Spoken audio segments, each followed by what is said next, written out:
you see a color sign. Some crip, GD, beady, vice lord.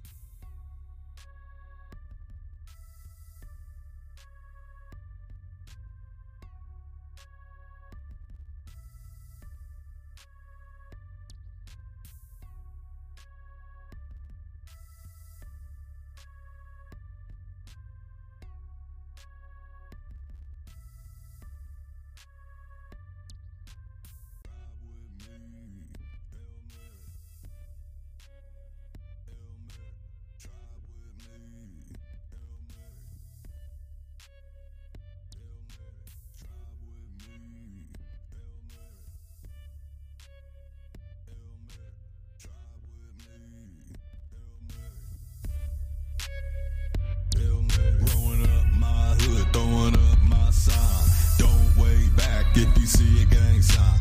Don't say that when you see a color sign.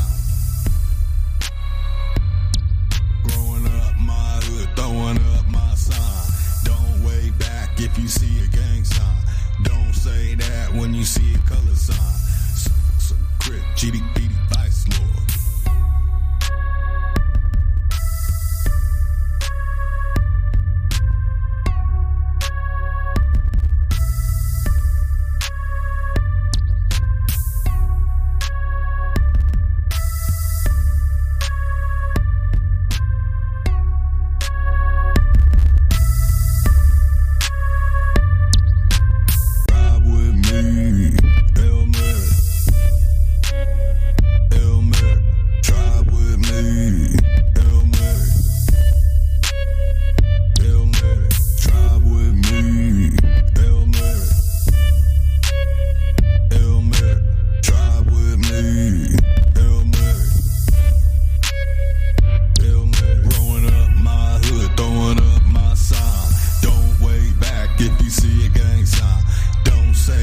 When you see a color sign.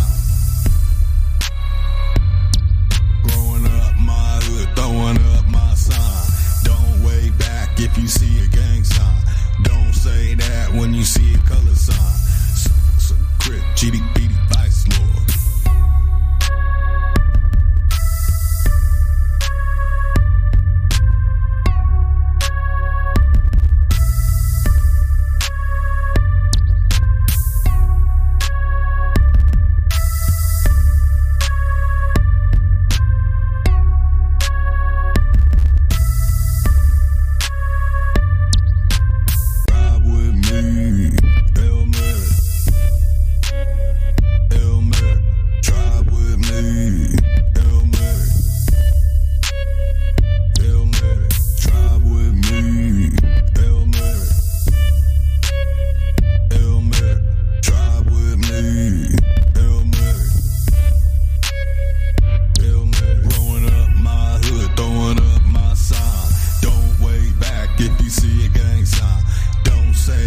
When you see a color sign.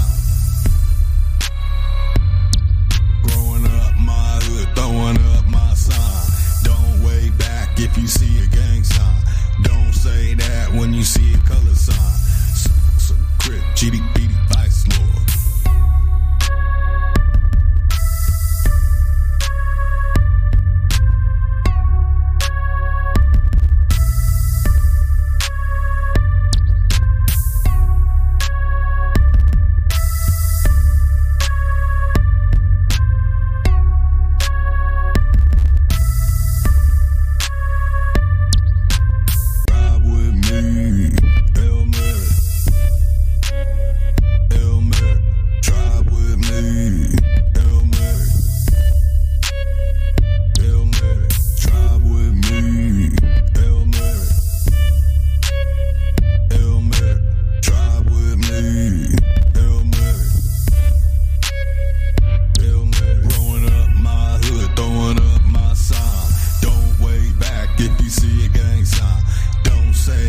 When you see a color sign. Growing up my hood, throwing up my sign. Don't wave back if you see a gang sign. Don't say that when you see a color sign. Some crip.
Mic check 1 2 1 2.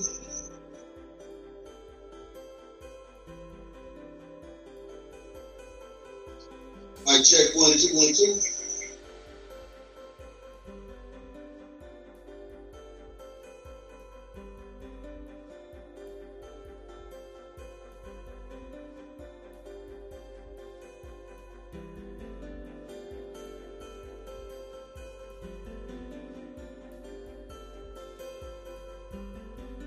Audible admiration, all my good brothers and sisters of the feather. Soon I'll sound a lot better once I plug in these headphones. Thank you for taking your time to come up in here. A good sister, Chief Morning Thunder. I'm hoping I said it right. Sister Bethy, she's still doing her thing on her channel right now, y'all. So I'm trying to get everybody in here. Get ready, man. It's time to show who really run the show.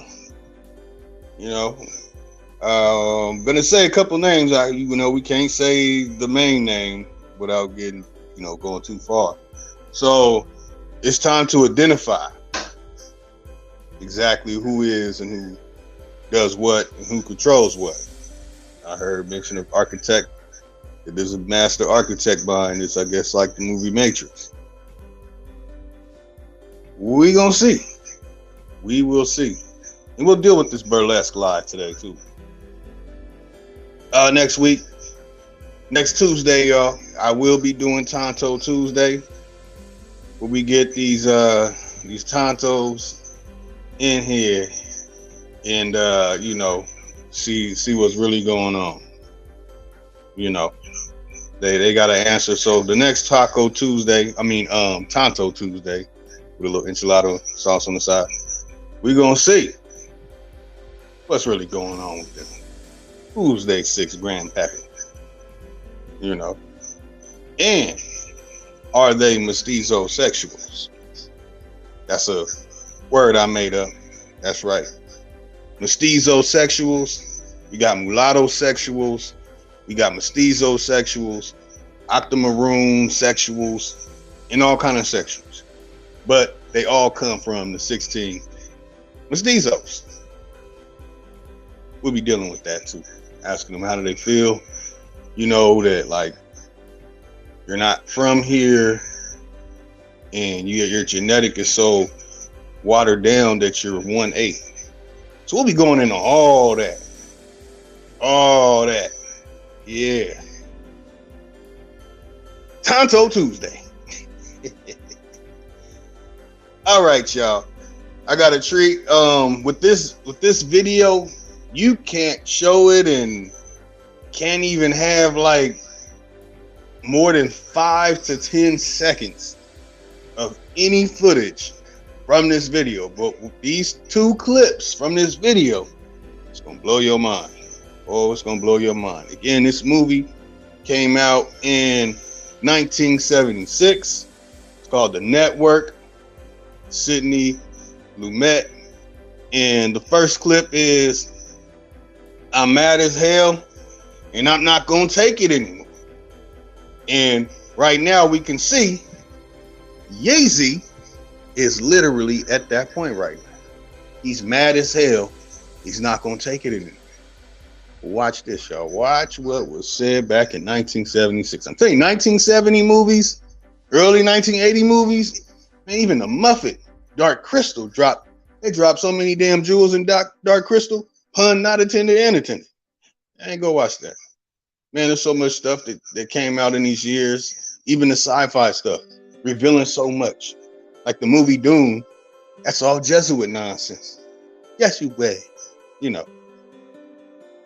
So anyway, man, the network, you're going to see what's really going on. We're going to see what's really going on before we dig into the burlesque degree. And deal with the fact, the faked, how they say facts, fakes. When you hear about anybody saying, when you hear about anyone giving any account of any pale face, mestizo Slav, owning and running anything in the 19th century, Turn to the person next to you and say, "This motherfucker don't know what the hell they talking about." Yeah. So let's get to it. Let me start it from the beginning, and hopefully this stuff plays right. If you are the type of person that pays for your car insurance after the due date, this message is for you. I'm Adriana Gallardo, founder of Howard. I don't have to tell you things are bad. Everybody knows things are bad. It's a depression. Everybody's out of work or scared of losing their job. The dollar buys a nickel's worth. Banks are going bust. Shopkeepers keep a gun under the counter. Punks are running wild in the street, and there's nobody anywhere who seems to know what to do, and there's no end to it. We know the air is unfit to breathe, and our food is unfit to eat. We sit watching our TVs while some local newscaster tells us that today we had 15 homicides and 63 violent crimes, as if that's the way it's supposed to be. We know things are bad, worse than bad. They're crazy. It's like everything everywhere is going crazy, so we don't go out anymore. We sit in the house, and slowly the world we're living in is getting smaller, and all we say is, please, at least leave us alone in our living rooms. Let me have my toaster and my TV and my steel-belted radios, and I won't say anything. Just leave us alone. Well, I'm not going to leave you alone. I want you to get mad.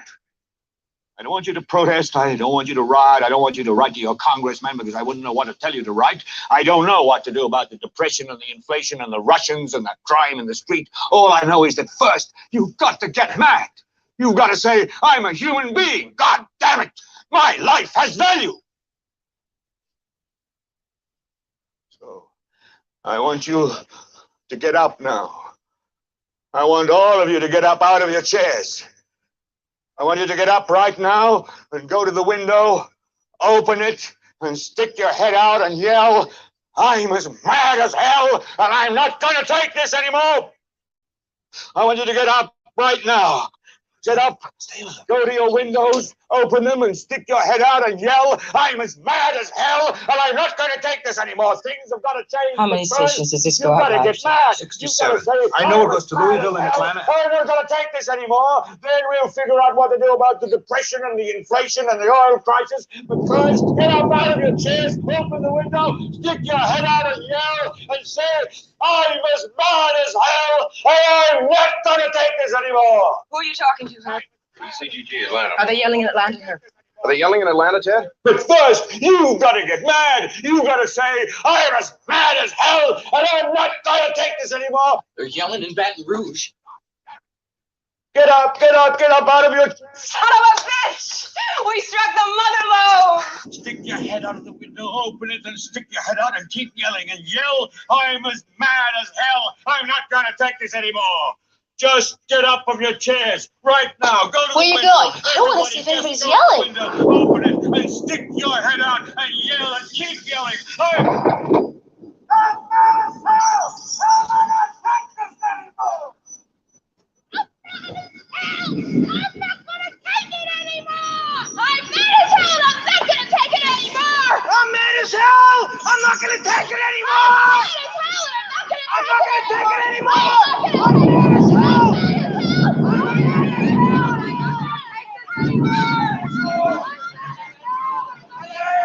hell! I'm not gonna take it anymore!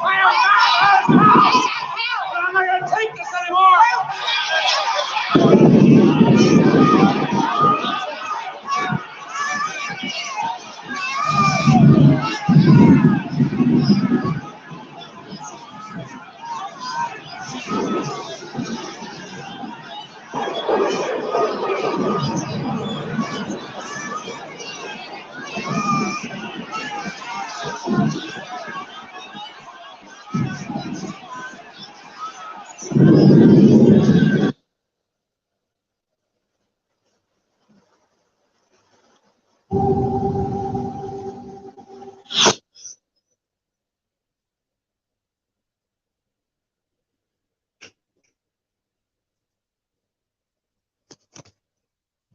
Okay, for this next one, let me pull it up. I gotta go all the way down here. Y'all bear with me.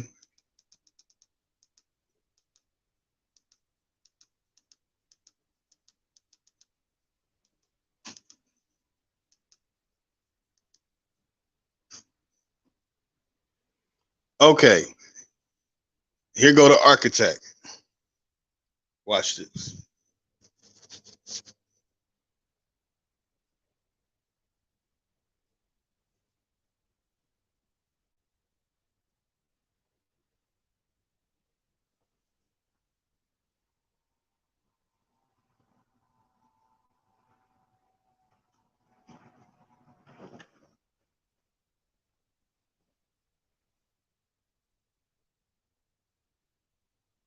You have meddled with the primal forces of nature, Mr. Beale, and I won't have it.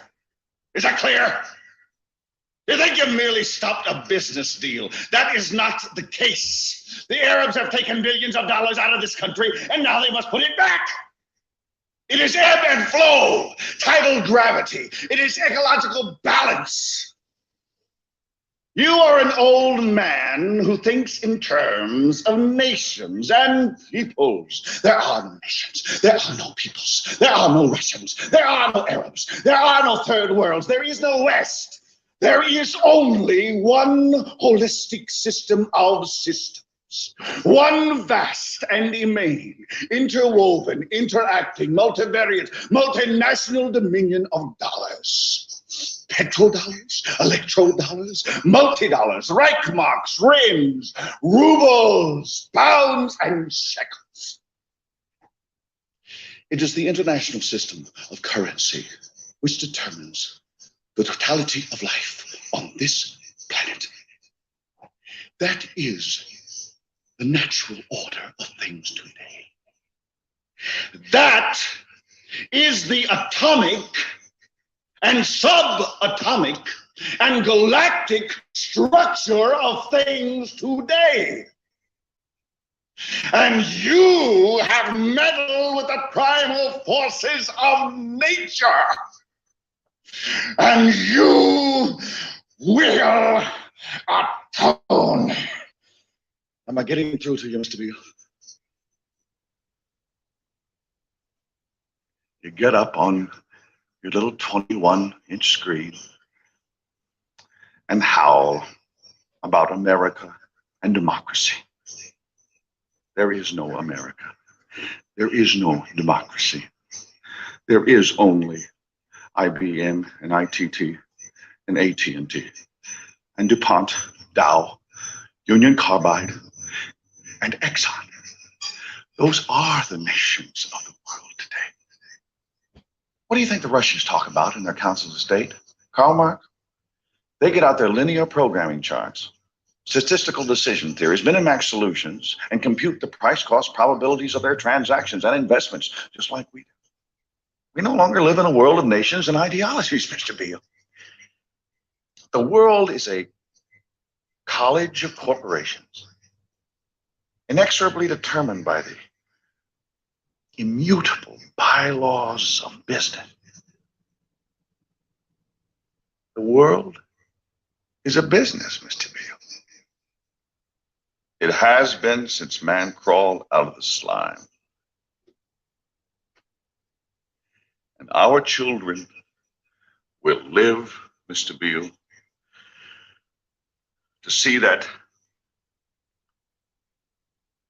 perfect world in which there's no war or famine, oppression or brutality.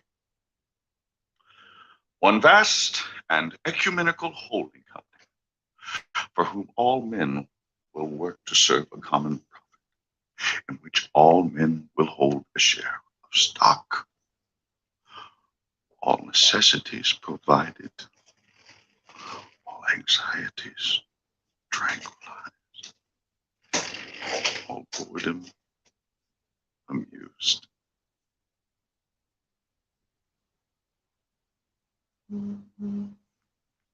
And I have chosen you, Mr. Beale, to preach this evangel. Why me? Because you're on television, dummy. 60 million people watch you every night of the week, Monday through Friday. I have seen the face of God. You just might be right, Mr. Beale.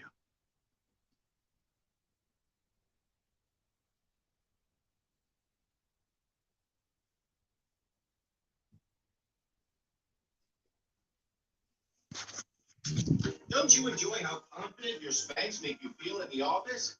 Aren't they the best? All right, and that's not even the full. Oh shit! No. Take a short break. Get all plugged in, right? Go over this burlesque information.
Okay, mic check 1 2 1 2.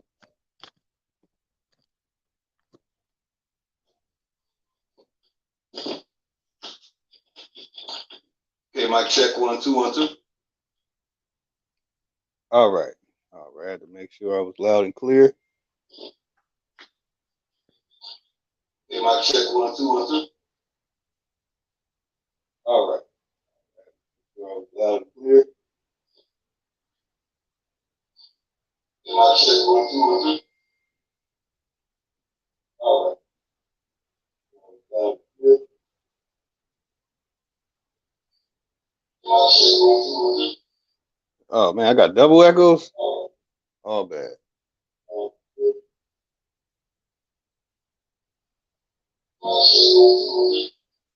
Oh man, I got double echoes. All bad. Okay, hopefully that fixed the situation. Oh man, I got double echoes.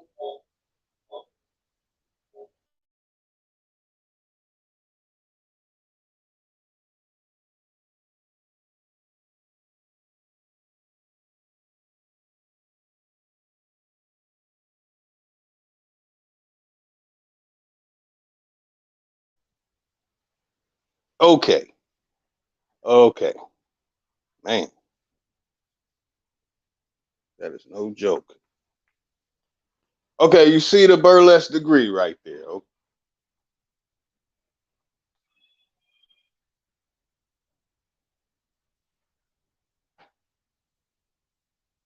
All right, now this is really just the beginning. So I'm gonna give basically a brief explanation of what we have here, and I definitely agree to burning the books about history, like period.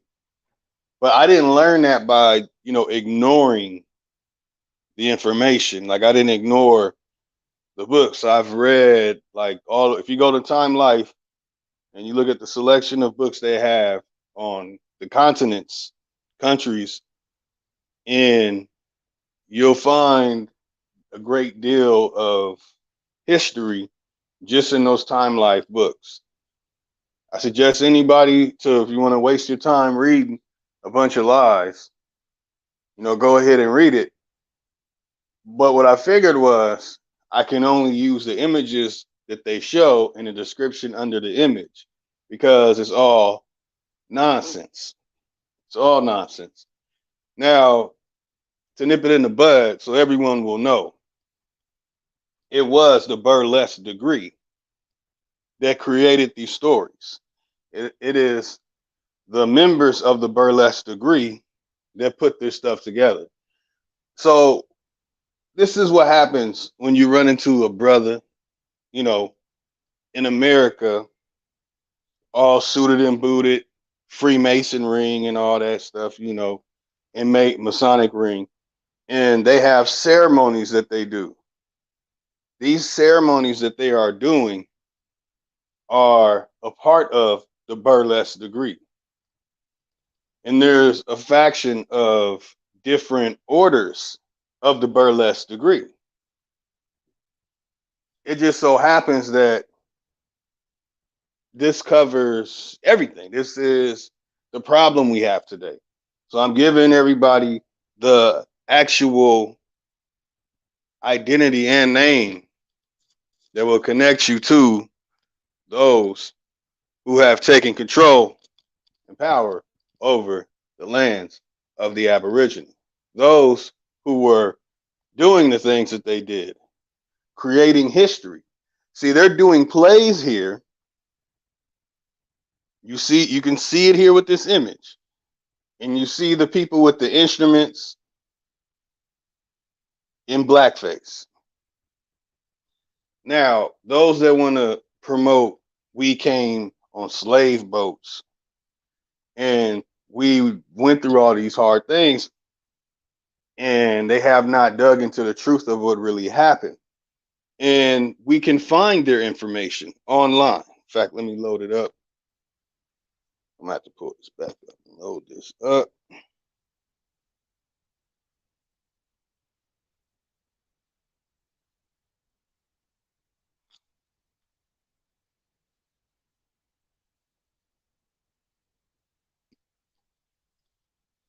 Give me a moment, y'all. Okay, so the different factions of what is called the burlesque degree is connected to entertainment. Now, the entertainment only works when people have to give something in order to watch it. That's why you'll see the circus, the main event, all the stuff that's going on is it will be inside of a giant tent. First, they started out without tents, then inside of a giant tent.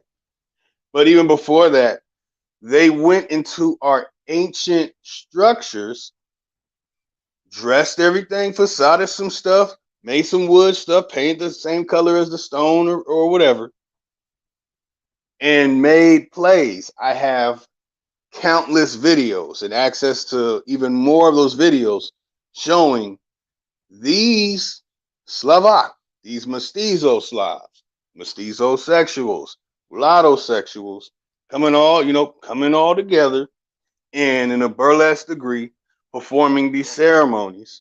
Specific name for the ceremony, many of us might have heard of it. Yesterday on this channel, when Irritated Genie was playing the video, and they mentioned that name. So when it comes to this information about the burlesque degree, anybody that is talking about this and they do not give you the burlesque degree, they are gatekeeping. That's why when you pulled it up, you get the mother from Good Times talking about all this stuff, saying happened 1820s, 1830s, 40s, 50s, 60s, and all this stuff. And all the things that make us feel like we had no power or no control, and as if somebody had power and control over us.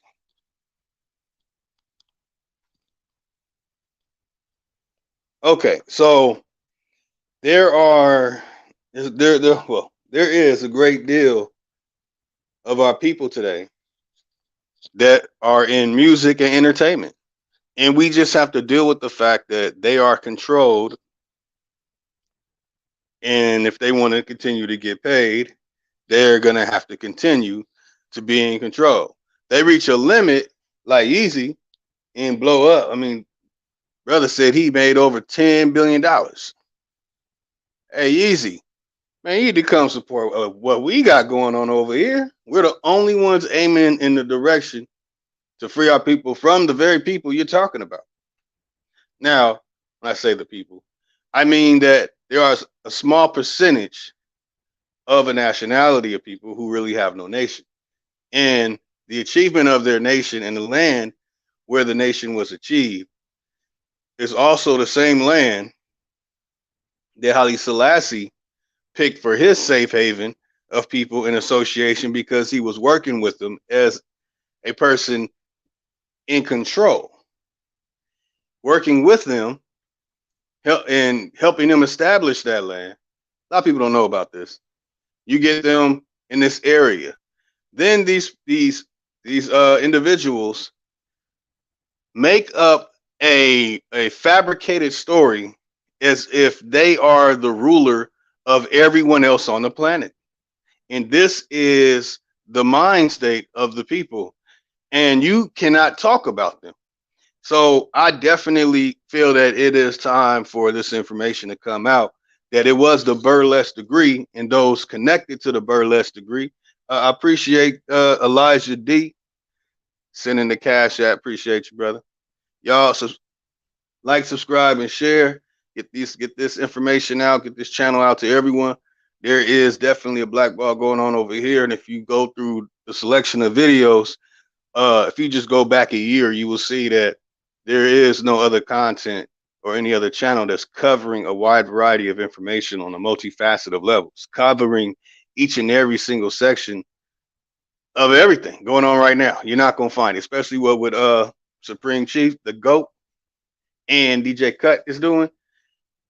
This is a dynamic situation going on in the perfect time for us to support each other and move in a direction. That's why Yeezy needs to get with the program. Yeezy, get an Aboriginal Lives Matter shirt.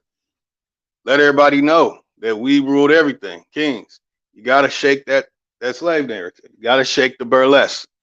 When it comes to the burlesque and you dig into the different things in the burlesque, the one that's the most disgusting are called the minstrel shows. Because what we saw in the movie Roots is exactly what a minstrel show is. What we saw in the movie Goodbye Uncle Tom is exactly what a minstrel show is. When we see all these movies showing us as we are the weaker and we're enslaved and they're punking us, and you change your name from Kunta Kinte to Toby, and Toby is one of the original words for Ethiopia. Everything really, you can really put the puzzle together and back up and see it perfect when you're talking to people from all over the world, that you can really see what's going on over here, who's moving what outside of the country, and who are they dealing with outside of this country.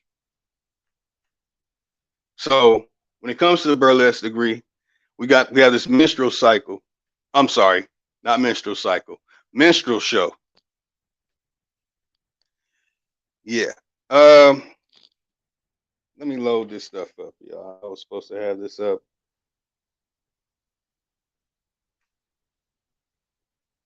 Oh no, I do got it up. Hold on. Yeah, hold on. Let me take a short break, get everything up. Get everything going right, y'all. Play some jam, show some images.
Honorable admiration on my good brothers and sisters of the feather.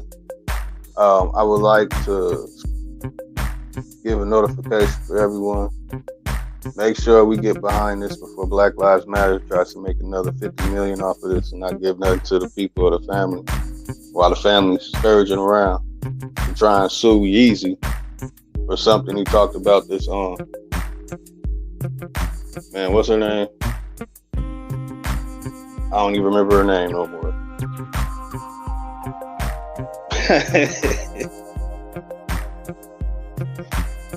It's ridiculous, y'all. It's ridiculous.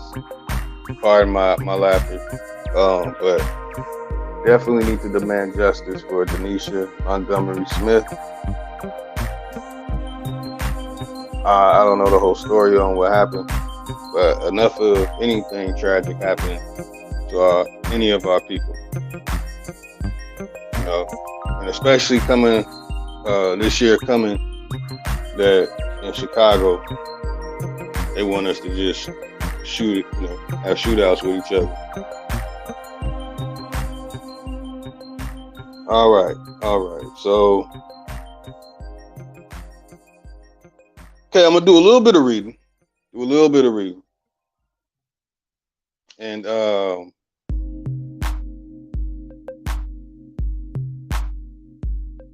let's see what we do. Before I do, I always have to give this reminder now. You know, I'll get back to showing everyone the petrified giants and all the stuff, and you know,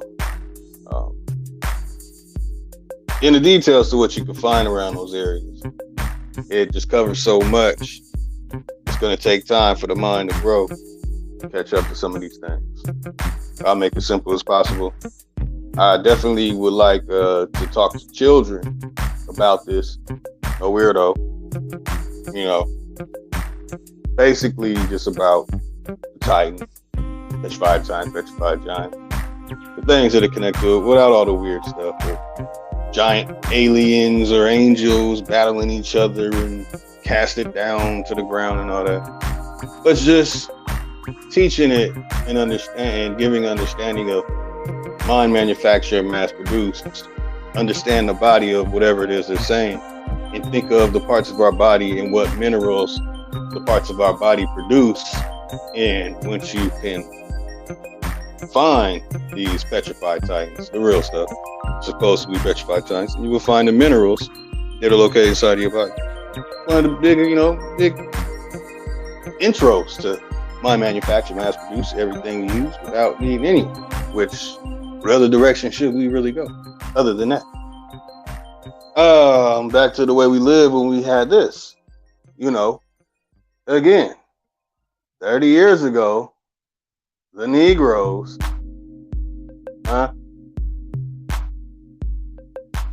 this is put out in April 21st, 1900.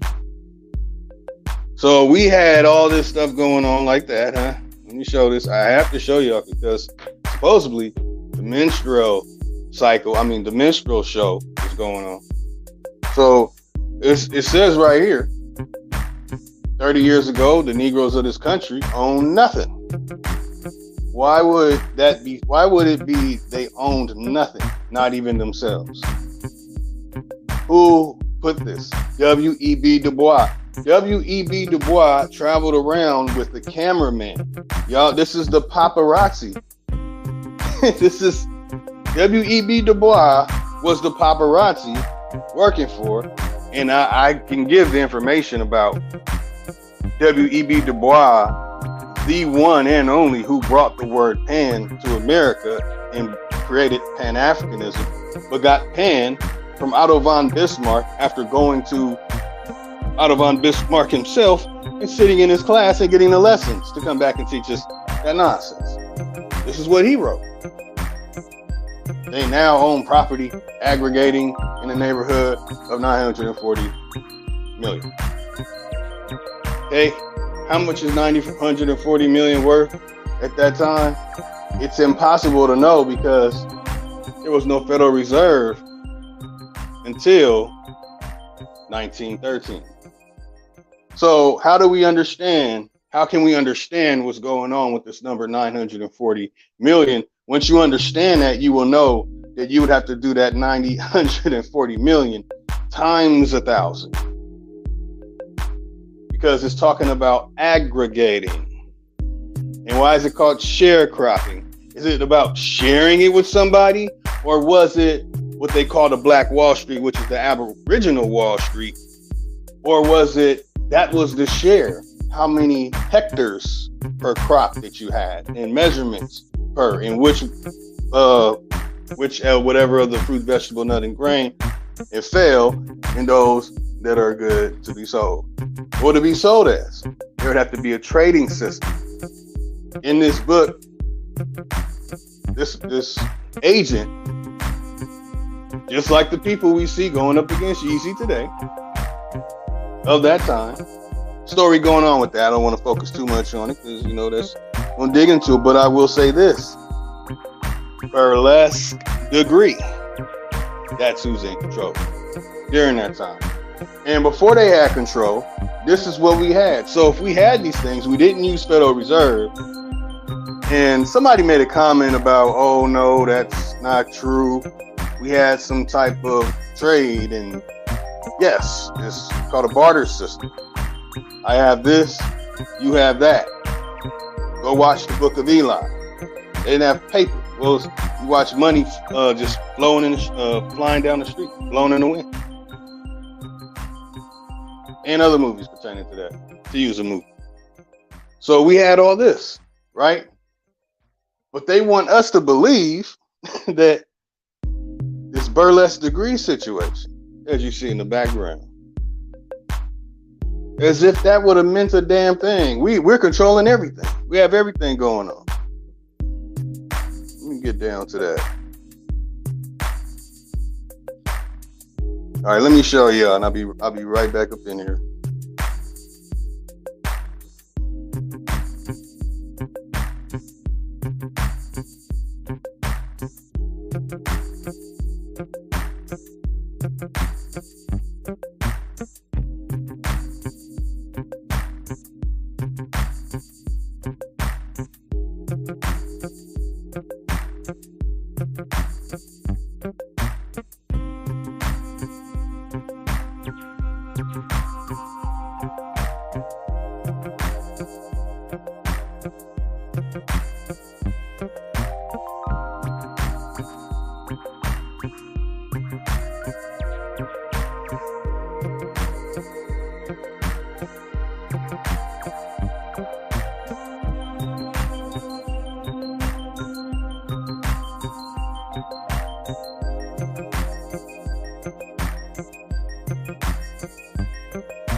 Oh yeah, that's my jam. I wasn't gonna start playing that one till next year.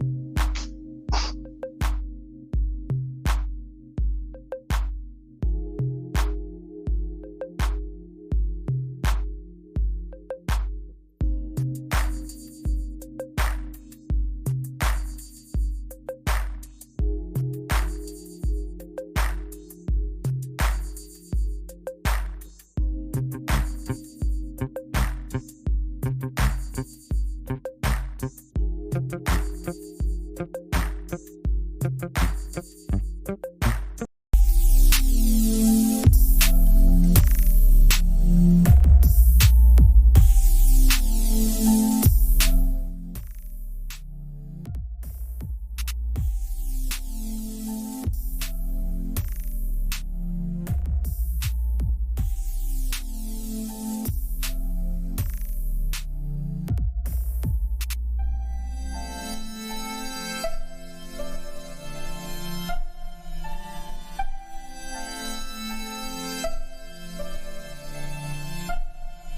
left this up here so everyone can get a clear picture. This is the agent, the burlesque degree agent, writing this stuff. Turn music down. I don't want people to talk about it being a distraction or whatever. Yeah.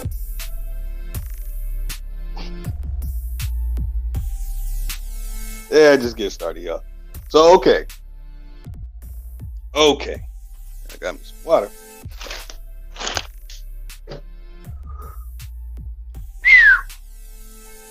Okay, let me see where to start on that. American Negro, by proceeding to the patronizing curiosity of white spectators, a racial universe that was the mirror image of their own uncomprehending, oppressive white world.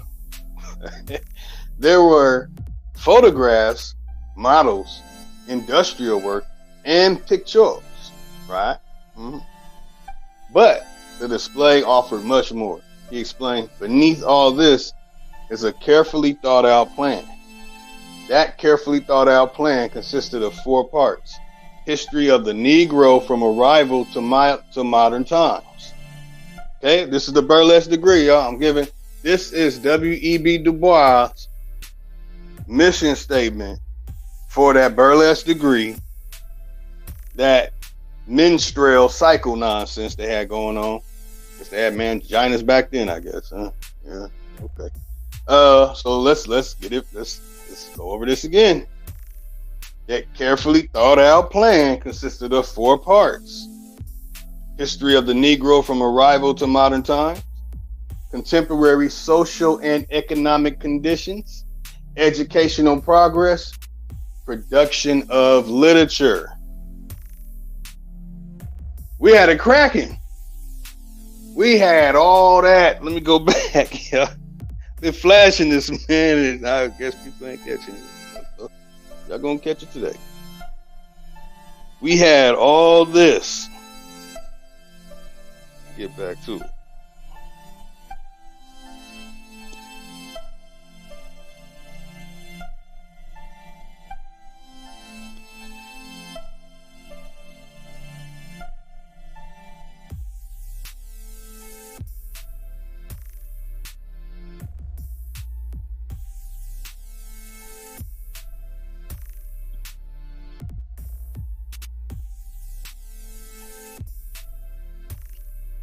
Okay, we had all this. Shouldn't be colored American. It should just be American. We had all that. They snatched that from us. But it's so complicated and so deep that this is going to be the beginning of a great deal. This is going to be like one of my main topics to really explain to everyone. And this is the reason why this will have to be explained, because this is it. This is, this is it. This is the one. These are the ones. The Don Juans, the architects, like you heard in the videos earlier. The architect who runs the show. And what he was saying, that's in 1976. And we're just going over, we're going through the same experience. Who's in control? About to give it to y'all today. They're gonna get it today.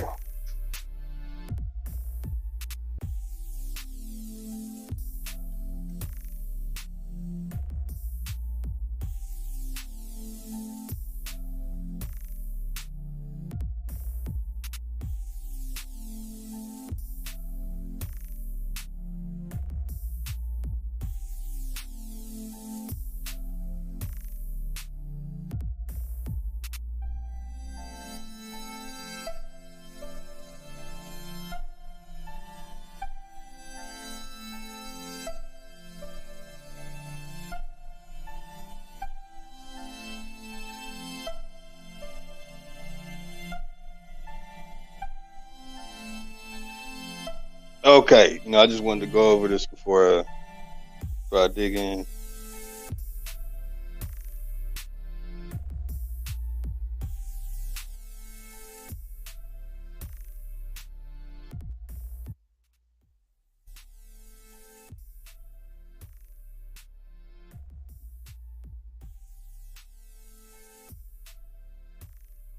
Okay, that's perfect. All right, Du Bois readily conceded that lynching, peonage, poverty, votelessness. There goes that vote or die. There goes that we need to vote, y'all. Hey, get out there and vote. Know what I mean? And much else hardly presented a rose-colored picture. In Georgia, as he would assert repeatedly, in the interest of objective scholarship. Wow. He copied by hand the black codes or law affecting the lives of Georgia's Negro citizens from Reconstruction to the present. From Reconstruction, yes, that's right. So nevertheless, the significant advances of Georgia's 860,000 men, women, and children of color were incontrovertibly presented through text, really, chart, and illustration. Text, chart, and illustration. There's your burlesque degree right there. It's get more. Look, it gets difficult before it gets simple. So public school enrollment had risen from a mere 10,000 in 1870 to 180. Look, he even messed up and left a zero. 180,000 by 1897. They owned 1 million acres of land and paid taxes on 12 million of property. Not large, but telling figures. Pay what? No Federal Reserve, no.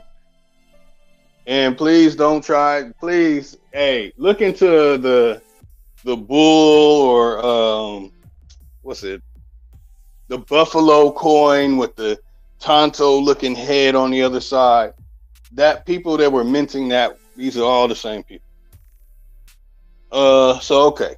And I'm not just saying this, y'all, take your time, look it up. So the comparisons of Georgia's erstwhile slaves to certain Europeans were instructive and often surprising, as with the illiteracy rate of the former recorded as less than that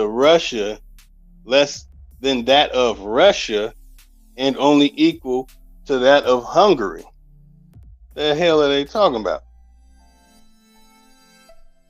Equally surprising, no doubt, was the fact that the Negro population of the United States was half that of the Spaniards of Spain. This is what W.B. Du Bois put out, y'all. This is, yeah. And this is what they have in the Library of Congresses about our people.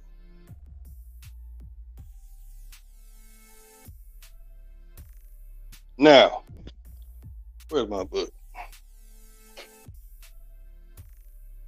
Now let's get to the meat and potato. Let me make sure you guys can see, everyone can see this. I want to make sure all my Aboriginal brothers and sisters of the feather see this, because when you look up the burlesque degree online, you're going to have to really dig. Might have to go 100 pages before you can puzzle. Well, maybe about 40, 30, 40 before you can really put the pieces together. But in this book, Element Encyclopedia of Secret Societies, that's A to Z, this is on the page. It's mind blowing. Before I read the pages, I want to show my notes first before I read and go over this with everyone. So, this is what I basically put together. I wanted to find out how was it done There's no way they just came in and got into a position. Who are the people responsible for letting them in? So there's another I will break down later when the so-called Greek stuff is being put together. Obviously, Otto von Bismarck is involved is involved in doing that, and W.E.B. Du Bois being a part of the person, being part of the group, the people putting it together and introducing that into what we had going on here. Again, it's like we traded what we had going on for what they had going on, because these are circus acts and burlesque stuff and all this. Oh man, it's deep. It's deep. It's a whole lot of stuff connected to this, y'all. To give a full understanding, I wanted to do like a layman breakdown, so I wanted to make sure that the young ones can understand this. People 8 to 13. So it said, my notes say is 1870. 1870 is the start date. They'll say 1875, 1876. I've discovered that really it didn't start until the 1890s. One of the things is, as you can see on the page, now what's on the first page, that's, we're going to go over that. So blindfolded and tormented to induce a release from fear, then to get shot. So this is hazing, right? Many of us might know about that. So we have the Flaming Florence groups, right? And they ride a mechanical goat. These are the three different groups in America doing these things and going along with this. You have the ancient Arabic order of nobles of the mystic shrine, the Shriners. So anyone connected to anything with the Quran, there you go right there. You got the mystic order of veiled prophets of the enchanted realm, known as Grotto, on some Frodo shit. And they wear the black fez with a red tassel. Now, when it comes to these things, this is getting personal.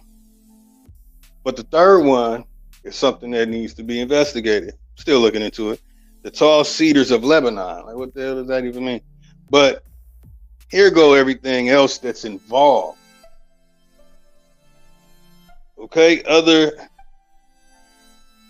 involved are the Odd Fellows, the Imperial Order of the Muscovites, and the Oriental Order of Humility and Perfection, Underwood consolidation in 1902. So when they tell you that, oh yes, these Knights Templars and all these crusade stories going on and all these things, those were plays that the burlesque degree are putting together, and people who are on this minstrel show stuff are acting at these things out on stage. All right. 1902, right? And into the ancient mystic order of Samaritans. And those are the AMOS. So, here we go with the ones connected to what was later to become Christianity. We didn't accept it until the 1940s. The Knights of Pythias had their dramatic order, Knights of Khorasan, and the Red Men. Look, they're of Khorasan and the Red Men. Their order of the Haymakers. I mean, it was hitting them with some haymakers. Okay. Even the Knights of Columbus with International Order of Alhambra.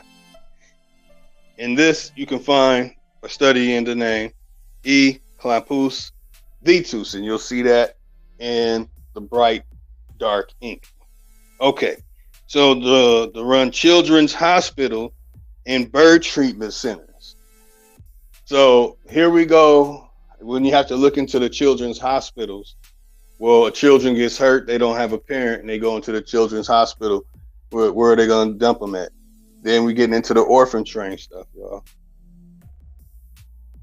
It's deep. It sounds like reaching. Look into it. Burlesque created songs and Reball comic sketches by low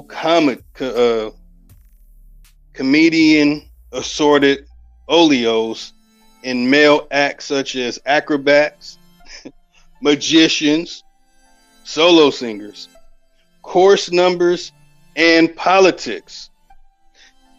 I'm telling y'all, hey, it's all right there.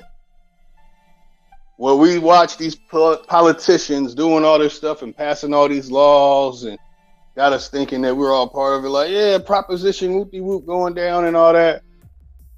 Yeah.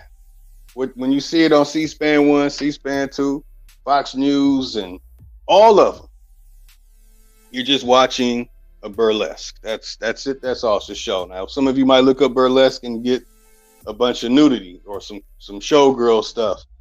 This is what they're not telling you. It's called the burlesque degree. Okay. On a current play, also exotic dancers, wrestling, boxing, medicine shows.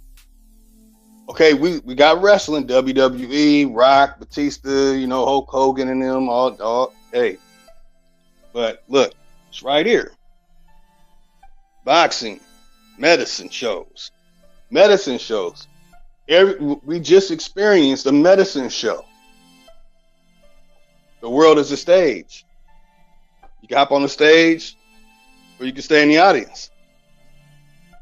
Yeezy is on the stage, and he's hopping out back to the audience, I guess. We gonna see. So, the medicine shows brought tonics, salves, and miracle elixirs developed from Montebank, Hamlin's Wizard Oil, and get this. That's why I say we've got to watch out for the ones. Anytime you see the mestizos, the mestizo Slavs, and the mulatto Slavs, with the feathers and stuff, in these world fairs and these tourist attraction openings. And okay, so when it comes to that, you got the Kickapoo Indian Medicine Company. Y'all look it up. Now, these are my notes that I have from studying this.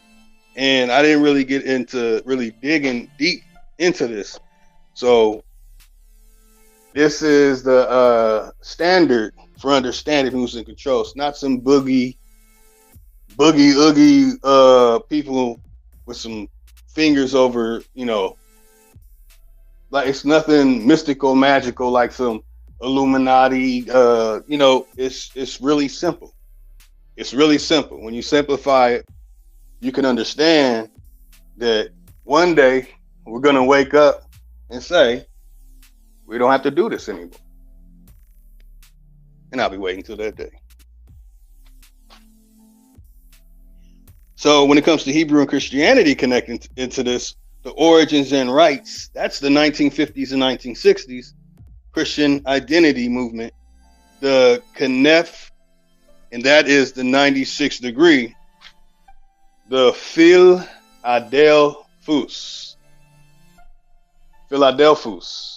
So when you read the information about Philadelphia, all this 1700 stuff going on, this 1800 stuff going on, what you're reading is a burlesque degree, a play that was performed most likely in the early 20th century.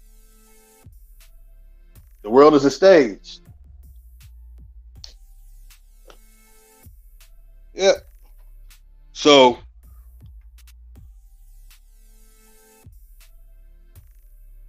I got some images that I'm gonna load up.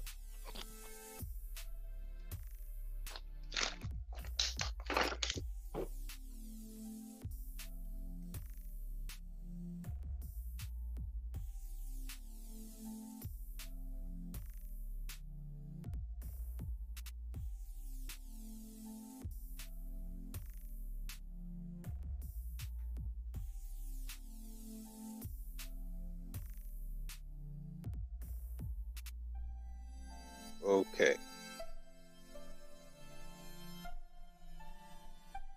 Well, you know what?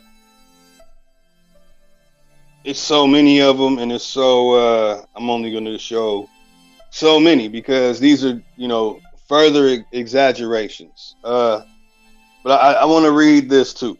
Now, anyone could go on Wikipedia and look up MINSTREL show. And so, I've shown some of these images in the past week that what you're reading, what W.E.B. Du Bois is saying, lines up with what is going on here. And here we go. So the minstrel show, also called minstrelsy, was an American form of racist theatrical entertainment developed in the 19th century. Each show consisted of comic skits, variety acts, dancing, and music performers that depicted people specifically of African descent. See? Within the lie over here on Wikipedia, they're calling us African. The shows were performed by mostly white people wearing blackface. So pale face became a pale face makeup for the purpose of playing the role of pale people. So basically, no, I'm just joking, y'all. They're saying black people. So now we went from African descent to black people. When it comes to black people,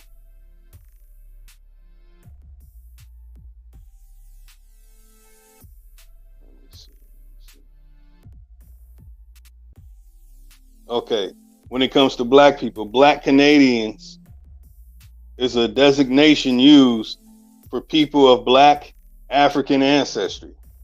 Yeah. The majority of the black Canadians are of Caribbean origin. What the hell? You contradict yourself in the next one. Okay, so what else do we have here? That's the Canadian one. United States. There were 8 principal areas used by Europeans to buy the ship slave of the Western Hemisphere. The number of enslaved people. Right? We're going back into that, huh?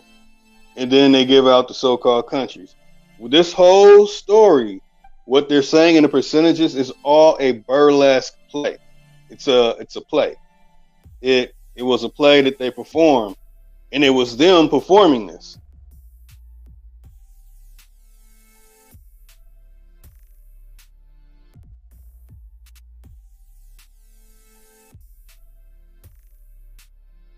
Okay, it says by the early 1900s. This is when you get further down after southeastern Africa. Before I get back to this, I wanted to share this with y'all real quick. By the early 1900s, nigger had become a pejorative, prerogative, whatever, word in the United States. In its stead, the term colored became the mainstream alternative to Negro and its derived terms after the American Civil Rights Movement. So what's the American Civil Rights Movement? We're talking about 1950s. You're showing everyone the things they're saying that happened in the 19th century. When you take it line by line and match it up with what is happening when you take what they're saying happened in the 19th century and line it up, I'm saying, man, I'm getting it all mixed up now. In the 19th century, it's really happening in the 20th century. All right, let me bust it back.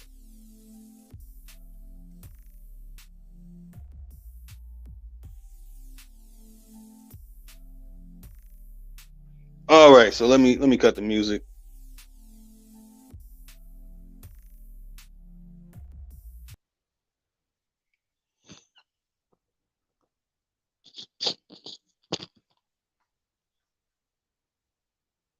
Okay, I want to read these parts before I get back to doing my thing.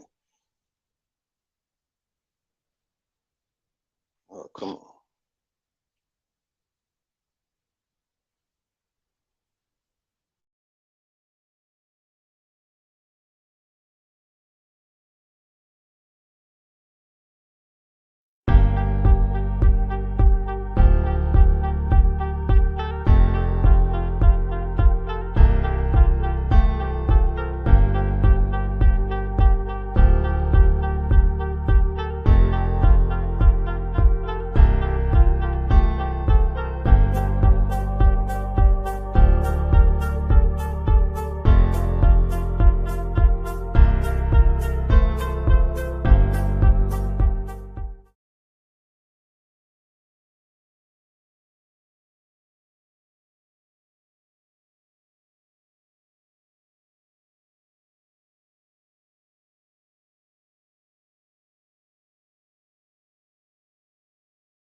Okay, man, they locked me out.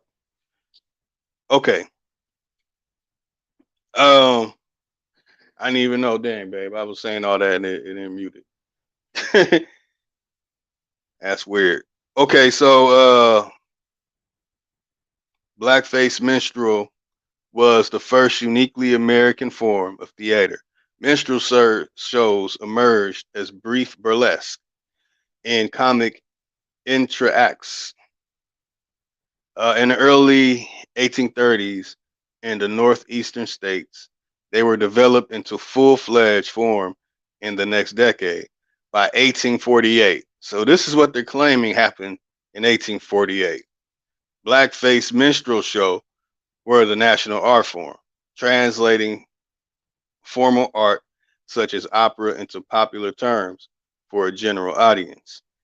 That source is called Behind the Burnt Cork Mask, Early Blackface Minstrelsy, and Antebellum American Popular Culture by William J. Mahar, University of Illinois Press in 1998.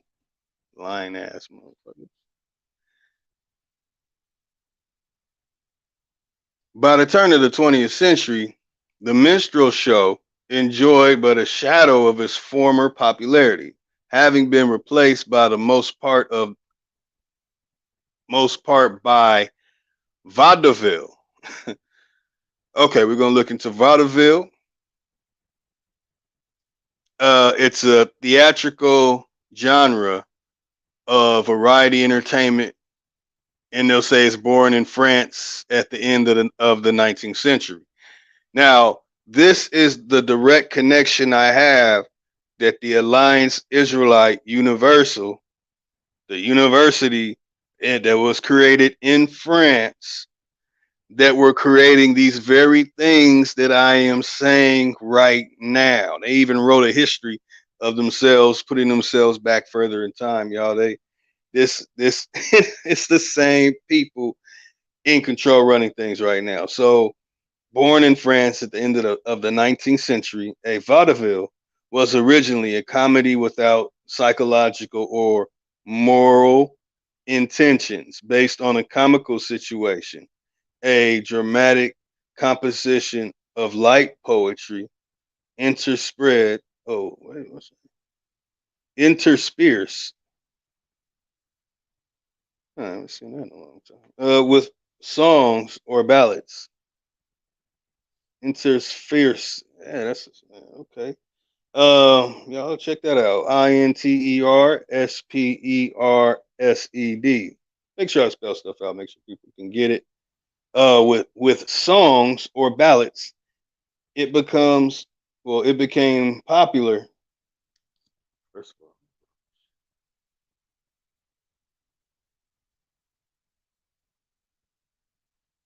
all, okay, now I can see a lot better.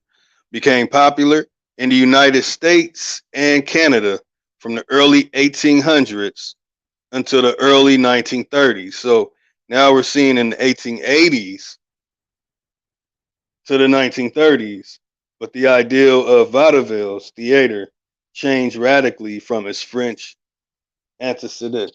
Antecedent. Ah, shit.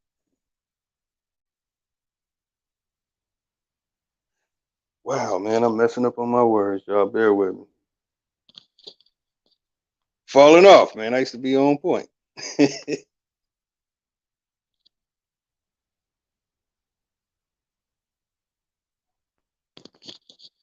I could laugh at myself. Shut up.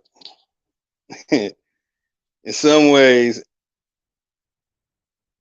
analogous the music hall from Victorian Britain.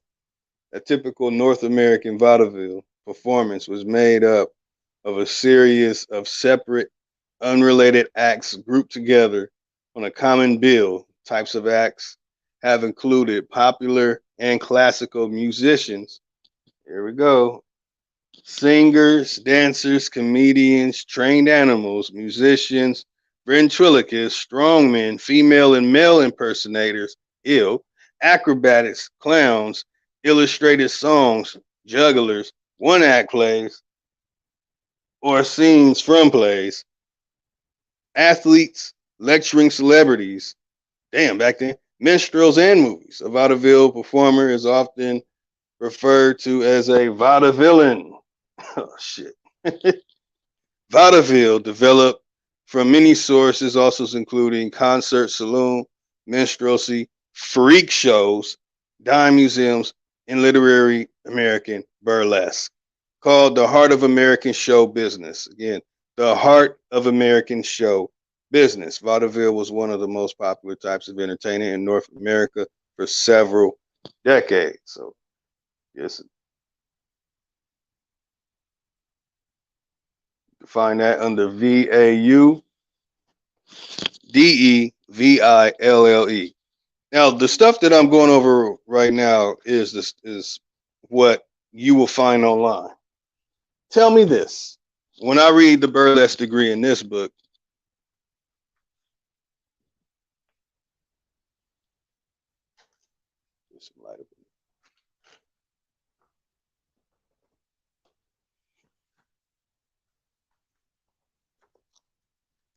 give the page and everything. I want to get in and see it for yourself. I suggest you do, because with this book, man, I can tell you where all the lies came from. That's what I loved about. I'm like, damn, I got every lie known to mankind.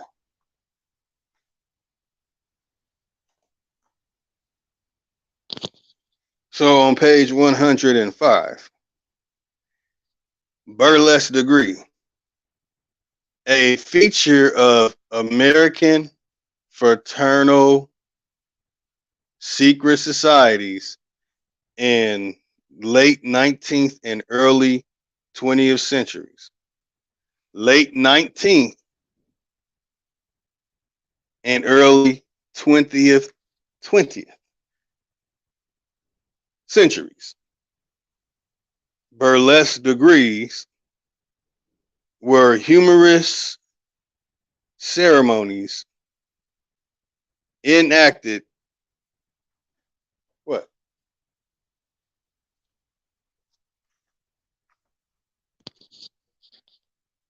Okay, ceremonies enacted for the entertainment of the numbers, usually as the expense of new initiates. The fashion for burlesque degrees started in the 1870s and reached its peak popularity between 1890 and the outbreak of the First World War. So when we see that World War I videos and stuff, and we're thinking like, look, they just bombed all that stuff and they were fighting. No, these are the ancient structures that our ancestors went all around the world building. They call it the Tartar civilization. Yeah, but the burlesque, this is what they were doing.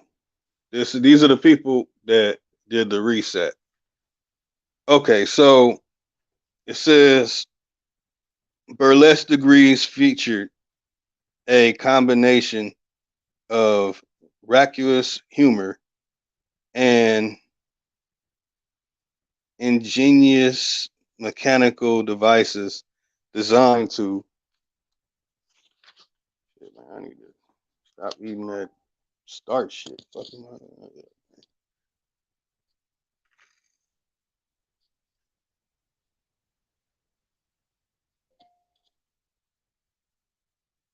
Appreciate the Cash App from.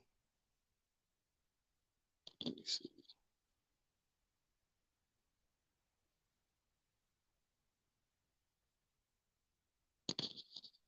Milana. Appreciate you, Milana. Okay, so where was I at? Okay, mechanical devices designed to startle a blindfolded candidate out of his wits.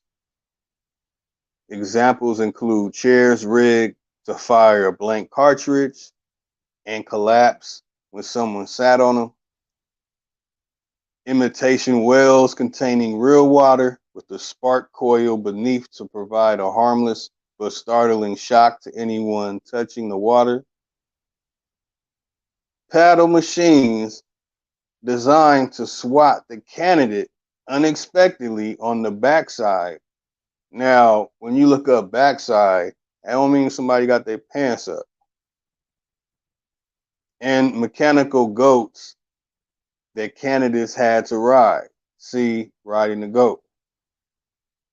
Many burlesque degrees remained informal entertainments put on by individual lodges, but some took on a life of their own and turned into societies in their own right. Freemasonry. So all that Prince Hall masonry bullshit, everyone kicking, cut it. You don't get it until this time period. Don't be all right. We getting us damn. You a Prince Hall over there? Yeah.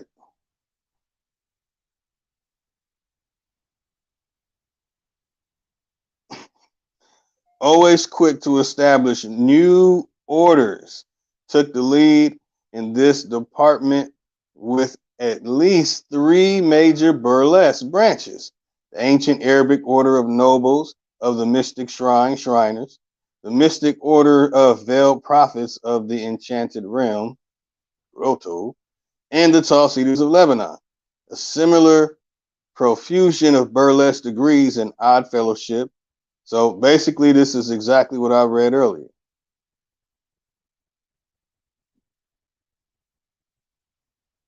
And you can see it on the screen. So this is what I didn't read. During the 20th century, changes in social habits, the rising fear of lawsuits, and a belief among fraternal secret societies that their survival depended on becoming and respectable and possible, all worked against the survival of the old burlesque degrees. Most of the burlesque orders disappeared, and many of those that survived banished the old pranks and pratfalls from the rituals and refocused their efforts on charitable causes. Who do you see doing charity? Look at when charity started. What's okay? Charitable causes. By the late 1960s, the Shriners, who once prided themselves on throwing the wildest parties in North America. Yeah, these world fairs, that was a party. Had refocused their publicity on their chains of free children's hospitals and burn treatment centers, like I said earlier, and boasted that while alcohol could still be found in Shriners' conventions, it was limited to private room parties. Further reading, go and look up Mr. Goldsmith, 2004, and Van Evenenter, 1964. So even when it comes to this information, we have to look up that person and go over what's in there. But then I have to say, why is it when you look up the burlesque degree, you have all this extra nonsense about 1820, all this stuff connected to the slave trade? So this is how you really knock stuff down. When people say this stuff and things going on, and as you saw yesterday in the video of the brother, I don't remember his name, where he questioned a West African that was his Lyft or Uber driver, and many other people explaining that they didn't know anything about a slave trade until getting a Western education over there or coming to America and hearing it for the first time. Period. Now you know who these people are. These were minstrel shows. So when you go watch that movie, Goodbye Uncle Tom, that's the only knowledge in your mind that anytime you hear about Goodbye Uncle Tom, that's, is the story of what's going on the islands. And you're thinking that really happened. When you saw Roots, you're thinking it really happened. Well, a person wrote the book Roots. The person who wrote that book created a whole fictional story. Hello? These people create these fictional stories. Now, when it comes to the music in the burlesque degree, we all know what it is now. When you're told to do music about a certain thing and you're not doing music, you're not making the type of music that you want to make. And now you have to make music according to what the people are paying you, are telling you have to make. Like make music that makes people want to get drunk and high and commit crime, go to jail. Okay, now we need you to make some where people want to, get some lean, get some codeine. So, slide that in the songs. Like, okay, cool.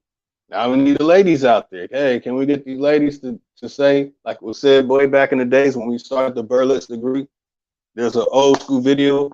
If y'all have ever seen it, it was one of our elders out here saying, how did it go, babe? Remember that video I played for you? She was saying that if I ate her pussy and she had sucked my dick, excuse my language, that is how the song went. And they recently started putting that in circulation on social media. No, I'm talking to you. Man, I'm talking to myself. I don't know. Yeah, no, the one I showed you. No. No, it's a video from like the 1940s, 1950s. Okay, all right, the Master Splinter. All right. Okay, gotcha. She was singing it. Yep, she was serious. I forgot how the rest of it went, but yeah, that's circulating right now. Y'all probably seen it. So those are the first burlesque degrees. It covers a wide spread of things, and the why I'm really focusing on it because I just want everyone to understand that these are all the stories. These when you look up the AIU, they said that they were creating historical conditions. They start in 1860. They're the ones bringing all the Slovak over here to America. They said they brought 90,000 of them. I need to look into this. I need to know what was really going on. For all I know, they took them from South America, and we had these grafted people, like A1 says about the Yakubatan. For all we know that they were created and grafted a couple hundred years ago. We didn't really know about any of this stuff like this. And when you really calculate back, they'll say 200 or some years ago, knock off 100, about 150 years ago. We have the situation in the 1860s. They say a whole bunch of mud floods and everything. So if you have any ancestors that pass down any of that information about what happened, and you don't mind sharing that, man, that would be a grateful share, because that is not an easy find.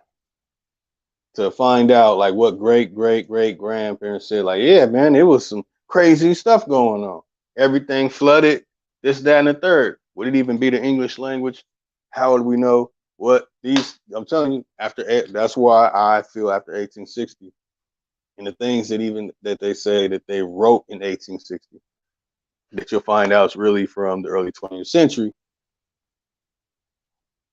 This is just the big connection, y'all. I'm just making sure everyone gets an understanding that now that we know that we need to take our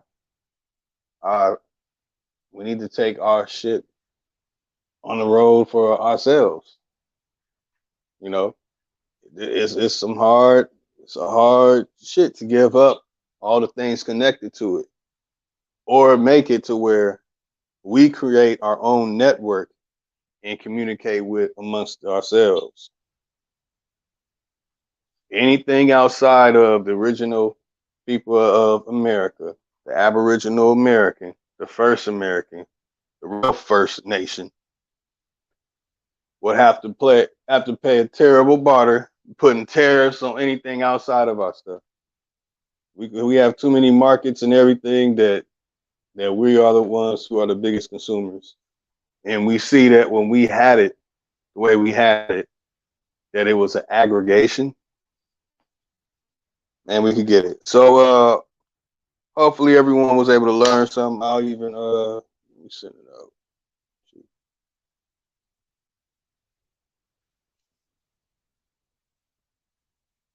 See if Chief wanna hop in. I'll open the panel up on this one because I need some answers to this information. Again, this is only the beginning of this. When I dig into what they put online about this, y'all, and the names that pop up and the people who connected today and all this, you gonna think like, damn, this whole time I could have just typed in burlesque degree and pulled up the people who are running everything. This, when you dig into this, it covers everything. Everything. Yes, that's right. What?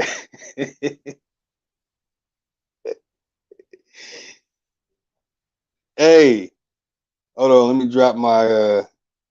drop my burlesque single. I'm just joking with y'all, man.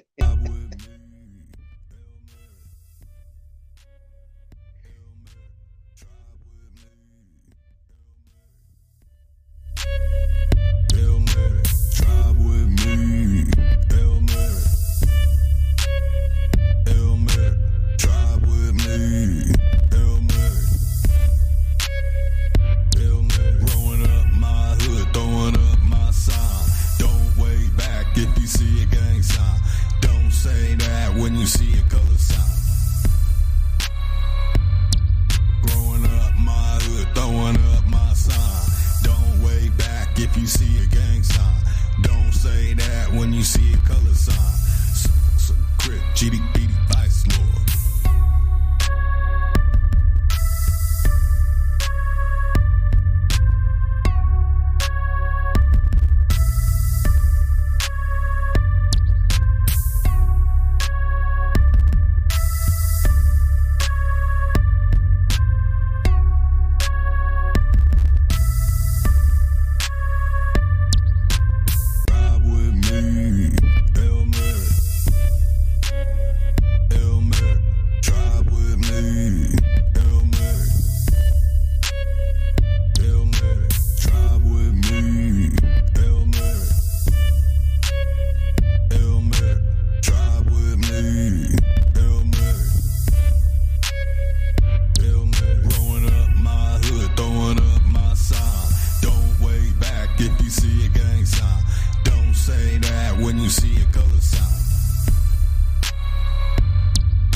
Hail Mary.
if you see a gang sign.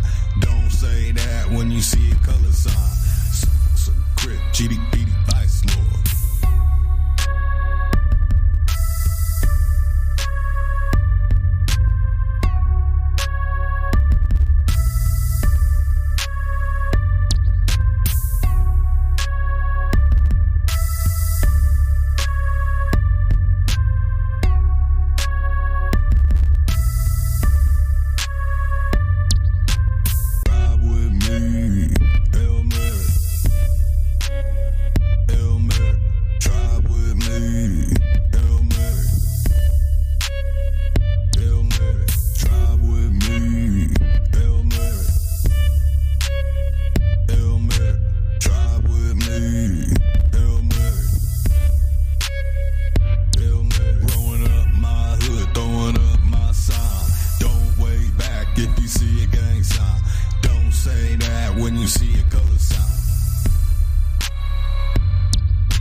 Yeah, I'm gonna have to get that.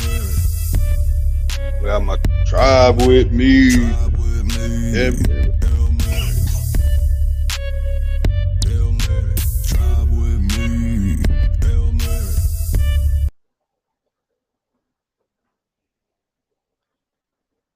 Man, I'll be hating.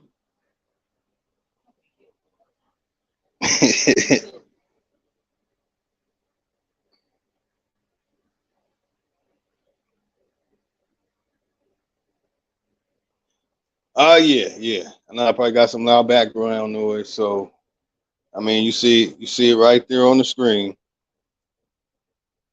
As I bust a move, y'all enjoy yourself. DJ Cut, you got the GOAT and DJ Cut. Can't do it like how they do it, man. They bust it. They got that shit down. All right, y'all, enjoy yourselves.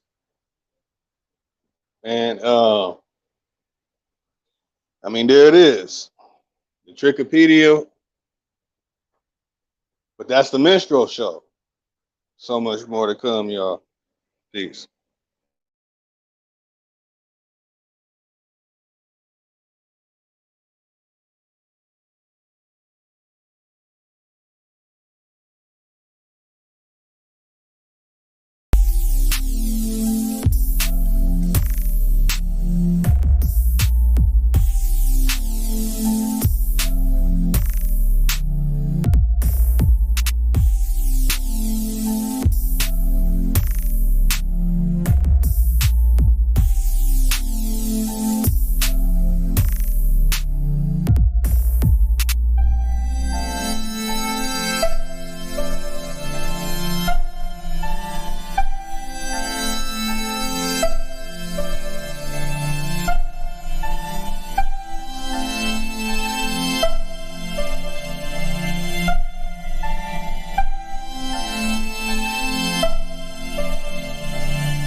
y'all see it.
Chief.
Low tie. Wait.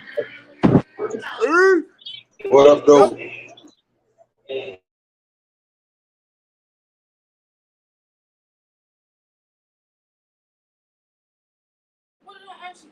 I'm about to take a show on the road.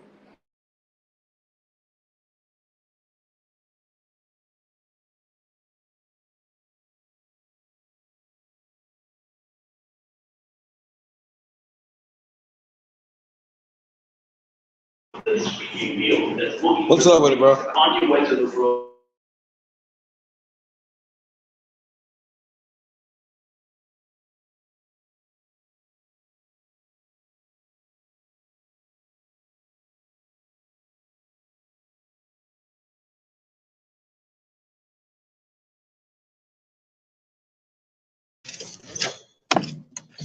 Low tie, can you hear me? Mic check, Yeah. mic check. Yeah, man, going in on the minstrel show, man. But what was interesting, how you made the correlation with today's shows, but they're still running minstrel shows on us. You know what I mean? It's really interesting.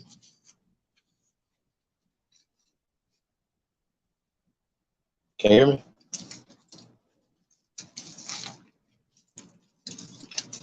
Mic check, mic check. 1 2 1 2. Hold on, I had to plug in. Real quick. Oh, okay. All right, Hey, man, shout out to all American Aborigines. Press go. If you truly descend from the truth, from the greatest human beings in world history, put a number one beside that. You already know what it is, man. Let's go. Lotus in the building.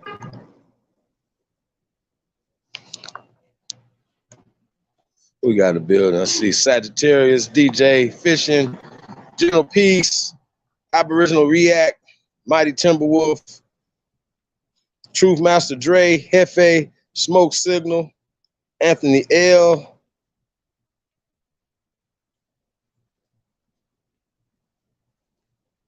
Keith Tolliver, Teron Herring, Big Chief, Fuck You Crackers is in the building. Alton Clay, Blue Era Grassroots, Shy Apples, A.V. Dots, Blue Era Grassroots, Peace Dirty, It's Me, Miss Me, 13, Peace Empress, Patrick Gabriel, PG, Tanya Parker, Call Signs, KK71CS. It's the GOAT. Air GOAT. You already know what it is. Hey, man, man. Hey, Lotus, man, stay dropping information, y'all. So shout out to everybody receiving information, man. You know, when we talk about all this blackface conversations and stuff, you know what I mean? It's just so disingenuous when we have people that are even, on that are pushing these stories. They push these storylines, even if they think they're not pushing their agenda. You're pushing their agenda by pushing their storylines. And their storylines place them into social, political, economic power. This is what we're dealing with. And what's happening is right now, you guys are seeing people who are losing a grasp on power because their power has always been smoke and mirrors, manipulation, double speech, double talk, and all the other degenerate things that you could ever think of that these people use against us. Okay? Blackmail, and I'm using that term precisely. They absolutely use blackmail as control. Okay? That's what they're doing. They use money. They threaten these people in a lot of ways, financially, physically. It's not a coincidence that these people, a lot of these people that you see, they talk about these ritual killings. I just think they be messages. You gonna sign. Remember when Kanye said that they will show you your grandma picture, your grandma? Remember he said that in the interview? I don't think people paying attention.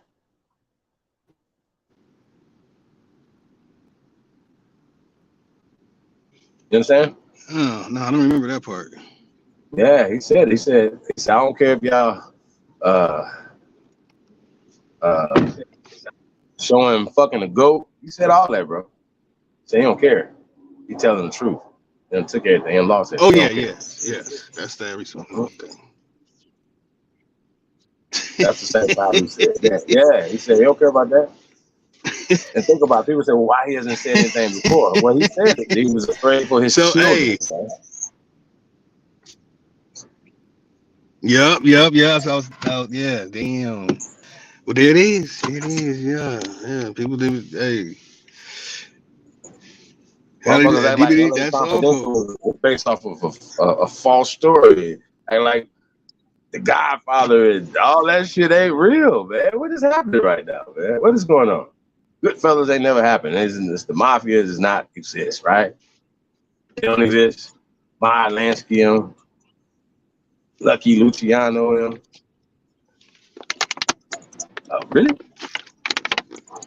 And we know what they were.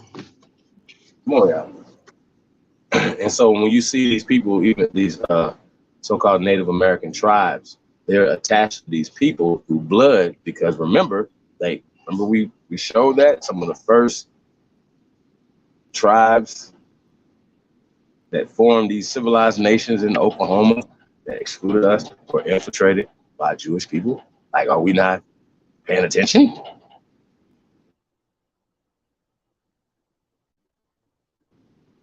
I got the receipts. Come on, y'all. We got I plenty know. of receipts over here.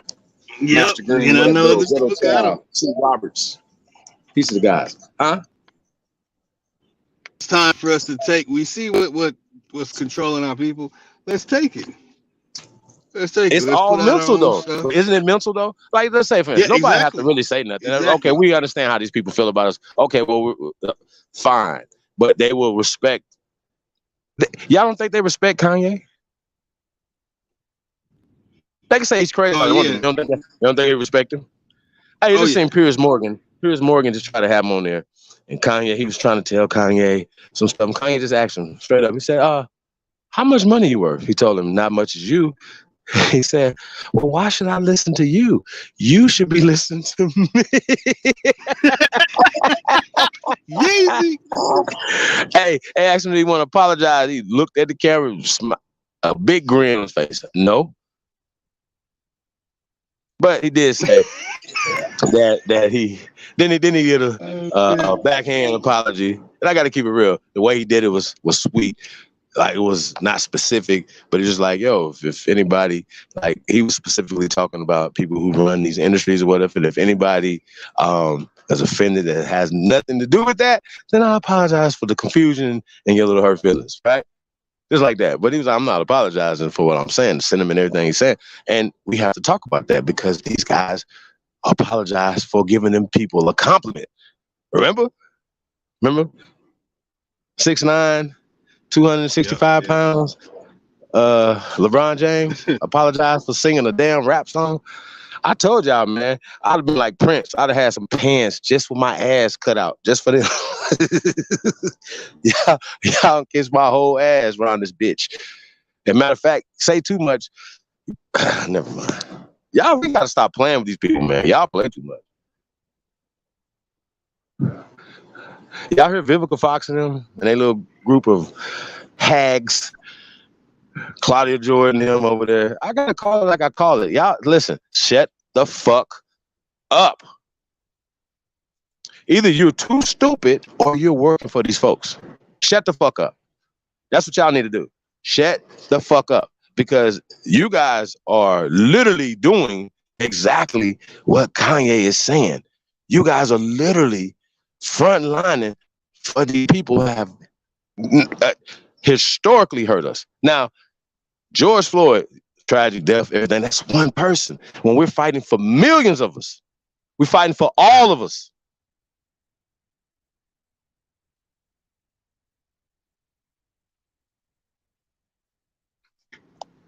What the fuck is y'all talking about, man? We fighting for everybody. Last time I checked, in the war is gonna be casualties. gonna be collateral damage. It's gonna be a lot of shit. But what we're not gonna do is continue to be sitting around crying and allowing these people to use us emotionally. Like I said, shut the fuck up. Either you're too fucking stupid or you're working for these folks. And we know that these folks work for these people. They literally, Chris Cuomo, they literally work for these folks. Piers Morgan, all these people work for these people, and they have a vested interest in trying to not only capitalize and clout chase off of Ye, you know what I'm saying, and us and everything else. That's all they have ever done. You know what I'm saying? He even took it back to me and said, hey, look, bro, you know, you're trying to take me back to civil rights, and last week we've already discussed this. You know what I'm saying? Like, they're trying to focus on stuff that he's not talking about. They're trying to focus on shit. Like, if you agree with everything the man is saying, well, what are y'all mad about? Like, he has the nerve. You understand what I'm saying? Like, we can't allow him to speak up. We can't allow an American to have an opinion, a voice, freedom of speech in fucking America. This is not Brussels, motherfucker. This is not Poland. This is America, Jack. Y'all understand that? This is America. And we do things a little different over here. This is the land of the brave, the home of the free. That's how this works. See, we've been fooled and put to sleep. And now it's just like, yo, the people that are the gatekeeping, we talk about these baby bootleg, we talk about all these people that we have been supporting all these years, doing all this stuff for, and these people have given us nothing but their whole ass to kiss. Because, and there's no excuse at this point no more. It's no excuse. It's no excuse no more. And once again, I feel like they all should be on code standing with Ye, or shut the fuck up. That's all y'all got to do. Shut the fuck up. Because that's what you need. That's what you're doing anyway. Shout out to Slim Thug too, man. Slim Thug been telling them this. Been talking independence. Been talking about stuff. Talking about these people enslaving people. He had the audacity to stand up with his brother. Shout out to Slim Thug. If y'all not gonna stand up, shut the fuck up. Just be cowards and shut the fuck up. But what you're not gonna do is come on here like Vivica Fox. I'm talking about Kanye. F you. No, fuck you. See how that work? That's super easy, y'all. Super easy. Shut up.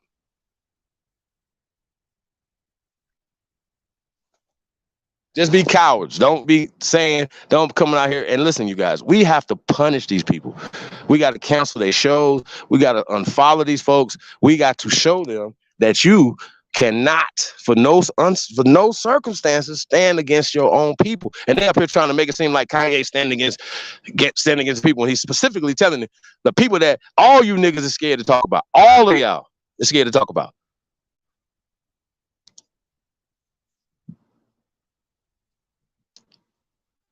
How the fuck is he not fighting for the liberation of the American people?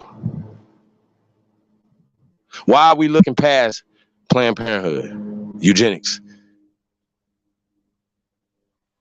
all the solutions that this brother is talking about for the American people, for the world? And people keep thinking it's about money. When this brother is telling you he got into these folks because he was trying to take damn shoes down to $20.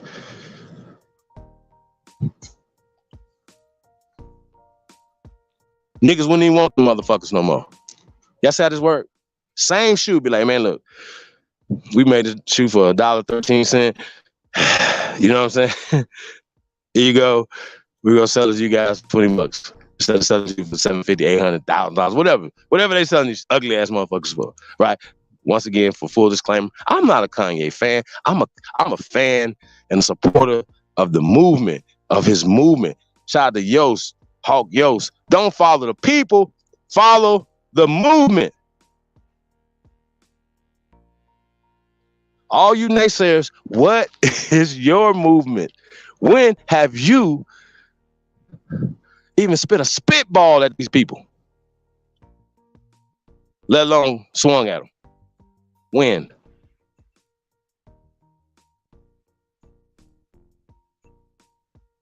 So nah, man, we gotta do better, y'all. Tasha has got us in the building. Peace, Empress. Yeah, man, we gotta do better than that, man.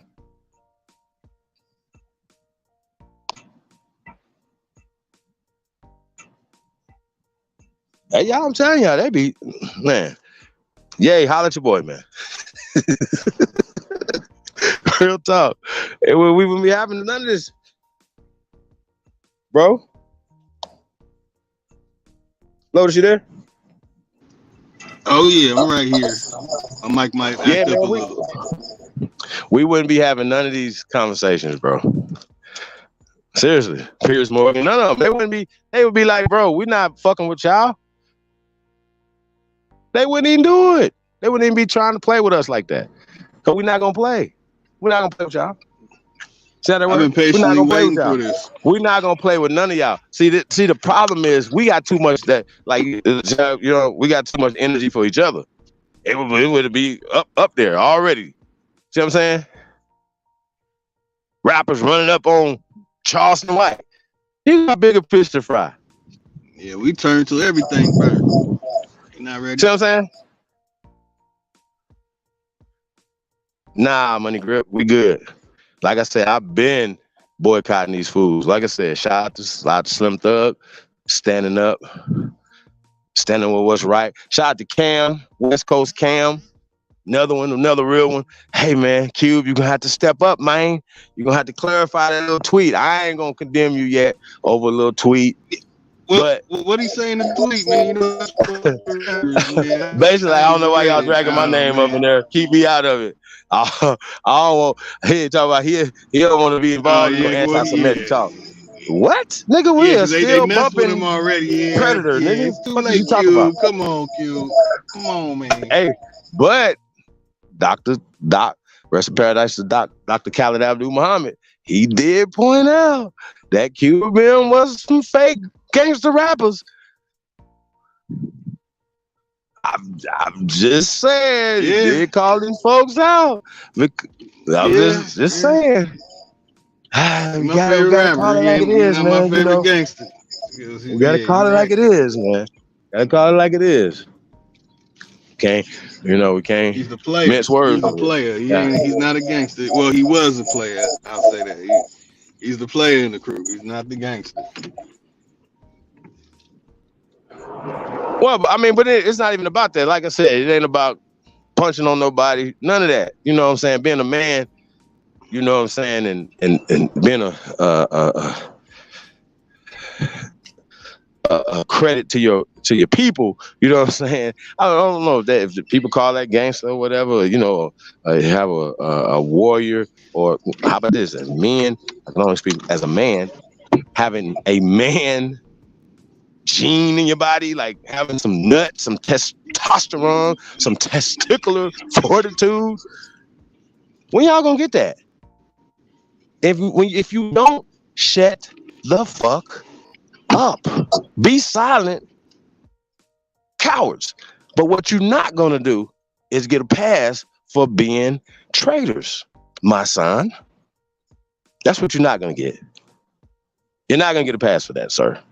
You guys are not getting passes for this. Vivica, Claudia.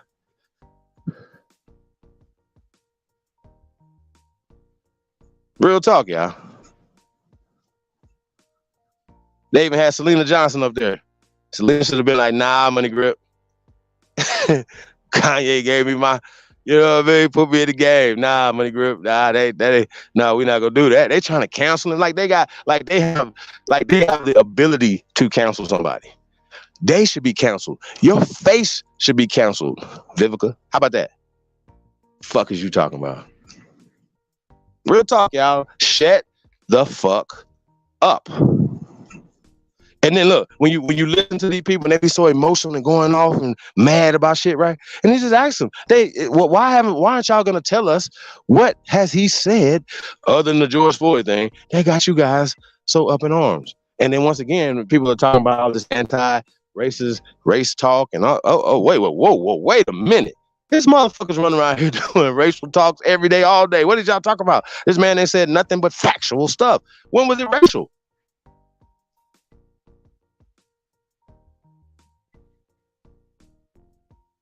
This is a system.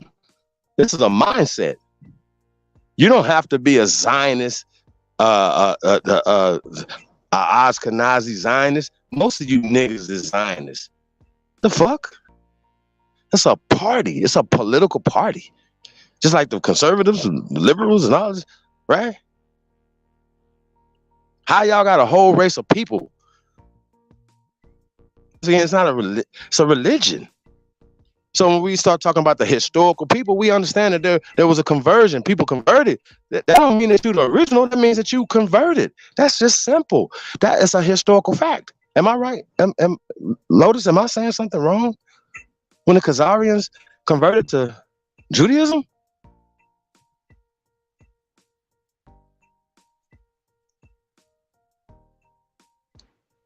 Anybody know about that?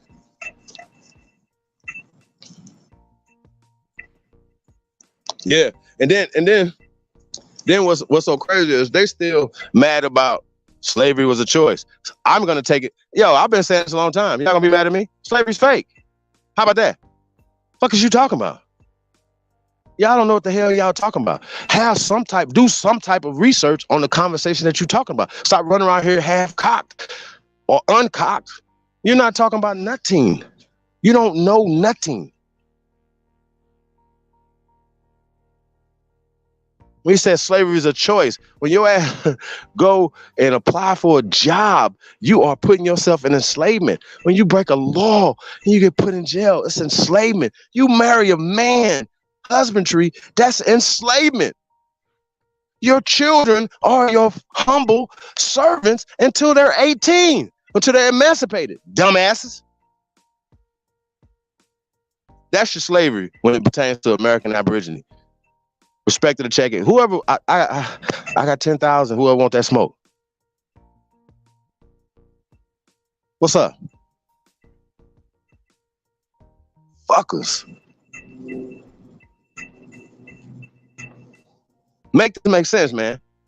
While people of color over, and like I said, they say all the stuff about what you want to say about the George Floyd stuff. Look into it. Don't be emotional. Why is everybody so emotional? They keep, oh, my bad. The media wanted you to be emotional. They wanted to show that all 8 minutes of it. It was a fucking minstrel show. Crazy, ain't it? And we fall for it all the time. And this is how they beating us. Terrible. Bronze.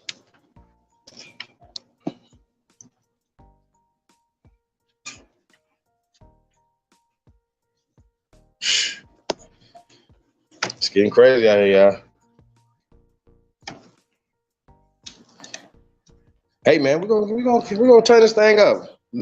Lotus, let's get it turned up, man.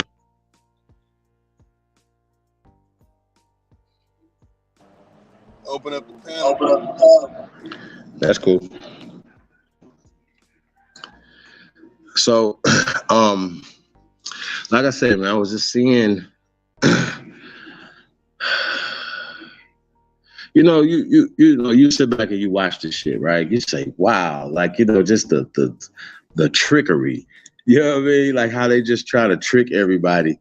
And what to the credit to the people are kind of like aware of all the double speech that's going on. You know what I'm saying? People are really like, nah, they rejected it. And not even on the conversation of they're just being celebrity worshipers. This is serious, bro. People are really serious and people are really paying attention. And what they fucked up at is when they let him say too much. Because now they can't take it back and all they can say, well, he's crazy. But no, well, when you act about, when we have the conversations about, right, about the issues, let's just go down the line. So even when we talk about the unfair business practices and things that are still going on right now today, and all the gatekeeping and all that the NAACP has done to us, I can go on and on and on and on and on. Open Society, aka Black Lives Matter, the Black Caucus, the Democratic Party, Boy Scouts. I Baptist Church. Y'all need more? What the fuck?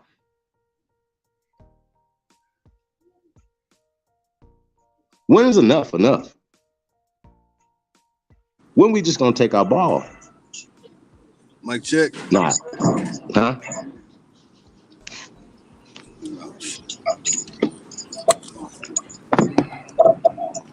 But you see what I'm saying though? When we gonna take our ball?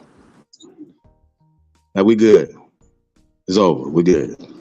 We're gonna take that ball on the crib, man. It's like, cats just need that validation, man. I think that's a problem. We don't need to be validated by nobody. Like I said, when Kanye get that final Infinity Stone, throw Black in the trash, throw Slave in the trash, sheesh. It's gonna be a problem. It's gonna be trouble. Anthony L. Pickens Jr. is in the building. Peace to God, man.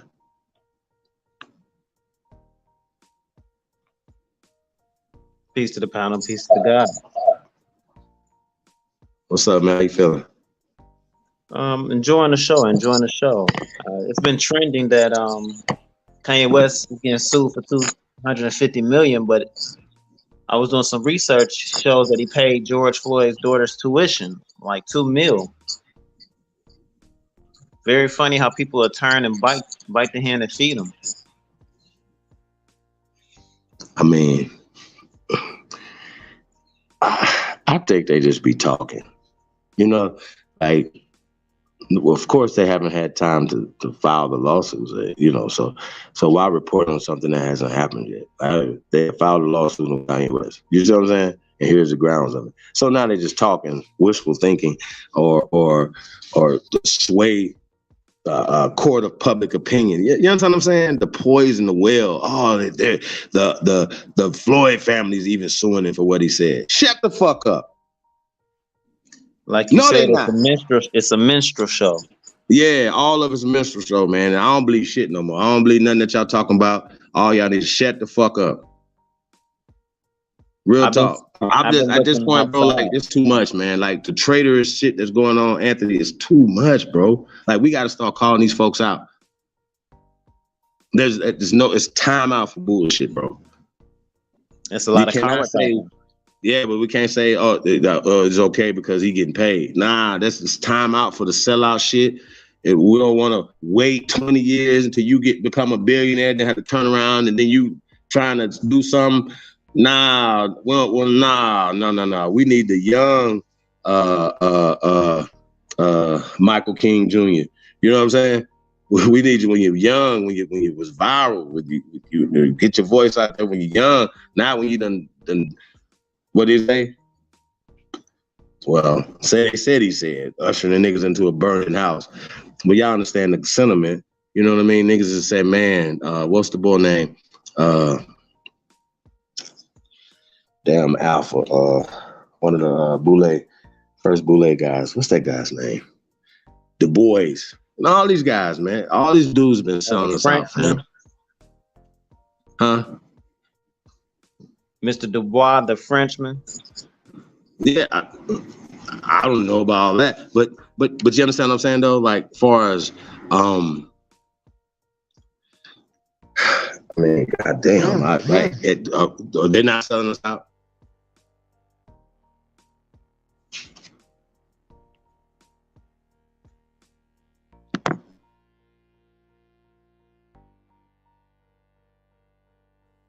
I think when they be giving us the minstrel shows, we need to start be paying attention to what's going on in the world. And something just told me Google the world news of what's going on.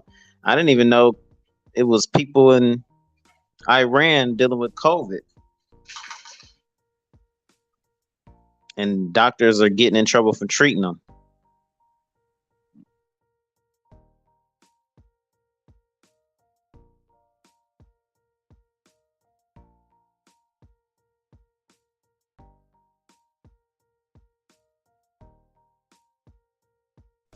Then China's getting ready.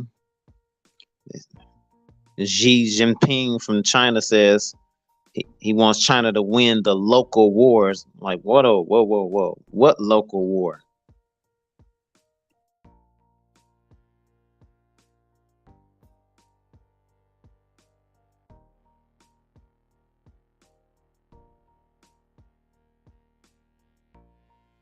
Did StreamYard kill your phone, Chief?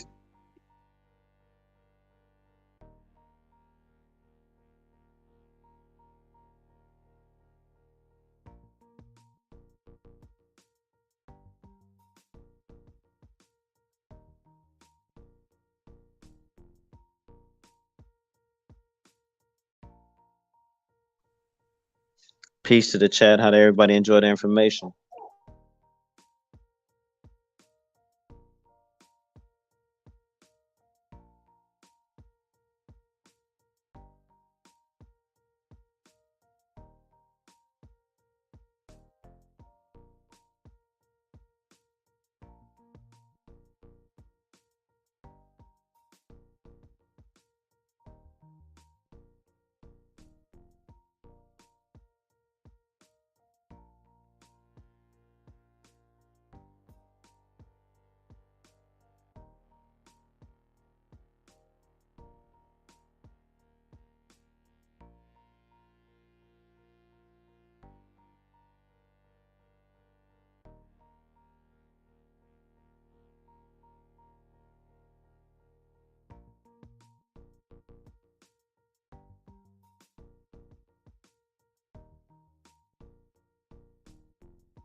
Microphone check. 1 2 1 2.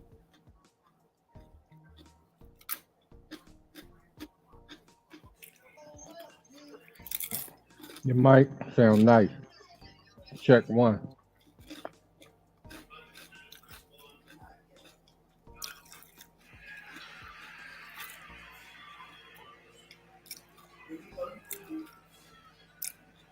Okay, I gotta disconnect some of these additional devices, but I'll be back momentarily. Hold it down. Yeah, it's making me mess up for me too.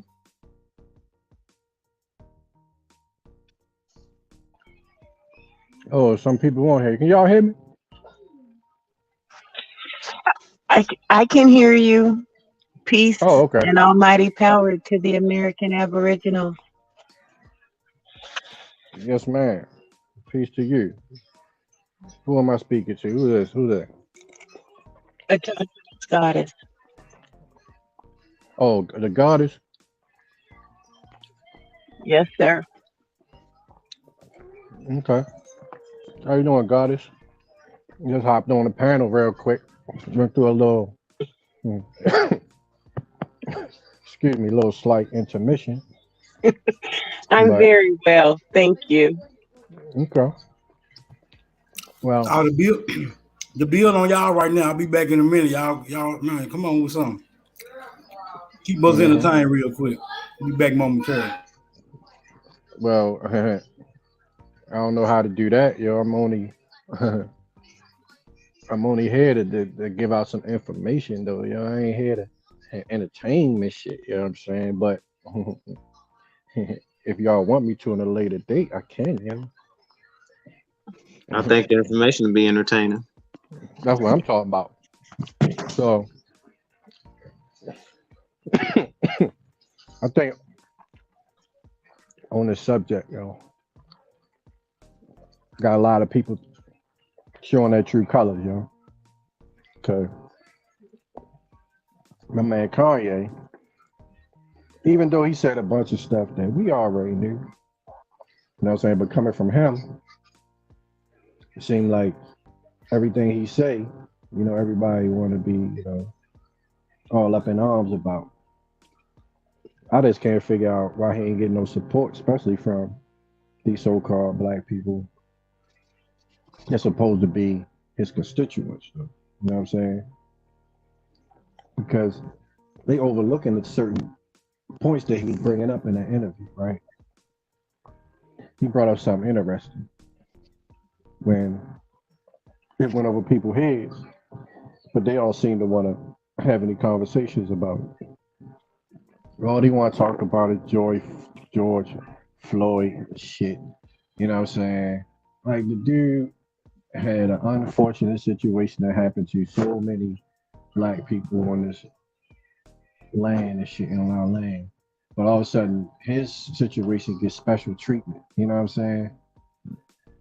He gets special treatment. Why? Because it was on film. See, the one thing that I learned, right, and I think I'm kind of like a little late, and I wish I had listened earlier when my great grandmother told me about this television, bro. Now I realize what the mark of the beast is, bro. It's these visualizations, and the television is the top of the food chain when it comes to controlling what people think. From newspapers to books, now to television. Because mark is short for marketing. So they can put anything out on TV. You can hear any little thing, and we all believe in the dumbass shit. You know what I'm saying? That's the only thing. That's one of the points he was trying to pull out. That don't believe everything you see. You know what I mean? On television. Now nobody wants to point out the fact that, right? They saying that Kanye, you know what I mean, or Ye, he defamed, he made a defamation of character about George Floyd. We all know this bullshit because ain't nobody defamed his character. The motherfuckers that arrested him defamed his character. You see what I'm saying? They the ones got police reports out on him. So what about the judicial system? Maybe he'll be alive if he wasn't racially profiled, but he already had a rap sheet. Who arrested him? Why y'all not talking about that? This man is dead, but y'all still got records talking about he was trespassed and all this other shit, right? Look, they're blaming Kanye though for stating public records. Why didn't his family get all that stuff taken out the public domain immediately after his death? You know what I'm saying? So now they want to sue this man when they could have expunged all that crap off his record. You know what I mean? I think that when you look at the deeper issue, and you understand the little coded messages Kanye was leaving, and because it's simple, and you're talking about his father, how his father is getting water purification systems, you know what I'm saying? To give them to clean the water. I think he said in the DR, Dominican Republic. And he talked to this man that had that invention that takes water out of the air and turns it into, fresh water. And he stated one thing, right? These people, I mean, I'm just so furious at these people, these so-called leaders, that I just wish all types of ill will to a lot of these people that are supposed to be famous because they overlooking shit, right? The fact that this government, right, makes it illegal for people to collect rainwater is demonic. Let's cut through all the other stuff, right? And ask that question or think about why is that so? Why is it illegal to collect fucking rainwater? During C-19, it was making it illegal here in Michigan to grow a garden in your backyard. That too. But yet and still, when you have people who are truly awake, who truly know what's going on, that truly know what the ancestors were trying to get to us about civilization, about governments and how evil they are, and how they want you to be dependent on them and not what the Creator gave. Because if we collect rainwater, we don't need to pay for their water. They want everything to go through them. You know what I mean? It's illegal to have children now. It's going to get to the point where either they artificially inseminate you, or you have to ask permission to even get pregnant. But people tend to see the dangers in that. If you don't have children, you have nothing. Or men, that means you have your whole estate when you die is you're living for nothing. You have no beneficiaries anymore. Everything goes to the government or to the state. Right? Who you leaving it to? You know what I mean? But then we wonder why these people have sperm banks, right? They got sperm banks, right? Where they're artificially or have fraternity, what's they call fertility clinics to make sure their women have children, right? Put some clothes on, come on. Right? So they got okay, how about somebody get artificially inseminated, have a baby, and then abort that motherfucking baby then? You know what I'm saying? Do that. But when you have it naturally, you know what I mean? Let's cut through all the other stuff. Oh, it was unwanted or all that stuff. It was natural. So they terminate those pregnancies. Natural. So you're going against a system that's against natural occurrences. You can't collect rainwater, that's natural. You can't grow food in your backyard, that's illegal, because that's natural. You see what I'm saying?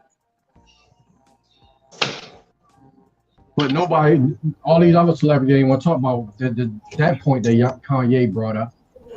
You know what I'm saying? Did he get on there and ask for anybody for any money? That man said that he is worth $11 fucking billion, yo. That's hard for me to believe, but that's what he said. That's what he said. How did that happen? You know what I mean? How the fuck is he worth 11 billion, bro? If that's the truth, it's over for these motherfuckers, yo.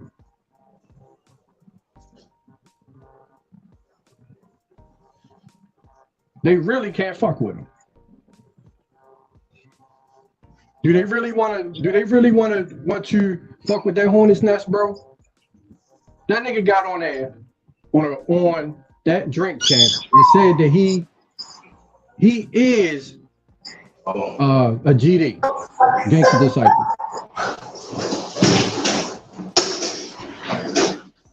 Which means that if they fuck with Kanye, bro, they got a serious fucking problem, yo. That nigga's from Chicago. You think that all Chicago ain't got his back? Fuck all these other motherfucking bitches, cause that's all he is. All these niggas is cat, bro. You're seeing cowards right now, bro. These celebrities. That shit is not hip hop, bro. I ain't never seen no shit like this, bro. Motherfuckers is scared to talk against some Jews. They call them small hats. They fucking Jews, yo. Fuck out my face. These niggas, yo, this is some bitch ass shit, bro. Yo, I'm fucking almost 50 years old. Nigga, it ain't no fucking way back in the 70s, 80s, even the 90s where niggas would ever, I would thought that niggas would ever be afraid to fucking speak up, bro.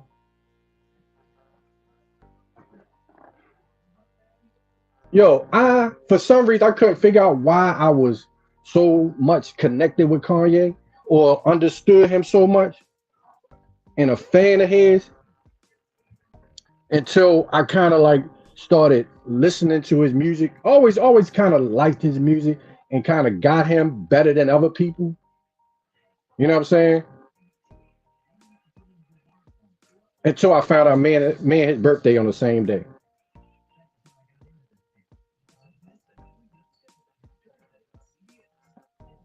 So with I don't really get too involved in that and shit, you know what I mean? Birth, you know what I mean, and zodiacs and all that other shit. But I think kind of just like that nigga, yo. You know what I'm saying? So I know that we want to know the truth. We can see right through motherfuckers. You know what I mean? So yeah, a lot of motherfuckers going, you know what I mean, they're not gonna like you because you're in a room and all the snakes looking at you because they know that you know they're a snake, but everybody else don't know. You know what I'm saying? Even the people that call themselves awake or conscious don't know. And you might be the only motherfucker that can see through all the bullshit.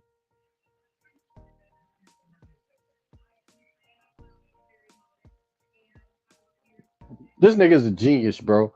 And I think people just don't fucking want to lose their little status, so they're afraid they're afraid to even get into the whole who owns this and who owns that when it's not even a fucking secret. You know what I mean? We know this shit. They know it. But he said so he dropped so many gems in that interview that they distracting us with some George Floyd bullshit when they the ones that arrested him. The police are the ones that got the fucking rap sheet on him. Why does he still have a record? He was arrested all the time. What about all those police officers that was arresting him? Countless amount of times. Is it not true? And if he said anything that's not true, that would be an issue. You know what I mean? Right. Hey, none. Let me ask you a question though. Have you caught the toxicology report that Ali Muhammad dropped? No, I didn't As see it. well as why What he aren't put they on it? suing? Why aren't they talking about suing Candace Owens as well as the production company that produced the documentary? You know what I'm saying? And address, because people have, not just Kanye, but other people have been talking about George Floyd did not die. Mm-hmm. I'm just saying, you guys, I don't give a fuck. So right. I'm not, but I care about the family. I care about, you know, people's loved ones, stuff like that. And I don't speak ill of the dead like that. You know what I'm saying? So I'm not gonna be in no conspiracy theories like, oh, this didn't happen, this and that and the third. However, the dude was, so they said, was charged and convicted of murder. Am I correct? That's correct. Yes. Mm-hmm. Now, I'm trying to figure this out. How does those two things exist in the same space? Because a lot of us was assuming that he was going to be found not guilty, or not even charged. But y'all got to talk to me now. Like, no. Here's the thing though. Because if we would have heard that, like it would have been something else. I think it would have been up there. I don't think that the way emotions was going at that particular time, to see that, everybody would have been fucking mad if that would have came back like, oh no, there's no charges or found not guilty. So do you guys think that they faked the guilty verdict? So there wouldn't be civil unrest? Mm-hmm. Like it just makes you start asking a bunch of questions about the Amber Geiger's case. I bet she's somewhere eating bonbons right now. You know what I'm saying? Right. Y'all better pay attention. That's what I was thinking too. And you know that people was even saying right after the verdict, saying that wasn't even the same man that was in court. That's what I believe. You know what I mean? Look, how do we even know that these people are even still locked up? We don't. You see what I'm saying? The minstrel show, the dog and pony show.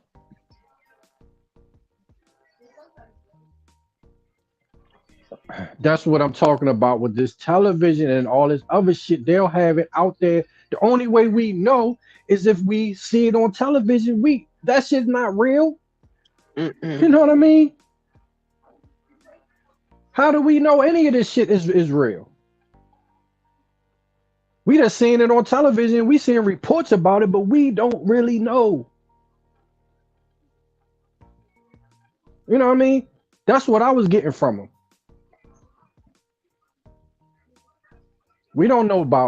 Man, this whole thing is just, if they're gonna lie about history, they're still lying now. Mm-hmm. I mean, you have people in the government and entertainment that's running everything, right? That can literally get away with murder right now, bro. And nothing will happen to them. I mean, these people are doing pedophilia, they're raping, doing all types of shit, and nothing is going to happen to them at all. But as soon as one person says something, he's crazy. Okay, so this man is worth a multi-billionaire, and he's crazy. Like, hold up. So the nigga on the street that y'all arrested, George Floyd I'm talking about, right?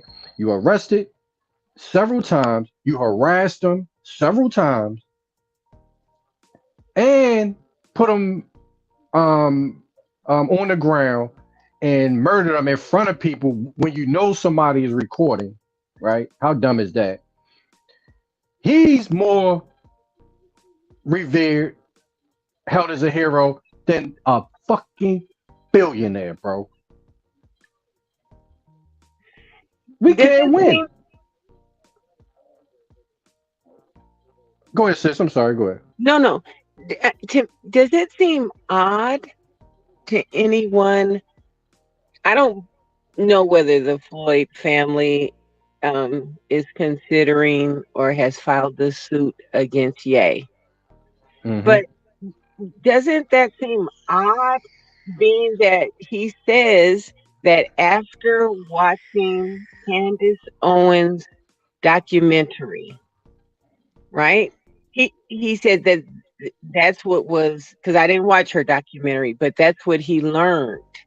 Now, doesn't it seem odd that they would go after what I'm going to consider, because those that go for folks that look like them are weaklings, they go for the low hanging fruit Mm-hmm. because they don't have the guts to approach the powers that be. But Candace Owens and the company that presented that documentary, you're not going for them. He never said that George Floyd injected himself. I mean, I don't understand the logic in any of that outside of it being a distraction, unless they're also part of the cast. But sis, that's what I was saying at first. Why don't they go after all of those officers that arrested him and got and now he has a rap sheet, right? Shouldn't he go after all of those old because they're the ones that painted this picture? Kanye didn't arrest them, didn't arrest him. All of those times he got arrested was who? Why was y'all arresting him? Because they're suing. Kanye or Ye is expressing his observation or belief or his thought that this was something done to George Floyd by the police officers. So if they're suing Ye, are they suing Ye for defamation of the police officer? I'm getting at something without getting at it. Let me explain something because I don't want to really insult anybody's intelligence, right? Okay, if George Floyd has cases, right? Say for instance, you could pull up his old rap sheet with all his convictions, all that. If that's still in the public, if you can still pull that up, that means they are active. That means the state is still collecting on those things. They're collecting money off of it. That's why when you expunge it, you close the accounts. That means that the judiciary, the system, and how they trade these court cases, those are actual bonds. That's why when you pay the bond, you're actually satisfying the debt. That means that George Floyd, even though he's not here, people are still getting paid off of his estate, off of those open cases. Why did his family never expunge him? Why didn't they investigate all of that to see why can somebody like Candace Owens bring up his old history? So my point is, why are you not going after the judicial system? Well, and looking into, you see what I'm saying? You just said it. He's an actor, because now they were saying that Steven Jackson, they're supposed to be like quote unquote twins or lookalikes. Right. We don't know. We don't know. Exactly, bro. That's my whole point. That's the whole point, bro. Nobody knows. He said, Kanye even said that what has this situation with George Floyd in Minneapolis, what has it done? Has things gotten better? He said that the crime rate done went up. Don't be surprised. Black Lives Matter money went to Joe Biden and his campaign. Owned by, bro. Owned Black Lives Matter is owned by George Soros now, bro. They motherfucking Jews. Some Jews own Black Lives Matter, bro. But people mad because Kanye playing business, playing war tactics, saying, "Oh, y'all Jews, y'all want to own Black Lives Matter? Guess what? I'm gonna own White Lives Matter then. Let's do business. Let's trade." You know what I mean? Because niggas already caught on to your Black Lives Matter shit. Man, I would drive like when Biden doing the campaign, I'm in DC, not that far, on 495, right? Going through DC in Alexandria, right? So I see this car, Black Lives Matter. I mean, bumper stickers all on it, big ass signs on the side, like a fucking advertisement. It said number Black Lives Matter. Man, a whole white boy driving the car, Jack. You go to these white neighborhoods, they got Black Lives. Yo, I kid you not, Black Lives Matter signs all in their yard, bro. It's everywhere. It's their way of gentrifying. That's how they're sneaking in with those fake signs. Because that is. Because the race, the whole thing about black, they love black because they know that within this system, this racist system, that white is over black. Because they created that bullshit. And as long as you got niggas supporting this black word that has no fucking power at all, and nobody wants to take charge and claim it, and do like the Jews do and make it so when you say black, your ass is fucking getting charged for defamation. That shit puts white on a different pedestal. So long as black exists, white will always exist.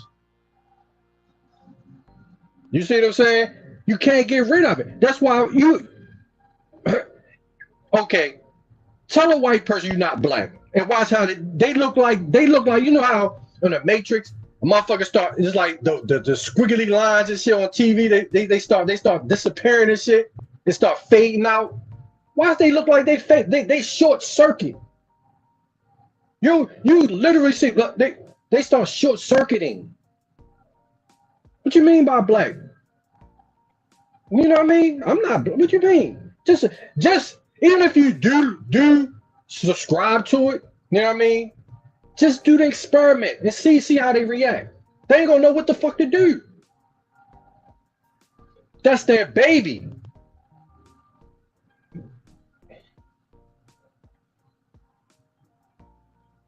A term that motherfuckers just put on a pedestal. They just, oh yeah, we're black. Where did it come from? How long you been using it? Where did you derive this definition for black from? Who invented it? Does it have the same rights as all the rest of these entities on here? Because if it does, you need to let me know where it is. Does it have any right? Oh, the civil right. Oh, that's civil rights. They don't say black rights. You know what I'm saying? They flip it on you. Because as soon as you ask for where are the rights for black, they point you to another word that's not that. You know what I'm saying? Yes. So if you're going to tell me that I have rights, you have to show me where that word exists in the law. Don't point to another word and say that is what it is when it's not. Civil rights is not black. Because if that's the case, you would have put black in it. But it says civil, you know what I mean?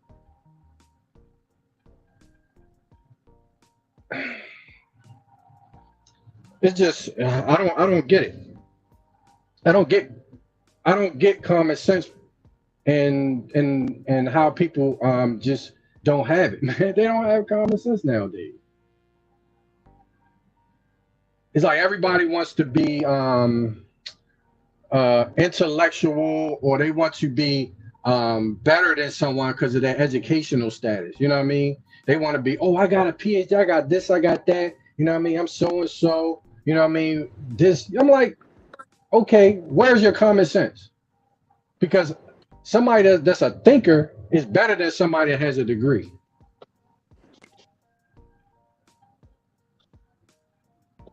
But go somewhere where there's nobody around, no recording devices or anything like that, where they can't prove it, and they will tell you you're right. I guarantee you. They'll tell all of us we're right. The Aboriginal, all this shit. I guarantee you they'll tell you you're right. You're absolutely right. In the public is a whole different game when they know people are recording. But get in the room is just you and them. Go in the room and everybody that's attacking, that got some power, that's attacking Kanye, would say that Kanye is correct. But they ain't gonna say that because they know it's too many dumb motherfuckers out here that they're controlling. So all the dumb people is giving them power, giving them money, following them. Man, shout out to the 5%ers, bro. That thing on point. The 85% dumb, deaf, and blind, followed by the 10%. Yo, they right with that shit, bro. I ain't even going front, bro.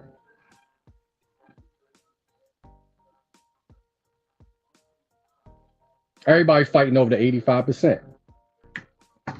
Know what I mean?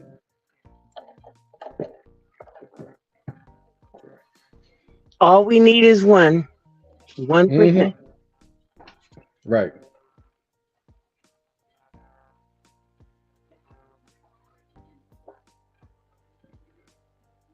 The only thing that I don't like about Kanye is that he's not, the stuff that he said is kind of, he said some good stuff, you know what I mean? I admire his bravery, but he ain't really up on a lot of stuff, man.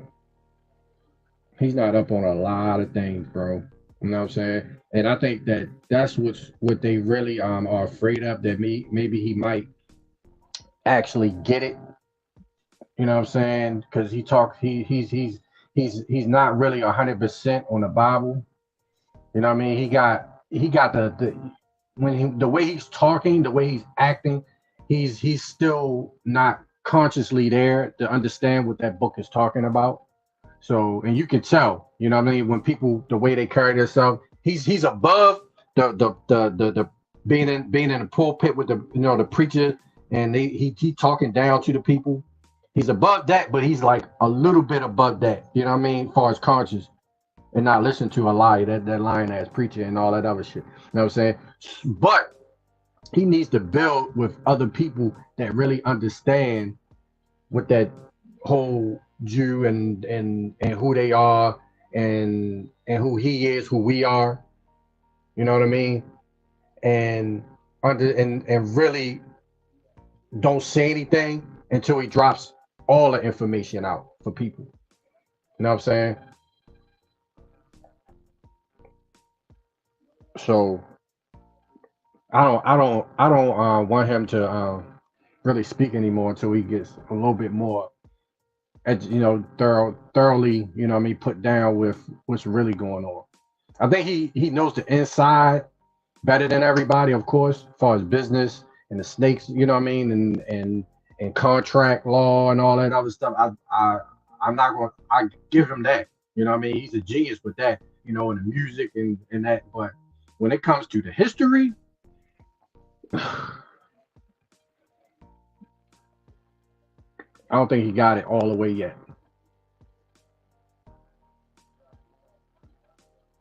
Because he getting the interviews and the stuff he's saying, man, he's like letting these people back him into certain he's letting them back him into corners that he shouldn't be in. You know what I'm saying? So he hasn't developed that skill of how to really go against these damn devils, man, because they know what he's doing. You know what I'm saying? They know what he's doing. They adding this shit and don't put out his whole interview and all this goofy shit, man. You know what I'm saying?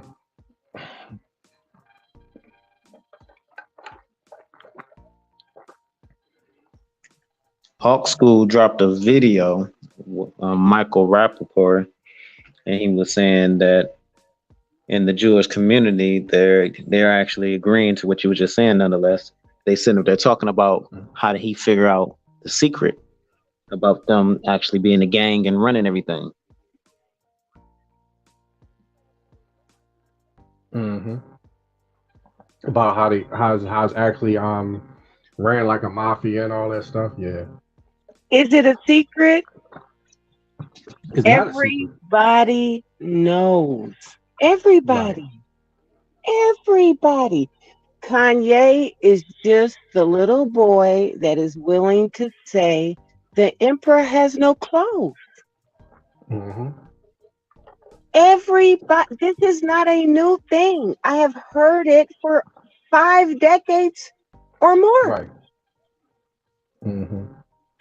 Everybody that goes into this industry, unless they were literally plucked from under a rock, we know the horror stories from the 50s, from the 60s, from the 70s, from the 80s, from the 90s, the early 2000s. It is just a constant replay. But Right. everybody thinks, well, I'm going to get mine. If they I don't have any ill will towards Kanye, but if he was still in his happy little relationship, we wouldn't be hearing none of this. It's just that the snake bit him, Mm-hmm. and I appreciate the fact that he's sharing this information, but I don't look to Kanye to be my savior. None of these celebrities are going to do that. We are the power that we seek. It's in us. They have manipulated and manufactured a world that has given us the power. Anybody and everybody that has social media should play it, rerun the tape. If we want something to be known, let's not depend on it being advertised on, I don't know, those networks. I don't the Breakfast Club or the Drink Champs, or Adam, the whoever that guy is. None of that. We have the power to do it individually. Everybody, whatever the issue is, we make it viral. We tell the world. We do it. Not wait for them. Then we don't have to be disappointed. I watched that Drink Champs, and I went back and I watched 1 and 2. 3 was different, way different. And then I heard everybody trying to cancel the one person that gave Ye the platform. Now, they may have built, to me, that entire thing was scripted. From the apology tour, all of that was foreseen. Those people took risks. I wouldn't take a risk for people that won't turn off the TV and boycott one football game. But you want somebody to give up their livelihood? You want somebody to risk their life? Those that expect the most always do the least. What if we do make all this noise and shut down the drunk? That's a perfect platform. Everybody has an alibi. We see what happened to the leaders. They wipe them out. I wouldn't volunteer for that. I wouldn't sacrifice my children. I wouldn't sacrifice myself, my family, for people that choose to be asleep. It's a choice. We're in the information age. There are no more secrets. Everything isn't the way it appears.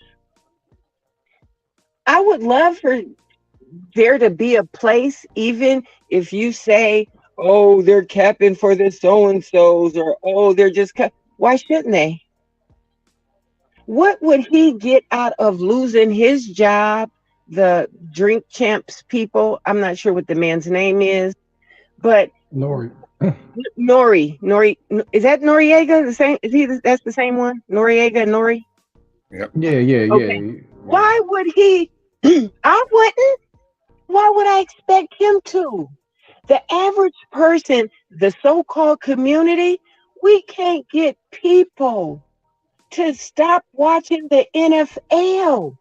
When they put your so-called heroes on the auction block, they're not doing that in hockey. They don't do that for baseball. They don't do that. But because for our comfort and our entertainment, we will continue to support and arm, not just support, but arm the people that are trying to destroy us. But we expect someone to give up everything they got to save people that don't want to be saved. I don't think it's fair. I think we should just think that, not we, or because I don't want to speak for anybody but myself, but there's value in everybody. In everybody. Just because you ain't at the table when people are putting together these plans and executing them, I thought it was strategic. I thought it was ingenious that man, and they could say, oh yeah, I'm drunk. Oh, I said it 2 or 3 times. We love the Jews. We love the Jews. Why should somebody bleed out? I think we shouldn't expect that. We should only expect it from our own selves. What are we doing? Did everybody repost what he had to say? Once they took it down, we could keep it out there. We have the power, the energy. Yes, and I'm going to say currency. We have it. It's us. And we don't need to rely on others outside of ourselves. We just got to keep building. And I'm going to mute my mic. Thank you.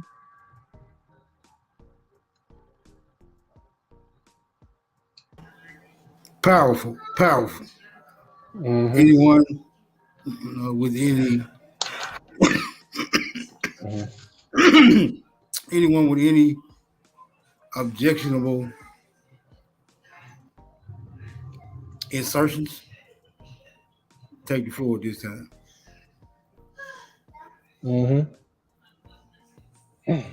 I mean, we gotta get to the point like this, bro. We gotta get to the point where I think Kanye had another interview. I don't know if anybody's seen it today. He was on somewhere. He was somewhere. He wasn't. I think he was out. He was out in the street somewhere. And he was somebody. He was responding to Nori. You know what I'm saying? He didn't say nothing bad. He just told people, leave Nori alone. Blah blah. Whatever. It ain't his fault, pretty much. You know what I mean? Saying, Nori's a cool dude, you know what I mean, whatnot. But one of the key points I think Ye was talking about was this, bro. That because he's known for rap, they don't say that he's a billionaire. You know what I'm saying? They don't mention it. All they say is he a rapper. You know what I'm saying? They don't mention the fact that he's a billionaire. One of the, if not the richest, I still can't wrap my mind around. He said he's worth $11 billion. He said it out of his own mouth today. He said the richest black dude ever, or whatever, right? But that's not even my point. My whole point is they say that answer my point. He said this. He said if he mentions it, then they call him arrogant, right? Now, in this world that they created, right, this fake false debt society, fake paper money, and all this other shit, when everybody's fucking, can have unlimited credit once you're born into this world, you know what I'm saying? If you know exactly what I'm talking about. How much is the earth worth? Unlimited. You know what I mean? It's unlimited resources, unlimited, you know what I mean? All this paper shit is bullshit. The one thing that we have to learn is that no matter how they try to create these fucking people that's subservient to them, they all got the idea, they got the genetics from us, right? So all these people calling themselves, guess what? Y'all Jews, Arabs, I don't care what race, made up race you talking about, y'all genetics come from us. So therefore, you can call it arrogance or whatnot. I'm on that tip. When it's all said and done, y'all motherfuckers got to answer to us. So y'all can destroy anything y'all want to. We the gods. Period. So we got the right to curse all of y'all motherfuckers.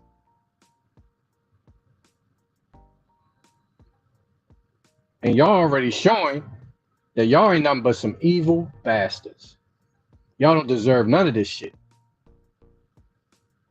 So the judgment day is on all these motherfuckers. They done stole what's not theirs. They done took what's not theirs. They took identities that's ever evolving. What is one of the laws? The only thing, one of the laws in the universal laws. The only thing that doesn't change is change. Right? Correct. Change all right. So therefore, they're acting as us when we already done changed. They're doing shit that they call it culture, and we changed. They're doing shit and trying to stay the same off of principles, but they're hiding behind the fact of who they really are. They're soulless. Let's cut through the chase. Anybody that would do that to a man, George Floyd, and on camera, whether it was fact or fiction, has no soul. Yes, we do dumb shit. We shoot, we kill, you know what I'm saying, and all this other shit right there and like that. But for people to not have any remorse, to know that they lied to people so they can get to where they are. If everything was the truth, they wouldn't be in power. So culturally, we was punished for what they are portraying right now. If you're going by the story, I'm not saying the Troy story is true or false. That's not my point. My point is we was punished for the act of what they're trying to portray. If they're trying to say that they are Jews, we was cursed because we fucked up for being that or believing in that. You see what I'm saying? So how are y'all over us?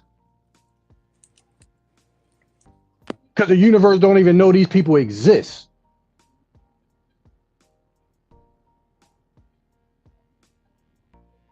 They're invisible.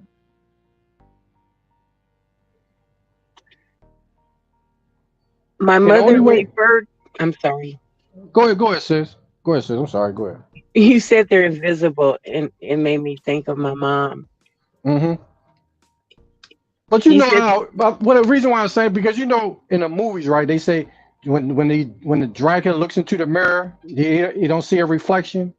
Yes, that okay. But she used to say she never ever referred to them as white. She always said clear people. Right. She said they're clear. Mm-hmm. And I didn't understand that. But as I got older, I understood she meant absent of kindness, consideration, soul. Right. Soul. Melanin. You can see right through them. And I don't really think it has that much to do with melanin, because I know a lot of clear folks with plenty of melanin. That's the hocus pocus for real, I believe. They got us chasing this pale face. Nobody has ever been able to make me believe that some mutant recessive could ever dominate us. Nope. We are participating. There are people that look like us that have sold their soul. So you're clear if you have sold your soul. Your melanin can't protect you. You don't have a soul. You can't sell it and still have one. These are choices. But do you think that aspect of ourselves, right? If we live forever, right? You can't really kill the original, right? You can't kill the first. No, Right. I'm learning. It might be late, but they say better late than never. I gave up on this thing called mankind, mannequins, posers. Right. Well, we are. Before I got to junior high school, I have always known who I am. What I actually am. I'm the spirit. This vehicle does not define me. I am having a fleshly experience. What I have always been here, and I always will be. But I have 2020. I got shook with the death, the destruction, the sickness, the suffering, and then the George Floyd. It took me someplace different. It made me decide, do I want to leave this planet without even trying to connect to people? Because I don't. I haven't had a desire. I don't have friends. Don't want none. It's enough dealing with my blood. So I joined social media for the first time, to try to see if I could connect on a physical level. Am I going to leave this existence without even trying? And this is really what I'm trying. I don't even know how to talk to people because the stuff people talk about don't mean nothing to me. It's irrelevant. It doesn't have anything to do with the big picture. You know, when I told my son about, what I was thinking about, he was like, "That's wild, Mom." He said, "I never hear you talk about making connections fleshly." Because I never have. I've always been a spirit. I've always thought of myself as the source. But I didn't come. I've been a spirit. I actually came here to live in the flesh, to live in this avatar, my vehicle. So yes, before I leave, I want to connect with people. I want to at least make an effort. I want to see because my kids tell me all the time, "Mom, there are people like you, but they not coming to your doorstep," which is true. Because you just can't come to my house. I'm not interested in hosting. But I think that if we're going to do this, that's what I think this Sounds is. like a good idea, though. But go ahead. Go ahead. No, you. It does sound like a good idea. What did? Yeah, that's what I wondered. What'd she say? The hosting, like inviting people of like mind around you, getting. But now, you know what? My home is the only safe place on this planet. My kids ain't never had folks. I ain't have a bunch of girlfriends up in here. I ain't have folks running up through here. See, the spirit that is in my home, I don't play Russian roulette. I don't play with fire.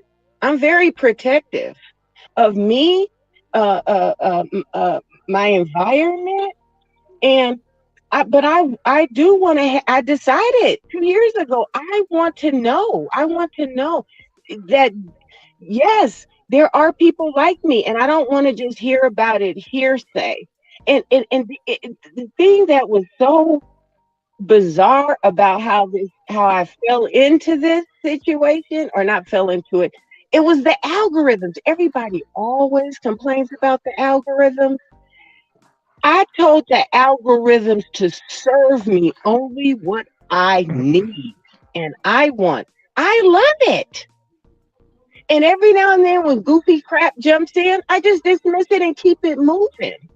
But I attract to me what is me. I think all of us do in one sense or another. I don't give, and I don't think we should too. I don't give those people no power. None. I don't. They have power only if we think they do. Get up tomorrow and decide you to God and go and bless or bliss others. You know, it's only a war for the weak, right? I'm not under siege because the thing that I am, I'm indestructible. Yes, you might terminate this vehicle, this flesh of mine, but I'm gonna always be here. And now I think maybe I'm more confident in that as I was before I had children, because I was confident in it before. Having children makes you fearful because all of a sudden the world has something they can use against you. And let me tell you, I stayed on the front line 24/7, all day, every day, trying to protect my children. But I got them to a place where they got their own minds because I didn't give them mine. I didn't give them my mind because I wouldn't let anybody else give me theirs. And that's the freedom that I want for everybody so that we can connect and it's genuine, because it's a real thing, synergy. Greatness begets greatness. Love begets love. And we are already almighty power. We got to know it, not think it, know it, and then act on it. Because knowledge, you guys have a whole bunch of information. And I thought I had information. Y'all got me every which way but loose as far as information on so many different levels. But what we doing with it? It's what our actions are. And you don't have to go build an empire. You could just look out for the next person. Be considerate, be thoughtful. And if you're having a conversation, don't just wait for somebody to say a word that you can pounce on. Open up your soul, open up your mind so that you can share and receive. Because all of us have something that we can contribute. Every single person, everybody knows something that you don't know, that I don't know. And we can learn and benefit from each other. But we got to get with each other to do it and stop looking for power outside of ourselves. We are the power. And I'm going to get off my soapbox. Thank you, guys. I love you much. No, respect, sir. Respect. That's what I wanted to say. I just want to say this, bro. We got to realize that these people are not natural, bro. It's too much evidence. There's too much evidence pointing to the fact that we're dealing with some unnatural beings that they just physically imitated and learn how to artificially grow and to be mutate.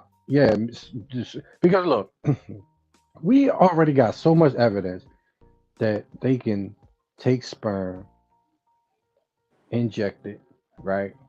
They can take incubators, make children, grow them. That's not the same as us, bro. Because when you're exactly, bro. I mean, how many is it hard to believe that a woman, right, that carries a child for 9 months, okay, and the whole time she's carrying that child, she's reading, teaching them inside the womb, and all of a sudden this baby grows up and just becomes just the greatest you know what I mean, whatever, you know what I mean, in a I mean, calculus, a surgeon, whatever the hardest shit or just the smartest genius of anybody. You know what I mean? There's something to say about love growing up in the womb and somebody being grown in a fucking machine. Yeah, You know what I'm saying? takes the humanality out of it. That's what I'm saying, bro. It's like, it's one thing. You cannot tell me a man and a woman conceiving a child is the same as a woman using some old saved up sperm. Man, they got online. This ain't even no secret, bro. They got online this baby that was called the oldest baby ever. The woman they was experimenting, right? It was a white woman. You know what I mean? They used some sperm that was 30-year-old sperm and impregnated this woman. Not surprising. A baby was born with 30-year-old sperm, bro. It's not surprising. People, I mean, these are subjects or men or people that not even living anymore. Right. I mean, you know, when your species is dying, you got to do whatever you can. But that's what I'm saying, bro. And you're doing, you know what I'm saying, slowly. And I do agree with what the sister was saying about our energy is being used through currency, through chasing money, and all of that. It is shit. That is exactly right. But I do believe in man and mankind. That's why he said this is one giant step for man and one giant step for mankind. They know that they're not us. There's a difference between a man and a kind of a man. They're kind of us. They're not. They come from us, but they're not us. You know, they're not. And we tend to think that they are. We want these people to have the same feelings that we have. Right. And that's my point. We keep coming to the table trying to talk to people who are war and violence. We trying to talk peace. And they keep showing us this is how they took it over, so this is how you're going to have to take it back. I don't know nobody who takes power like that and just give it without it happening and being taken from them, because we're the people who's been doing this for generations.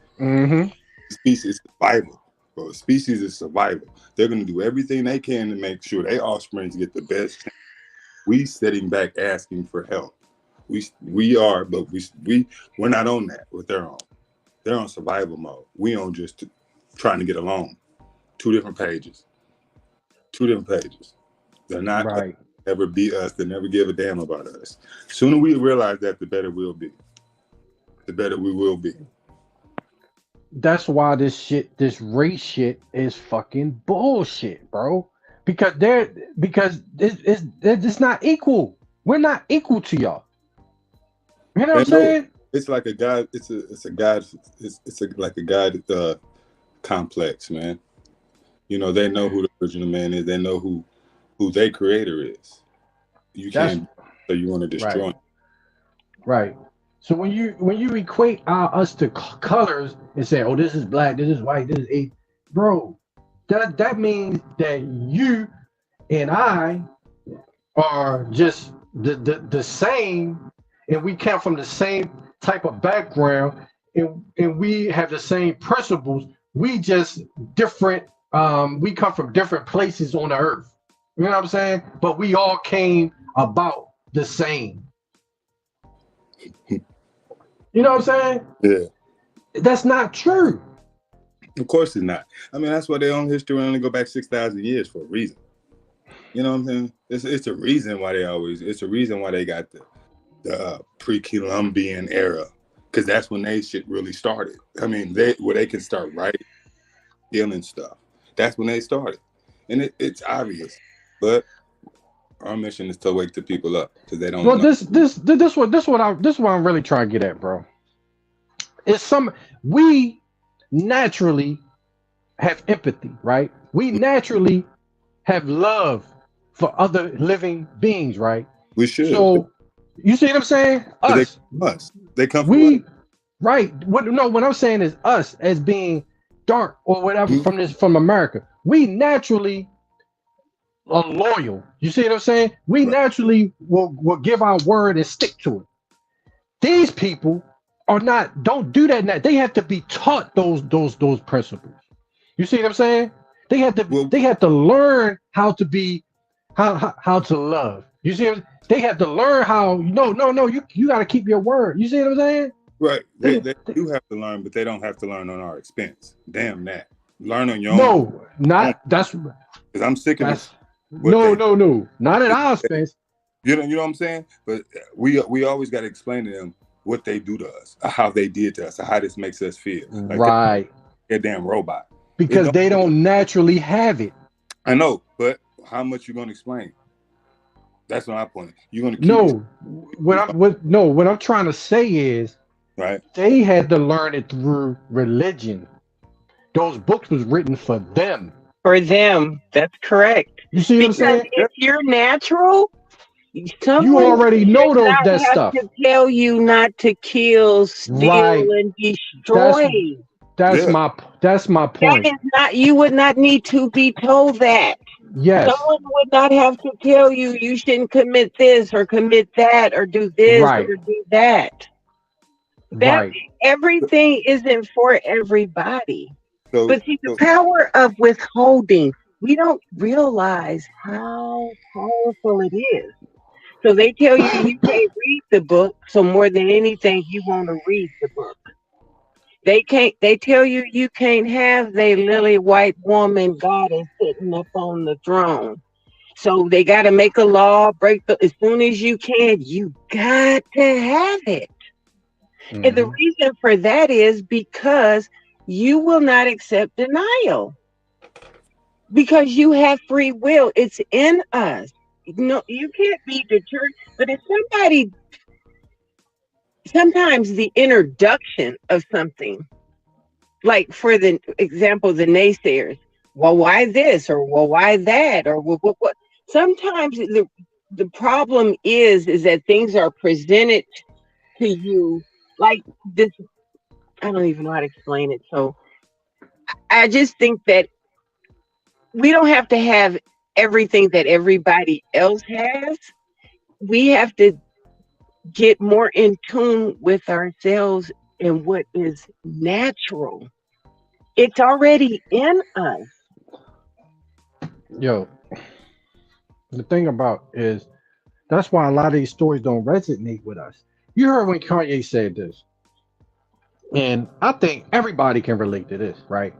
He said, in order for you to stop me, y'all gonna have to kill me. That's the attitude. We don't have that. You feel me? We don't have that attitude. We are docile people, and they keep us. We're not militant people no more. We're docile people. We want to come to the table singing Kumbaya. You know what I'm saying? Instead of saying, all right, I'm done asking. It's because what else are we doing? We be begging to live. We're not. We begging for rights, man. We've been here since everything, since the beginning, and we're begging to be treated like humans. Well, look, they go take. They don't. I mean, it's no talking.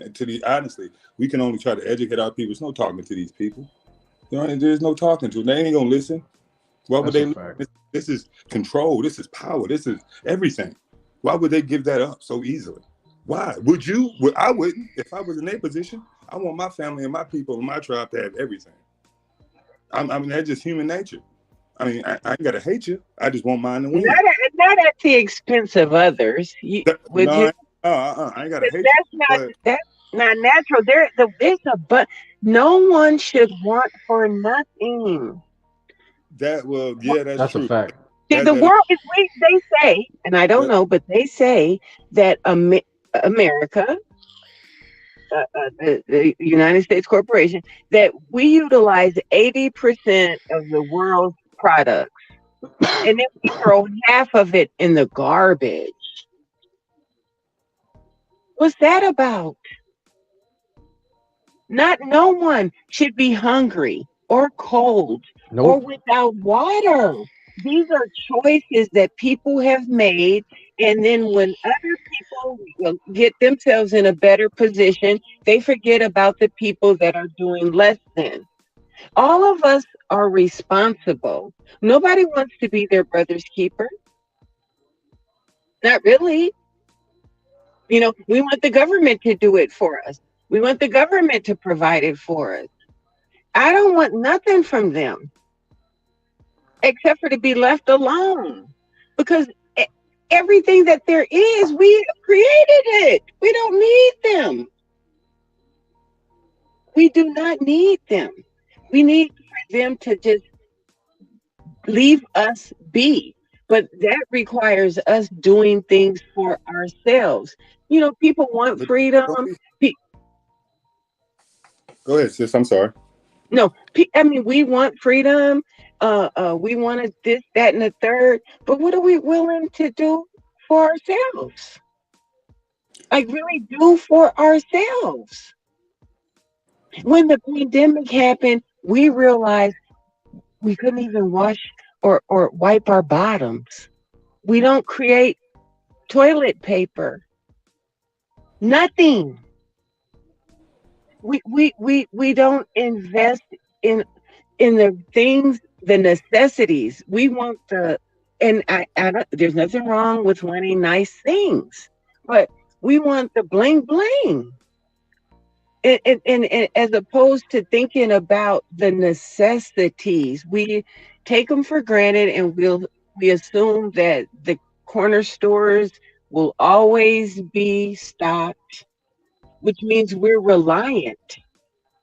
So until we change our behavior, they're not going to do nothing to encourage us to be self-sufficient and But independent. but they also destroy everything we did have. We can't act like we didn't have things and they destroyed it to try and leave them alone. We tried that. Those have, Correct. and they have destroyed this. They came where we were and destroyed it. So They did. I don't dismiss all the stuff our ancestors did do and they destroyed it. That Yes. stuff while you by your bootstraps. I understand that. But if they're not allowing us to do such with that freedom that you're just saying we need just to be left alone, how do we do that then? Because they can leave us alone but still control us from a distance like they're doing. That's what they pedos. They're leaving us alone but still controlling you. You're not free. We're not free. Just because we can sit in a restaurant with these people or be in an office with these people, we're not free. How are we free? And this is our land. They won't leave us alone. It has been proven. Anytime we got something, they will come somehow and take it. It has been happening over and over and over again. So the question is, when are you going to stop letting people take your stuff? You can keep building, but if they're going to keep building and taking it, you're back at square one. So do you think it's impossible for us to build? I think with them around, yes. Yes, with them around, because they got their hands in everything. Everything. You don't think that they have their hands in everything because we cooperate? That too, but that's on us to get the people who do help out of the way. But we have to do our own diligence too. It ain't all on them, but we can't go asking all the time. We got to go taking. We got to go demanding. We got to get back to you touch ours, we touch yours. Don't come over here. We don't need your police on over here. We got this. We don't have that no more. So that allows them to come in there and do what they do. We don't help our fellow man when he getting beat by the police. We'll pick up a damn phone and record it. We better record it instead of going to help. Say, no, that's my brother over there. No, I don't know that man, but I know what he's going through because we all been there. But we'll record it. We'd rather get hits and views on it. So I don't think I just don't think you talk peace with people who only speak war. It's proven. We know who they are. We know their tactics. Now it's all, are we going to lay down like we've been doing, or we just going to do something about it? Big bro. And what you're saying is true, but at the same time, we can't say that it doesn't happen. Because just because it is not showing up on social media or on television or mainstream media doesn't mean that every day some brothers out here that is doing that. You know what I mean? That is standing up to these police and preventing them from doing things to their fellow, you know what I mean, people. You know what I mean? But because we don't see it doesn't mean it doesn't exist, and it doesn't happen, and it doesn't happen every day. And that's what I want to stress to us, that we're not what they're this stereotype that they try to portray us to the world, because everybody in the world is looking at that stupid ass videos and shit and thinking it's all of us. They're not putting the positivity out here.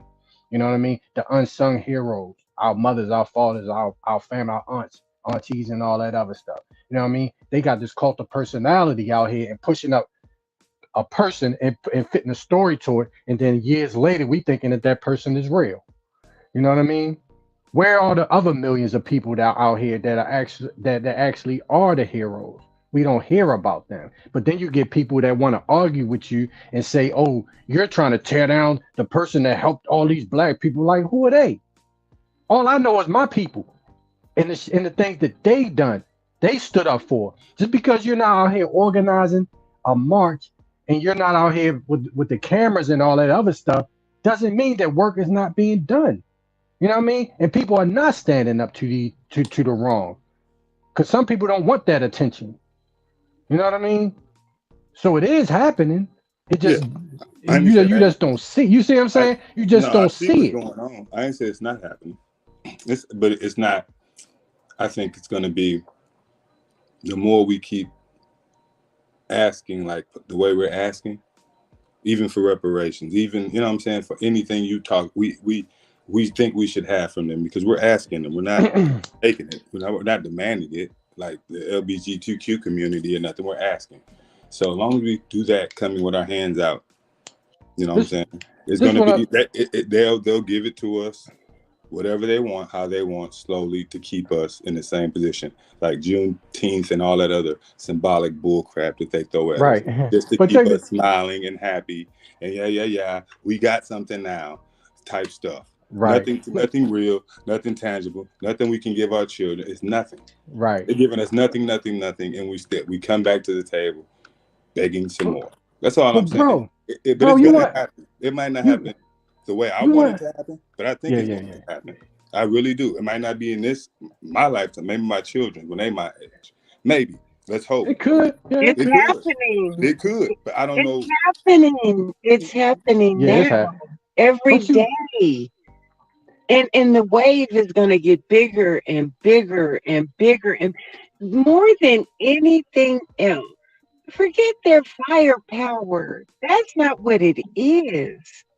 This is a mental war, a spiritual war. That's what it's going to have to defeat this. We have to change our minds. But you know what I want to know? And I'm not good at this reparations and all that discussion, right? But I wish somebody that's fighting for this reparation could explain to me about Haiti. Because it's very bad over there in Haiti right now. The U.S. Coast Guard is on there, is horrible. They're not talking about it though. But I want to know this, to all y'all reparation people. Please explain to me, how is Haiti supposedly the ones who did the uprising against their oppressors, but they're paying reparations to France? I cannot figure. Wait a minute. Are you saying that the French are the slaves that took France over, and the Haitians are paying them? Because that's how it usually works. They paying them boys for their freedom. Because they defeated the French. So they have to pay for whooping their tails. Which is crazy. How does that work? That usually happens when you fight on their homeland, and the people whose homeland was destroyed, they get paid. So that would be Haiti, and they gets nothing. They crippled their economy when they defeated them, and they still run their shit. That's why they still broke. So Haiti, wait a minute. So Haiti is actually paying France for a war that they won. Correct. Yeah, and they still own their major resources. The white folks do, man. Correct. And, bro, that gotta have been the dumbest shit I ever heard, bro. Yeah, it's crazy, man. It's crazy, ain't it though? Like, what? What? And y'all still up? I mean, I cannot. And we okay. Listen, the South supposedly lost the war, right? Isn't that what they tell us in the Civil War? Well, why did the Daughters of the Confederate educate the entire United States for the last 70 years? Right. And not to mention, I lived in San Antonio. Why did the Confederates still have a dinner every year on the road? Celebrating the Civil War and all white. People are the same. Yeah. What is that? The Jay-Z, the story of OJ, y'all. Yeah. It's the story of OJ. I don't know how he could have made it more clear. Yeah, this bizarro world for real, bro. Nothing is as it appears. Never as it appears. It's all smoke and mirrors and smoke screens. Yeah. Dense information, especially when it comes to us. And it's not just the white people. It's other countries, other people with our skin tone, just coming over here too, helping them. Because it ain't just one race holding us. Let's not act like it's just the white. Nah. No, it's the world. Way more than that to come to get this land. They needed everybody to come get this land. That's why they allow everybody to come in. When your land is ran by foreigners, they gonna let foreigners in. Did you notice when the Pope went to the Indians and they gave him the bonnet? That's because those are the same people. Right. Mission accomplished. Right. Solidarity. You don't have any friends. That's because those were those orphan trained orphans that was, and he was the father, the de facto father for all those orphans. That's why the Catholic Church, that's why they call it the fathers, the Pope, all the priests, the Catholic priests, they call them what? Father. Because those Indians, those fake Indians was orphans. And when people are talking about those children coming over here, or even prior to that, like when I hear some of this rendition of history, because it has changed it many times in my little lifetime. Mine too. You know, nothing that they say, we can't rely on that. See, we got tricked into believing we only have 5 senses. No. That's not real. You know, and we doubt that we're always being told, we're always being guided. Everything we need is in reaching distance of us practically always. So it's got to be nature. Is for me, what comes natural. Everybody really does know what it is. If you aren't willing to make the sacrifice for your freedom, you have to take it. Nobody's going to give it to you. Well, what sense you got to build on that, though? What's the other senses? Well, for example, one is your senses. Your actual senses. Some people call it intuition. Right.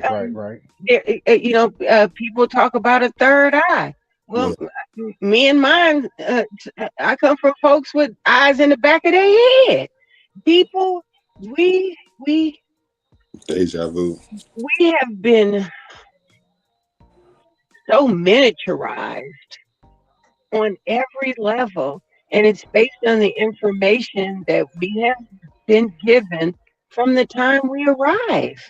And that's happened for several generations now. There's a reason that they named these generations. You know, I forgot the name of that. Sense, but it's the sense that even a blind person, they know somebody's in the room. Yeah. You know what I'm saying? You're here. stands up on the back.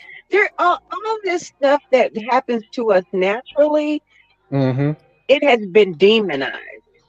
Mm-hmm. Even the way we live our natural lives. For example, people are talking about, oh, don't do magic, that's the devil. Well, if you wear cologne or perfume, you're indulging in magic. Mm. Period. If my mother was alive when they were burning folks at the stake, she'd been gone. Because everything she did was natural. Well, it's See, a they reason. need us to rely on them. If we don't go to the butcher, the baker, the candlestick maker, right? And then they're gonna send you to their cousin, the coroner. They got it all figured out every phase through life. They don't care whether you live or die. They're gonna cash out. Yeah, Because early for got you. them, it's business. That's all. That's one time. That's YOLO. If I only had one life to live, I'd act a damn fool too. And you don't have to worry about their foreverness. They ain't got it. And they have tricked a lot of us into believing we only got one life to live, so cut a damn fool. Sorry, partner. You got forever to pay. All of us do. All of us do. We are infinite. If we recognize our almighty power, we don't have to grow to it. We already possess it. And we were told, we were equipped, we were given the information. Start decoding the nursery rhymes. We wrote them. Every hand game is telling you a story. Every curse word, every slang. People don't. Do you know the meaning of these curse words coming out your mouth? And why they curse? Maybe they not. Maybe that's why we like profanity so much. Because when you get down to the bottom of shit, you'll recognize you are the shit. See? They flipped it. They just flipped it. So we flip it back and stop relinquishing our power to talking as if they have all this mighty power and they can control this and they can control that. That is an illusion. That is only because we believe it. It's not real. Nobody's going to ever convince me that it is. Not in the long run. See, they scared us. We got scared, silent. The silent generation stopped talking. The world changed right in front of their eyes. Right? And then supposedly came the great generation and then the baby boomers. This stuff just it just happened. We're not talking no thousands of nothing. Crazy just got here. It's only in our minds that there's been these eons of us being oppressed. We are not oppressed. And we have to stop accepting the crap that was put on us and get out of a defensive position, right? And start being strategic and recognize our power. Let me tell you, when you do, the world moves different for you. You don't run into the same, and when you do, you correct it. Let me tell you what I tell them. I don't have to do it often. Do you know who I am? Oh, yes, that's what I say. Excuse me? Yes, I am Aboriginal. Where do you come from? I tell them that in the bank. Anytime anybody mishandles, and before you know it, oh, they bowing down. They bowing down. See, because as long as they think you don't know, they will handle you. Stop it. That's not being patient. We got this, y'all. We got this. We can't be worried. We can't be worried. We have to be sure and certain. And I'm so proud of our community. I am so proud. I know it's false proud because y'all did all this stuff all by yourselves, but I'm proud to have been in a position to even learn about you, to communicate and exchange with you, and it's all uphill. That's all I really want to say. It's getting better every day. It's gonna get good, y'all.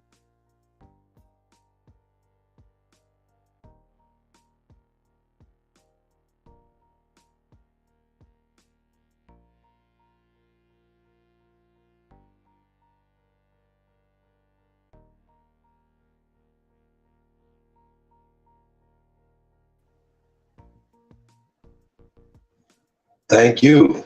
It's like, shout out to Tasha's Goddess for always the wise words of wisdom. Wise words of wisdom. Words of wisdom. Yeah, man. I mean, I know for a fact that this is a mental thing, right? Now, if we, a perfect example, right? Once again, we get so butthurt, just like those pale skinned people in Arkansas got butthurt from Black Lives Matter t-shirt, right? It is designed to be like that. Now, nonetheless, you said something, my brother, that just took it away from me. Made sense. Makes sense. Makes sense. It makes a lot of sense. Kanye West is attacking Black Lives Matter, who took Black Lives Matter and took that sentiment, right? Which we took it as, of course, when the first time we ever heard the word Black Lives Matter, you know, we was all like, oh shit. You know what I mean? Trayvon to Darren Seals, rest in paradise, those brothers, and all the things that have happened to us, right? When we heard that terminology, it was like, oh shit, Black Lives Matter, right? Even some of us wasn't pushing black, we still understood the sentiment of the terminology Black Lives Matter, right? Right. Now, that invoked, obviously, with George Floyd, it invoked a lot of emotions, and they used that. They could have played 30 seconds. They could have played 10 seconds. They showed the whole 8 goddamn minutes, okay? Think about that. So this is the butt-breaking mentality, the social terrorism, the mental terrorism, the spiritual terrorism. Y'all understand what I'm saying? This is what's happening, right? That's what's in Till movies about. We're not going to show any violence because you already know about the violence. We want you to imagine the violence, motherfucker. We want you to be so fucking sad and so fucking defeated all the time that you got to sit back and accept the psychological warfare, the psychological damage, the degenerate behavior that is going on with us. The buck stops here, man. We're not allowing this bullshit to happen no more. And this is the problem, you guys. The facts are that niggas is mentally ill. Let's just keep it real. And they're trying to say that Kanye's fucking mentally ill. No, you're mentally ill. Okay? Now, back to the bullshit, right? Now, we hear White Lives Matter. Niggas get butt ass hurt. Then you ask them, well, what are you mad about? They don't even fucking know. Ain't nobody articulated that yet. I haven't heard one nigga articulate why the fuck is you mad about White Lives Matter? The whole concept of it when we know what was the play with Black Lives Matter. Now, if Kanye is flipping it and saying, okay, we're gonna, and it's not to flip it to piss us off, to have us fucking mad about the shit. It is to flip it on them. Now, nonetheless said, it's business. Yeah, he was trying to sell a lot of t-shirts. you feel me, yo? Hey, he about to sell a bunch of White Lives Matter, man. Think about it, bro. Think about it. But think of the concept, though. And see, once again, it wasn't about attacking us. And then to make it clear for everybody of color, he said, oh, that's what the Zionist media is about to do. I'm going to attack them. We're going in. But he's taking a defensive posture. We don't take defense over here. We're very offensive. We don't care about nothing that y'all talking about. Nothing. Please stay out the fucking way. Please stop Get y'all hands out of our pocket. Stop fucking with us. Stop disrespecting us on our own land. Stop poisoning our water, our air, our people. It's a problem, man. I don't think that you niggas ain't understanding. Hey, listen, think about this, you guys. If these niggas ain't willing to stand up and speak out, they definitely ain't about to punch on nothing or do nothing else. Nope. Definitely not about to go build nothing. Well, we wonder why they ain't built nothing. Because they didn't give them permission to. And everybody got to be on code. I don't give a goddamn you ain't have to like Kanye. I don't want his excuse when he had a white wife and he wouldn't be doing this vid white. That has nothing to do with the goddamn issues at hand. This is going on. This is going on. This is going on. And nobody's willing to step up. And his brother stepped up in a position that's influential. Now, if the rest of the brothers and sisters stepped up, now that's influential positions, right? Then things would change because they would influence other people to stand up and do the same thing. Now, it's up to we the people, us the people, to stand on the right side of this, right? No matter what, we don't have to agree on this right here, but we agree on power, on grabbing power. We all agree on that there's something that we should be doing. We should be going for power, not asking, not begging, not petitioning, grabbing. This is ours. What you gonna do about it? There you go. Vlad. Fuck is Vlad gonna do about it? And I'm using Vlad as a fucking example. What the fuck is Vlad gonna do when we say, yeah, we're just not gonna fuck with you no more? We're gonna move over here. What are he gonna do about it? Cry? He gonna make us? Hey, no. Y'all gotta watch me. Y'all gotta. No. His views will go down because niggas ain't over there supporting this shit no more. Yeah. And we gotta stand on shit, man. And if anybody, I don't give a fuck if it's Boosie, Michael Jai White, anybody. You niggas has gotta. Everybody gotta catch it. Nigga, we ain't watching shit else you niggas doing. You niggas don't give a fuck. How should we give a fuck? Right. Hey, niggas, why the fuck is you niggas mad over White Lives Matter? We've already went through this. Stop talking about White Lives Matter, goddammit. That's the first thing. Stop talking about that. Because you bitches don't know what the fuck y'all talking about. Mad about some shit you know what you're talking about. And another thing you better shut the fuck up about is when Kanye said that slavery is a fucking choice. Why the fuck then you niggas, y'all mad about what? They still, Vivica Fox, dumbass. Your face too tight, dummy. Your brain ain't getting no fucking oxygen to it, dumbass. Shut your dumb ass up, man.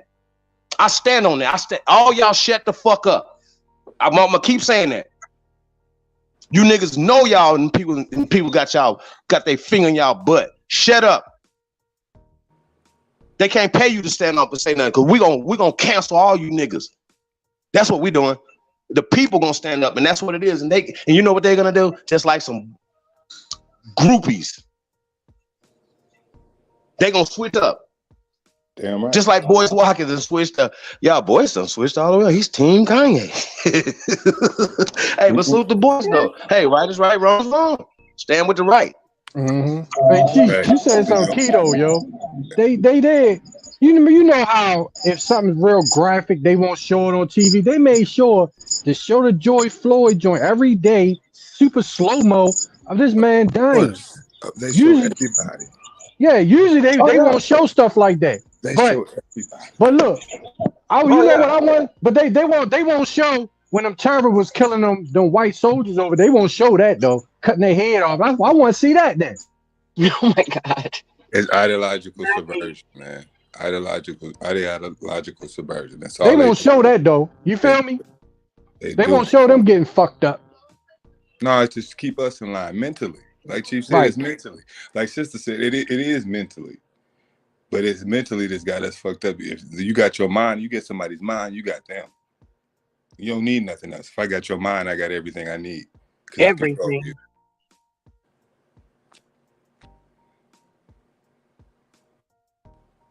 He was right about that. Mental. There y'all go. Mental. And they got these motherfuckers right. How are you questioning? Okay, how anybody right questioning Kanye? Kanye done ran circles around all of y'all in business right now. You know what I'm saying? How are you questioning his business practices? I don't see how that happens. If he got more money than you, he got more money if money is the object, and that's what we want in this country. We thrive for it. I mean, what can you really say to him about his business practice? That's what I'm saying, You're not bro. telling me none of those other business CEOs have their ideas about us and their views on us. It's showing how they market things to us, where they put things in our neighborhoods. So that shows itself how they think about us. They don't have to go on Drink Champs and say it. They're showing us every day. Another thing is solidarity. Like they have no, they don't care what it is. You can't ever speak against Jews. Period. Mm-hmm. They just don't allow it. You see what I'm saying? Now somebody's got to be caught with their hands in the jar before they will do something about it. They pretend like they don't see it. The problem with us, we so high and mighty and righteous, all we do is criticize each other. All we do is go for each other. All we do is say how this person should do this or that person should do that. They have solidarity. They close ranks. They have a policy where anything that they consider negative is anti-Semitic. Period. They got a hands-off approach. You can't touch that. And anybody that says anything about it, they make an example of them. And we've seen everybody bow down throughout the years and recently and, do all the stuff they need to do to get back in the good graces, but Kanye's not willing to. And I hope he has some fortitude and he sticks to it. But that's what's happening here. They have zero policy, no tolerance for it. They have to be forced to reckon with one of theirs. And they know how dirty and grimy and because their folks are. You don't think everybody knew what has been going on for years? Yeah, they all know. But they're not going to speak against each other. Because they don't want to tarnish the reputation. They're not going to let him do it either, is their point. That's what they're doing. They're protecting the whole. They're not pointing out this person's flaw and that person ain't walking this way and they don't do that. So they have a different kind of system. And I respect the system. Right. You got to respect the system. You got to respect it. You got yeah. to. Yeah. But the truth of the matter is, we have to decide. Well, you don't have to. It's either one way or the other. It's total dominance, and that's what that requires. That you're all in, good, bad, or ugly. I understand why they do what they do and how they do what they do. I understand it. Maybe respect isn't the right way, but if you were going to be a all-powerful, dominating entity, that would be the way to do it. Yeah, I would say respect. I think I don't admire them. I'm not jealous. I respect what they've done. I respect, like you said, their conglomerate. I'm not going to turn my back on him for you type thing. I'm not going to split my ranks because that's what they did to us. They learned from what they did to us, divide and conquer. They know if they divide, they will get conquered, so they stay together. Well, it's definitely a little bit more sinister than that, you guys. Yeah, like they don't like Weinstein, for instance, and all other moguls, billionaires who are part of the sex trafficking rings and stuff in Hollywood, right? These people some of them are in prison, and we still watch their television shows, we still watch their movies, we still support them, right?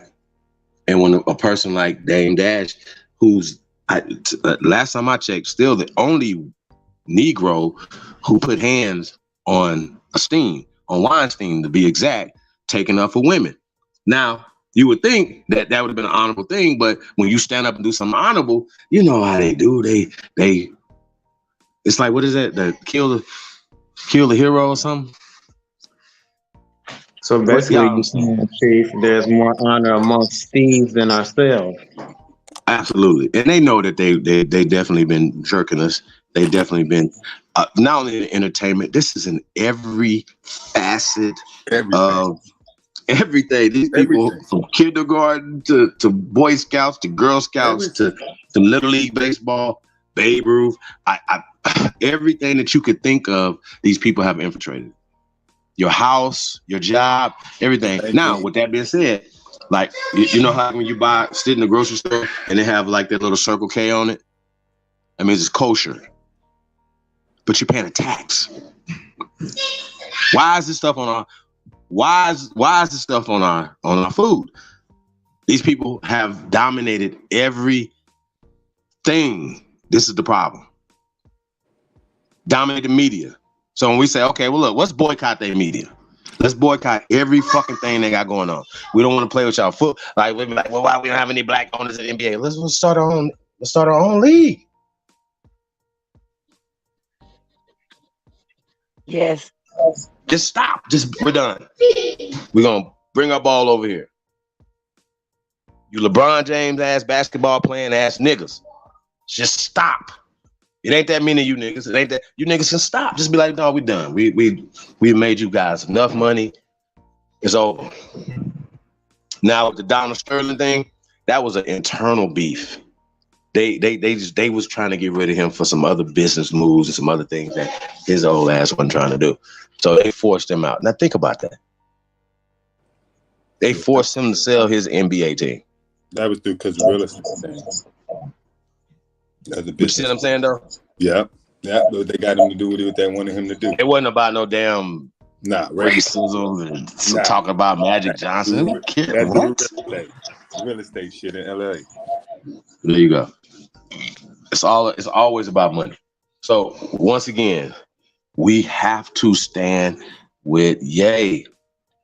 Whether you don't fuck with it or you don't like his music, you don't like he swirled, blah, whatever. He cuss, he smoke, he drink, he go to church, whatever, he believe in Jesus, whatever. That don't fucking matter, bro. I know that all them niggas, and when they come for them, they gonna want everybody to stand up for them. Nah. No, you niggas don't stand up for Ye. Shout out once again to Boss Hog, Slim Thug, standing strong, standing tall.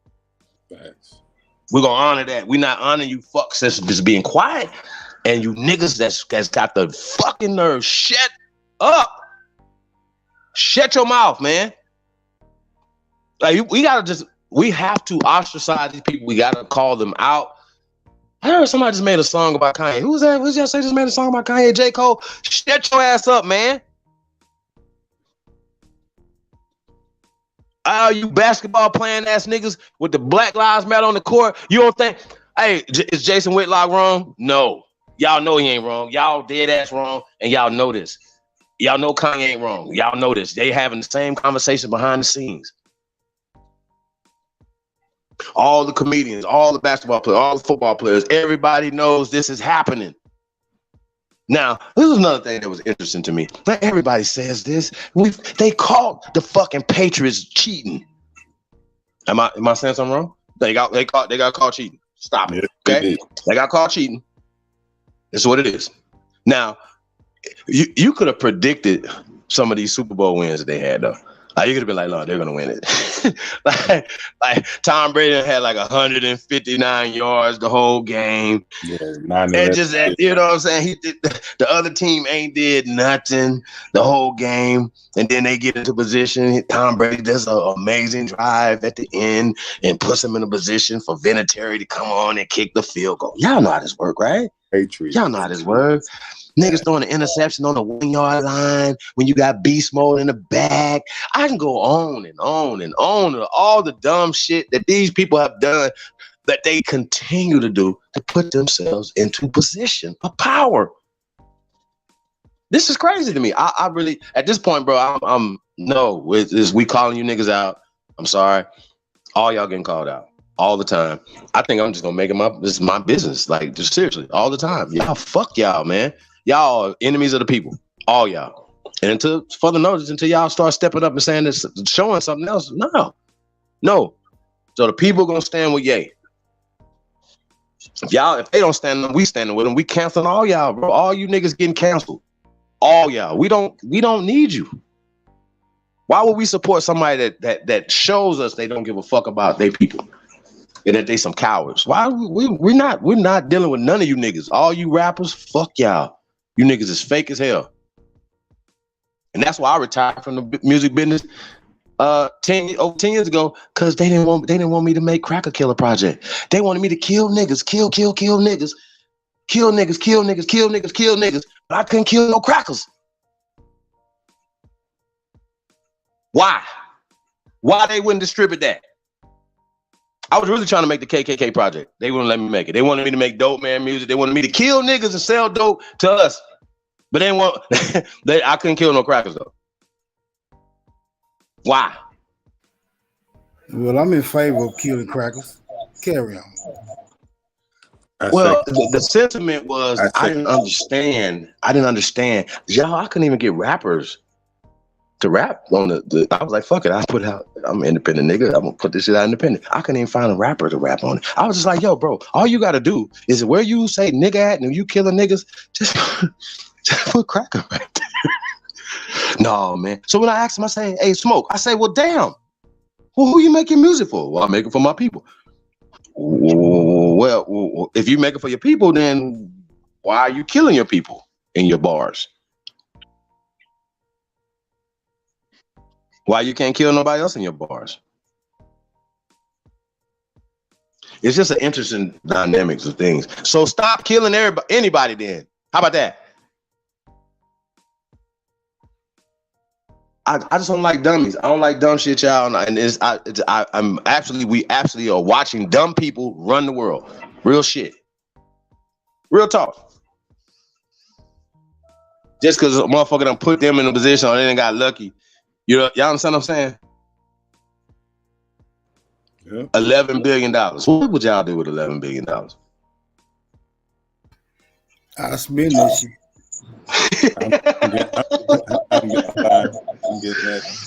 I'm buying us our land here in the army, and I ain't gonna say no more what I would do. I'm so they won't let me get. Don't let me get a bill. White water. It's like that. Shout out to Drake Cobb's music. Salute, brother. Thank you for the only builders. Appreciate the support. Yeah, man, I would be. We would secure America. Indeed. Hey, America would be secure. They'd be like, hey, man, the crime rate is down in America. Yep, sure is. Sure would be. Yep. All you niggas, you will have a week to get your shit together, or get up out this motherfucker, or dig a hole. Fuck out of here. I swear. I put that on everything I love. Y'all lucky. It was Kanye. For real. They lucky as fuck. They couldn't tell me shit. I'd be like, Chris Cuomo, y'all think Chris Cuomo would be calling me, talking about trying to talk to me? And let's be honest. No, real talk. Y'all think Chris Cuomo will be fucking with me?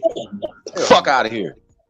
To get to 11 no, they can only engage with. I promise. Y'all, we gotta act just like them. Y'all ever seen Pinky Blinders?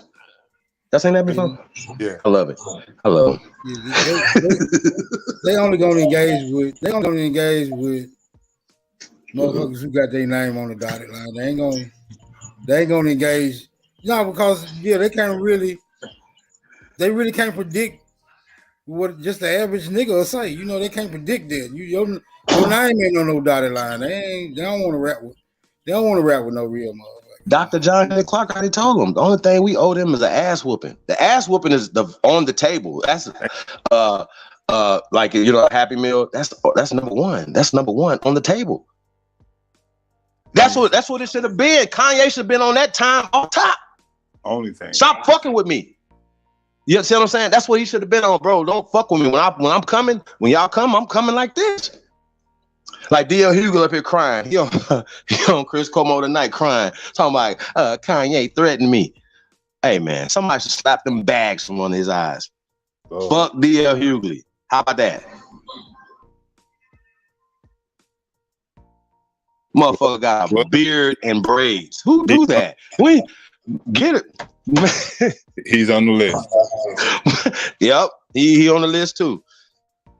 All you niggas don't want to get on the list. I promise. I'm putting the list together. All you niggas. My son on the list. All you niggas on the list. You niggas is over there with George Soros and all you niggas them niggas, bro. Puffy, get your shit together, man. And it's sad, man. Meek Mill, shut your ass up, man. Go bunny hop somewhere. Shut your dumb ass up when you know what the fuck going on. Real talk. All you niggas, shut y'all dumb ass up, bro. They try to ask 50 Cent some shit on Hot 97. 50, to his credit though, he answered the question without answering the question type shit. Like, you know what I mean? He really just did a political, like he was like standing with him, but then, you know, he fucks with Ye and then fucked with him about, you know, going back and forth with Kim. Like, you know what I'm saying? Like, hey, one day you want to be with her, next thing you want to go home. Shit like that. But the other side of it, he was like, hey, you know, when I see that, he was just like, I say, yeah, that's how he would handle it. Because he knows how he's handling it and how he's fighting against these people. Paul Rosenberg, you know. Y'all better not. Y'all serious? Y'all serious right now? But I thought it was interesting though when oh boy came through the what's that boy name? The Jewish guy that came through the Drink Champ interview. He was running MC Steve Rifkin, right? Very well respected in the hip hop community, right? I just thought that was really interesting that he was just popped up on it. Like, you know what I mean? It was just like, hey, go over here and see if Kanye is gonna tuck his tail. Do you don't think that was orchestrated? Huh? You don't think that was orchestrated? Absolutely. But Kanye handled it like a champ. Like you know what I'm saying? That was one of them things that be like, oh yeah, you talking all this, but once one of them come in there, you gonna change up. He smiled big. Hey, it's one of my favorite. He got the bang. Hey, people called it out though. He put his hand on his shoulder and signed him. Get on there, man. Hey, yeah, so it's fine. But don't you go ahead and tell us about some of your Jewish secrets, fool. Kanye on their ass. He told Piers Morgan, you how much you worth? You need to listen to me. I ain't listening to your dumb ass. He going crazy, y'all. He going wild on this food. Shout out to Anthony L. Appreciate the builders, brother. Chris Creer in the building. Raven Hawk. Lou Era. Free Papu. Jaguar Cloud. It's the GOAT. What's that right there? Life Clothing Company, Aboriginal American Apparel. That's what's up, man. Shout out to Aboriginal American Apparel in the building. Mr. Hardy, Sagittarius, Jamie N. They don't want the truth out. Yeah, they don't want the truth out. Bon. Shy Apples. Yo, if anybody want to come on, it's Don Ross in the building, Las Vegas in the building. Anybody want to come on, man, and share the screen, man. What are we gonna do, man? Come on, get it in if y'all want to, man. Got a couple of things. Let me show you guys, man. The Chosen One in the building, Ancient Warriors. I'll just put Kanye Part 2 interview, the Drink Champ. What? Well, it was more than the 3 hours, bro. Cause we got the whole 3 hours. Yo, did you? We got that thing downloaded, bro. Yo, did you hear Kanye ask people to back off of Nori? You know what? Nori said he called Kanye and told him he was gonna do that. And Kanye is such a good dude, man. He's like, bro, I don't. Nori can't lose 100,000. He can't lose some millions. He can't. He ain't in that position. He ain't in that position, y'all. Kanye, like, bro, I understand. Go ahead and do what you gotta do, bro. Yo, You know what I'm everybody saying? ain't built for battle, man. Everybody's not a warrior. Everybody has a role. He been in Miami too long. You done left you. You done forgot what it's like. Nore. Nore. Stop it. Don't act like you about that life, man. I'm black. Nah, nigga, you whack. Hey, That's whack. he'll shoot a nigga. He'll shoot a nigga. But, you know what I'm saying? But nah, he don't want that smoke with the Jews. Nah, man. We're not gonna get off of this, y'all. We're not getting off of this. We calling everybody to the carpet. The weigh-ins too. Everybody getting called to the carpet. What y'all think? What's going on? Kevin Hart, you standing with your mans and them? What's up?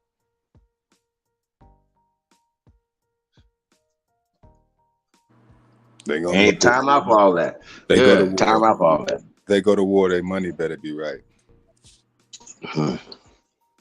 Well, our brother said his money right. Yeah, that's what he is. And he got time.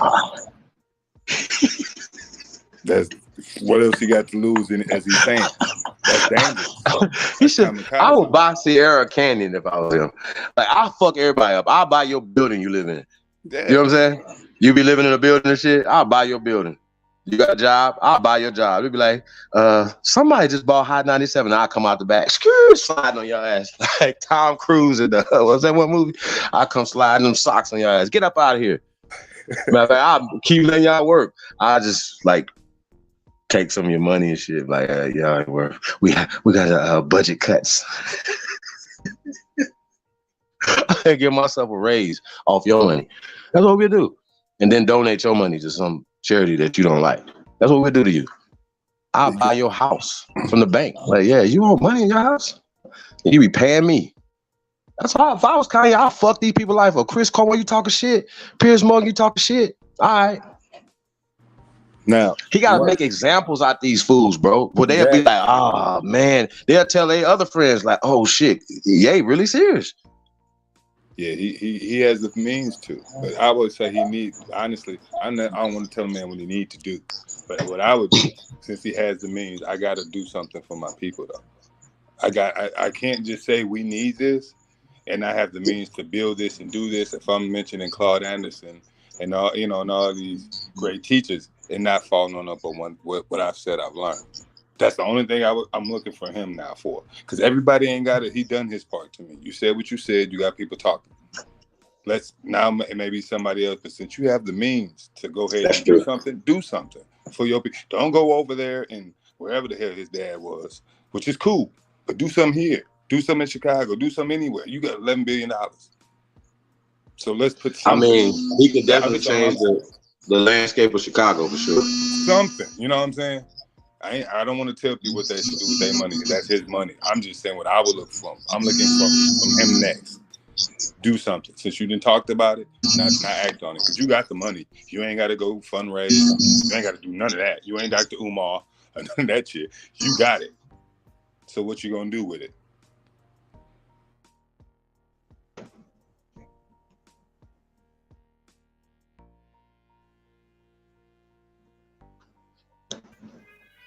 Microphone check. 1 2 1 2. Hey. Ah, okay. He got quiet up his shit. You know, awkward moment of silence. I get nervous.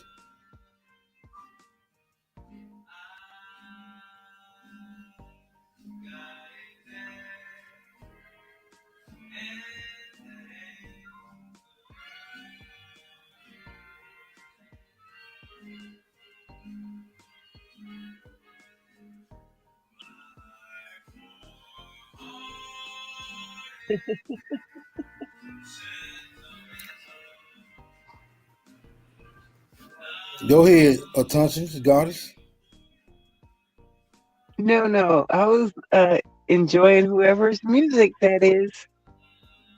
Oh, this is my folks. They better just watch the TV. Oh, okay. Watch some boring ass movie.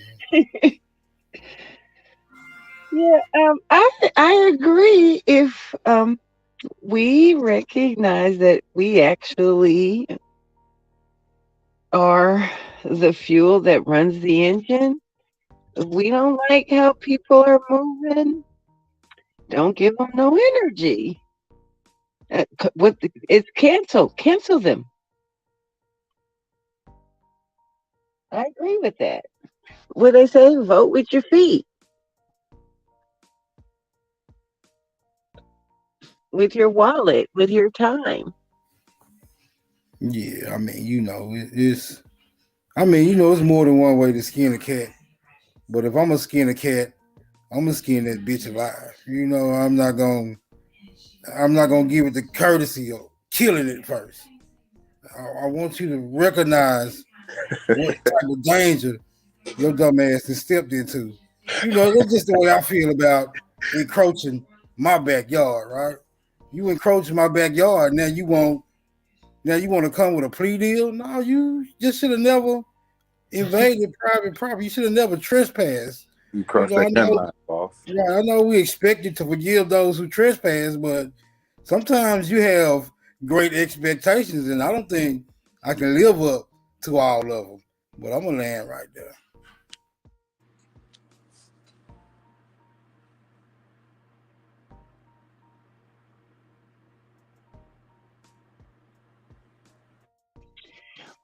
Well, gentlemen, it's been a pleasure. It's way past my bedtime. Good night to the panel, to the chat. Um, peace and almighty power to the American Aboriginal. Have a great night. Peace, Queen. Peace, God.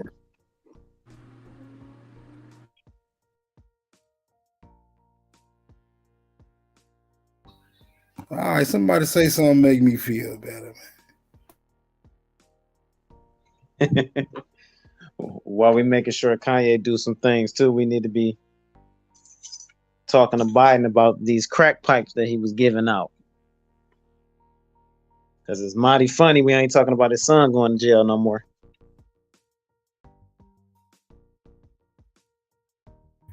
Yeah, I try to avoid that political. Yeah, that political stage is just so convoluted. Like it's foreign, so I don't even understand it. But go ahead. You can interject with any of that information if you. I probably don't have no input on this scenario. But go ahead, though. Let me see what you got. Politics is tricky, man, especially when none of the laws are written for us, only against us. It's kind of a double-edged sword.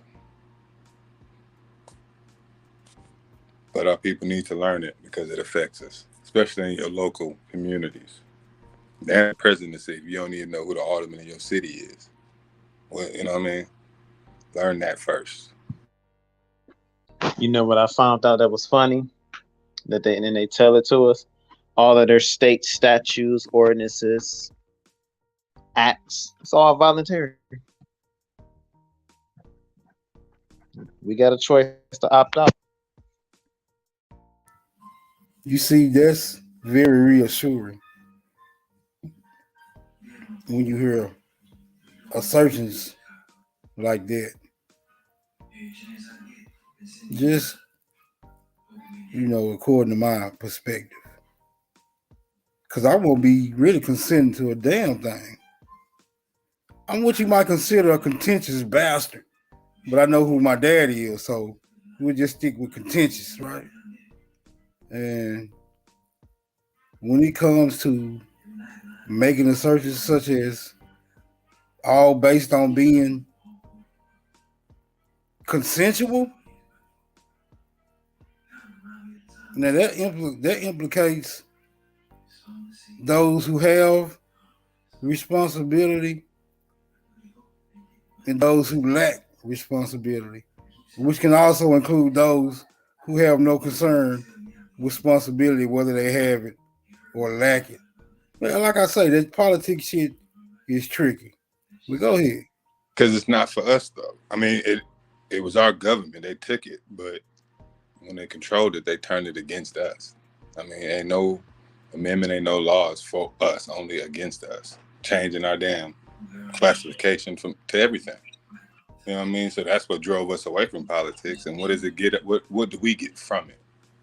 we get told to vote for somebody who don't give a shit about us. We get told to vote or die. Stupid shit like that. Like, what other race is getting told to do something like that? Vote or die. No voting, no fucking whatever that stupid stuff was. Like, come on, yo. That's what they think about us. That's what this is. They're making rap videos to get us to the polls because they know we don't give a shit because nothing affects us like that. Except the rules they write as far as in the local governments and shit to fuck with us. The presidency, man, Biden, that shit's, like you say, it's convoluted and it's messy. Right, I never participated in the process. So, I mean, it really don't trigger me. It don't affect me. But I see how it, well, I don't really understand how it attracts so many. Like I said, it's foreign. It never made sense to me. Like, it's like a language. It's like hearing cats hissing and shit, right?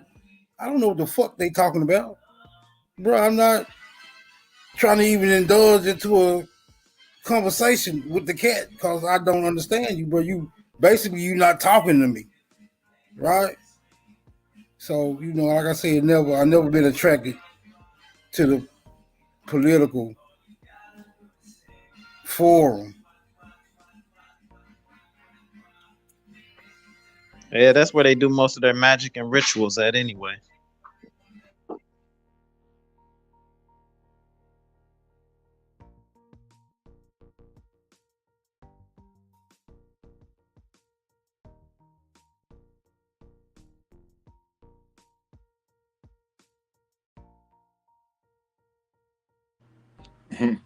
They say the ballad of the bullet. Malcolm X, huh?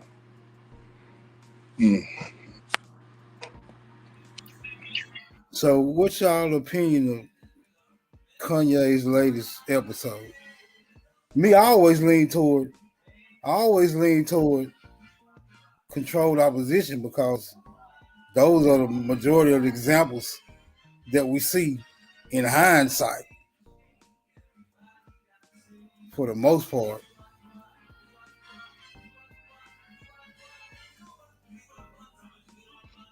I think he been reaching out to us, especially with the meeting with Trump and the MAGA hat. Every his outburst with George Bush don't like black people. We mocked him. We ain't never had his side or stuck with him, even when he was wrong. Just like they said, the Jews the J people, they stick together, whether right, wrong, or indifferent.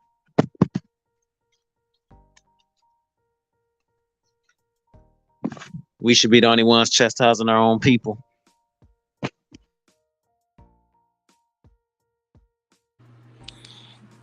I think. Yeah, I agree. Yeah, I agree with this. Yeah, we should be.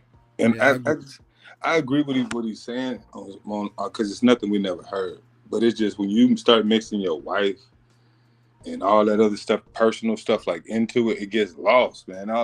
What you're trying to say gets lost. It's like he has all this information and he just learned it or something. He just don't know how to package it where you can get what he's trying to say and leave all the other stuff alone, like with your wife and all.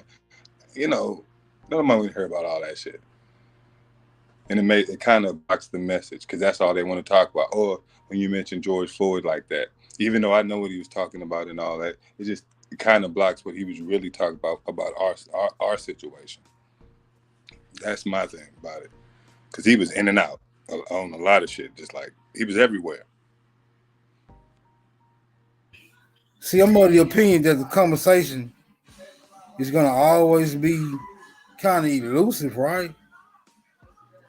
Yeah. The conversation is going to be elusive because of the people that's interested in speaking to him about his recent, assertions. I don't know. I think he needs to. Yeah, I think he needs to talk. I think if he gonna do some talking, he want to talk to some people. He got to talk to some real people. Like fuck Piers Morgan, fuck what's the other dude name? Tucker Carlson. Yeah. Yeah, fuck the drink champs, nigga. Yeah. You gotta talk, nigga. I got inquiries, nigga. I want to know. You know what I'm saying? You reaching out to the people, nigga. We the people. We the ones got this whole system on our fucking back, right? Right. There's no Kanye without grassroots individuals, man. So, you know, it's not the government that's making these niggas, right? It may be government that's maintaining their position, but the government ain't building you niggas from the ground floor. You know what I'm saying? They ain't fucking with you after you reach a certain level of influence, right? They only fucking with you when they know that you got people power behind what it is you ever whatever you influencing, whatever. So I say, nigga, you gotta come in and talk to the people, nigga. We want, nigga, like I said, I got inquiries, I got questions, nigga. What's really going on? What you trying to do? You heard me, nigga. What you trying to do? What you want to do? You know. I think he wants to come to the table and try to work it out with him, as far like he said, sit down and talk about it. I don't know. I mean, yeah. I don't know how well that's gonna work. You're all right. If you want to talk to them people, they firm in their stance. Like, you know, they can make a break of Kanye. Like, yeah, to me, he should go. He should be in the grassroots though, and I wouldn't go publicize it. I would have been did it before I went on drink champs, because I ain't gonna let them know my move.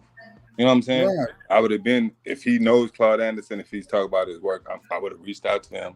Everybody I read about and got some shit going before you know what I'm saying? Really going. People who in the know. I'm like the Tyreeks and all, with reparations and all that. But anybody pushing us, that's what I would go to. You know what I'm saying? That would just be me. Right. Somebody we can relate to, nigga. I mean, you know, I'm not interested in you having a conversation with Trump. I don't trust Trump, and I don't even trust niggas who trust Trump. So you seeking Trump? I'm gonna look at you with a I'm gonna look at you with a beady eye, nigga. I ain't with the process. Right, but that go back to what the sister was saying though. But by always going to them, he going, like you said, to Trump and all that other shit. Why not go to, you know, Dr. Claude? Because you got 11 billion. He can easily tell you how to, you know, get that money going in Chicago. Easily, not even a quarter of that money. That's close, you know what I'm saying? Or something like that. Just have it going. Because going to them, they ain't trying to hear that shit.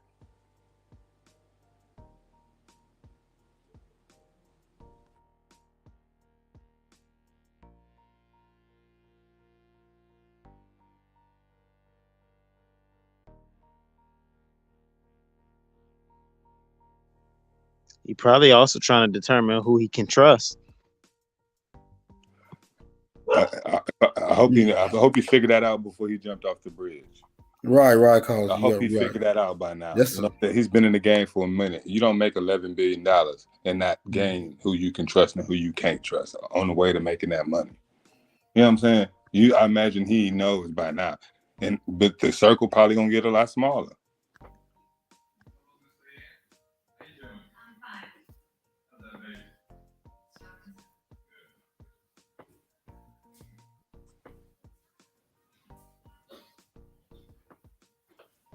But I don't think, and when he said they're gonna have to kill him, I like the attitude and the spirit, but I don't think he's gonna, unless he start really building some shit, then it might be getting dangerous for him.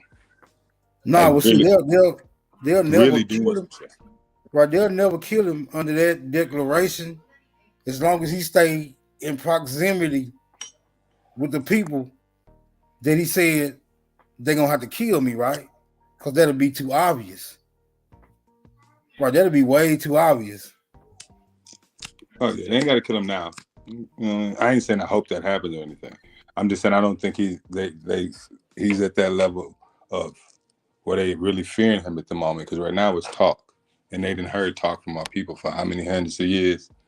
They done heard that already. And then just talk. Next week we get him another damn challenge on TikTok or something. They'll be focused on that shit. Till he start building something, really doing some shit, then, which I believe he's gonna do. I hope. You know what I'm saying?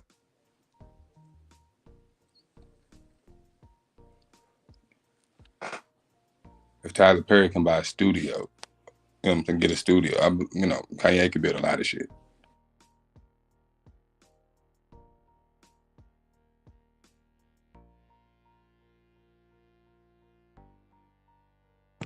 Bring that purification water system to Flint. Yeah, wasn't that sabotage? That water purifier dude. You say what? The water purifier dude. Yeah, he mentioned it. Yeah, it was sabotage, right? It was sabotage? Yeah, it was over sabotage. There, yeah. Over there, I think he did mention that. Yeah. Bring it over here and see what happens.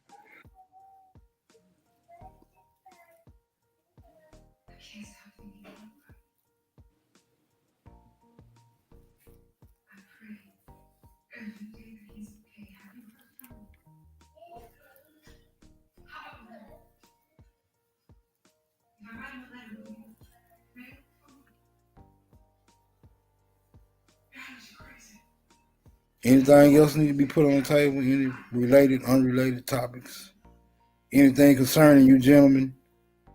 No, I'm good. Great bill.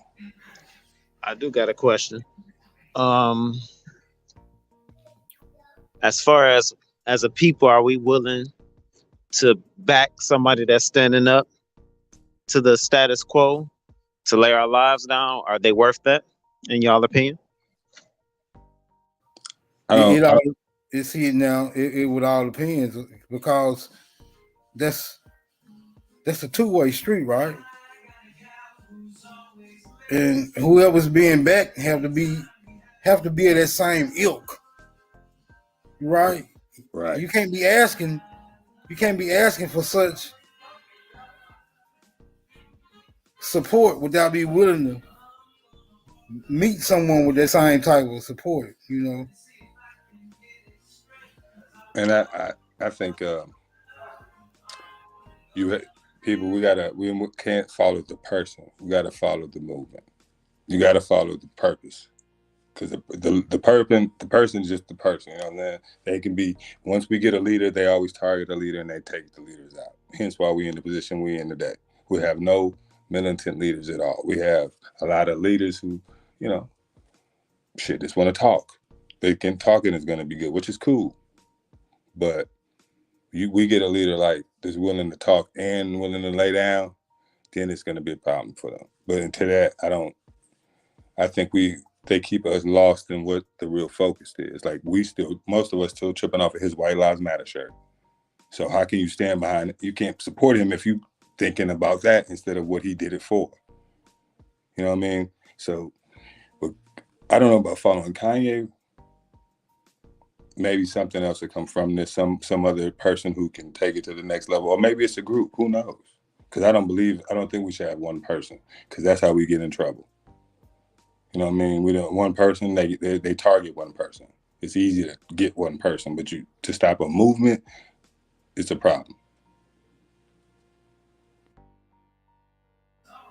Right, and I don't think Kanye has even made a conscientious effort to reach out to the grassroots. I ain't really heard that yet. No, he having grievances. He's having grievances among the people he's been bumping elbows with, right? That seems to be the space he's grieving in right now. Yeah, and I will say this, man. I like Kanye. I love his confidence in himself, but when he's talking about him being a president, I don't want him as my president. I like his ideas and all that, where he went with this shit. But as a president, everybody ain't meant to be a leader. You know what I'm saying? Especially when you're talking about a president. You know what I mean? That might require somebody else who's more polished. You know what I'm saying? As far as not kissing ass, but just be able to more control, kind of in a sense. Because you know how Kanye could be.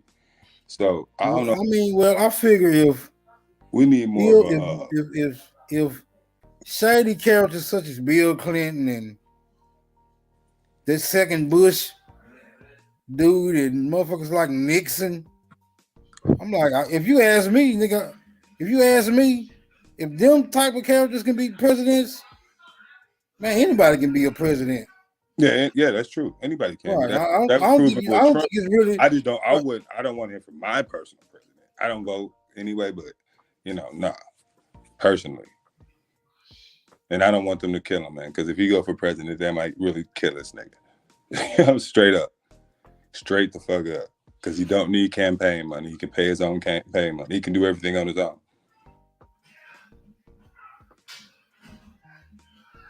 You know what I mean? Yeah, I don't think they'll kill him just for trying to run for president. I don't even think he'll make it, right? Shit, Ali Muhammad ran for president. I don't think he'll win. I think he'll probably. What I'm saying, right? I think for the they'll probably kill him.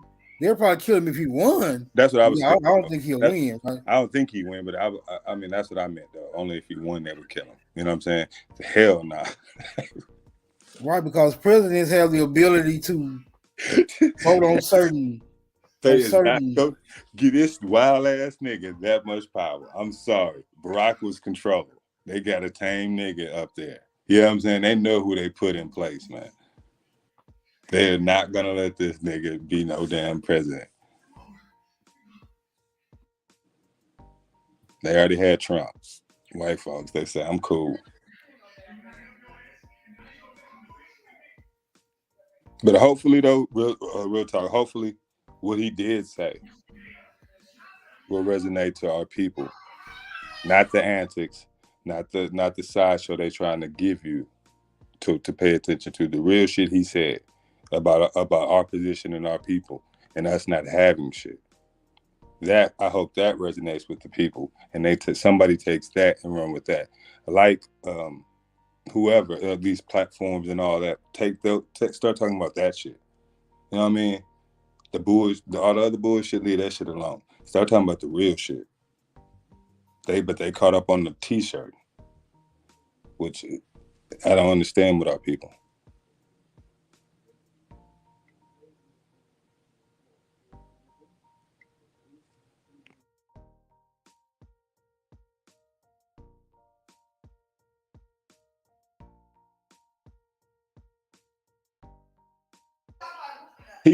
He said put Larry Hoover.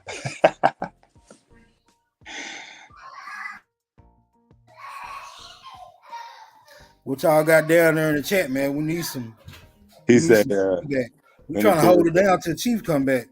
If Ye gets in office, Larry Hoover may as well be president. Ye do what Larry say.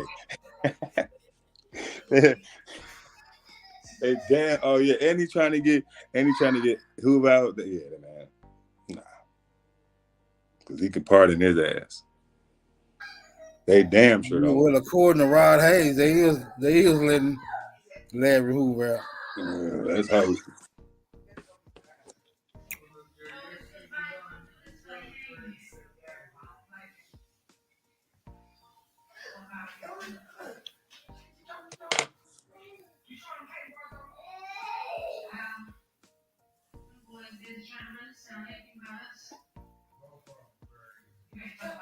Yeah, that's what I was saying earlier. He said if Trump got in office, Jay must definitely have a chance. Oh, for sure, he got a chance, bro. He got a chance. Trump was not well groomed.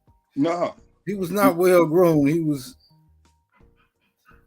more like he was just coming from the gut with it. You know what I mean? He wasn't. Now, because Ye has a chance. Don't get me wrong.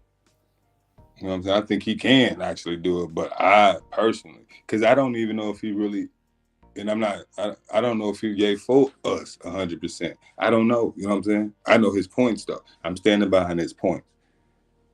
Well, because the other actions he has done shows me he really about him. But I can't knock him for that. So, that's just my personal opinion. I would have to see more what he really talking about. For us, like seriously. Right, because that's Like, what I was saying. As you I know what was I'm saying saying? earlier, I don't really feel a connection to Kanye right now. Yeah, I mean, really, what He you talking want? about industry and how the contracts are being Right, drawn up, and because my thing right, is, bro, that you ain't from just Chicago. right. I'm That's from right. Illinois. You from the shop. I'm 3 hours away from that mother. You are from the shop, man. Why the fuck ain't nothing back there with your name on it or something like that? First, if you can't take care of home, how you gonna take care of anything else? Like Nori did ask him, what about the shop? Damn, nigga, you got 11 bills. What about the shop? You can't, what? There's no excuse. I ain't saying everything got to work, but damn, do something. Show me that first. Then you might have my, okay, this nigga's for real. But you ain't did shit for the shop. So I'm just like, damn, all right. But you won't run for president, though. Okay. I think if he did something for the shot, they wouldn't publicize it. They don't got to. He can. It's Kanye West. All they got to do is step outside. Show up there. You'll get cameras there. And I'm not saying he's done nothing for them. But for everything I know, it's nothing. It ain't been nothing Chance ain't did. He has a quarter of that. You know what I'm saying? He did something off the rip. But he ain't running for president. You talking about running for president. And you trying to get the black vote too. You might have fucked that up with that White Lives Matter shirt. But you know, you're trying to get the black vote. Everybody needs the black vote. I want to see what is he going to do to get the black vote. Running with Candace Owens ain't going to do it.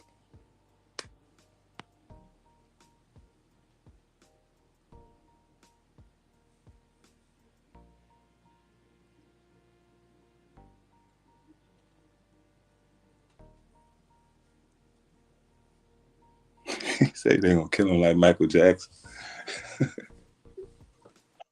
No, I wouldn't wish that on him. I think he got that 11 billion so he could run for presidency because that's what you need to raise a certain amount.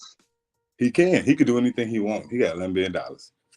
He can do anything he wants, man. More than once. But like I said, if he gonna do it, that's his business. Do it. But I just want to. Now, if he's talking about us, I will go vote for him. If he's really, I got to see this though. You know what I mean? I ain't heard shit for real about that, and that's so. We'll see. We'll see. You know what I'm saying? But I tell you this: if I don't like what he's saying, to be honest, and he which he will be a cracker, I'm gonna go vote for him if he make it that far, just cause he one of us. I ain't gonna even lie. Just because that's one of us. Fuck it. But I would say, wouldn't that be the same thing that they used when the Barack Obama campaign, though? Would you think there's a possibility of using as a policy scheme or puppeteering? But I always tell people, I don't care if you like me or not, you just better do right by me. Yeah, that's true though. And he would be. I mean, I don't know because Kanye didn't come up in the political atmosphere like Barack did. Barack was very well polished. You know what I'm saying? And he was Chicago before he was president. So he had one of the 4 biggest cities in America behind him. You know what I'm saying? He was known in the political field. Kanye, he's a live wire. That's why I would say fuck it. Just to see it. Any one of us. Barack got me. And Trump was off code too, according to them. Yeah, facts. I ain't vote. Barack was the last thing that got me to trick my ass up. But Trump was off code too. But I know this. I'm 40 and I ain't never received no check from the government until Trump got in office. And just a free check. I mean, I had to pay shit back. Okay. This personal. Personally, I never received anything from the government. That's facts. And then Biden got in office and sent all our money away to Ukraine. You know what I'm saying? And that's just me now. Personally. So shit. He ain't passed no laws that directly affected me. And white people didn't like him. We got Duke not to like him too now. Let's get this racist shit and all that bullshit. Which he probably is, but what president ain't been racist? Well, I don't think he even cared. He got so much money, I don't even think he care about that. Why would he? But before he was president, everybody was down for Trump. Real talk. For sure. He was mentioned more than rappers would speak about Trump. You know what I mean? He was the so-called cool billionaire that black folks like. As soon as he became president, now he's a racist, which he probably was. I ain't defending him. I don't fucking like. I don't got no skin in that game anyway. When it comes to that, but I know Biden ain't did shit for. He giving niggas crack pipes. I'd rather receive a check than a crack pipe.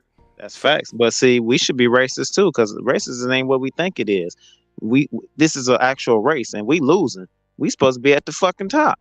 Yes, sir.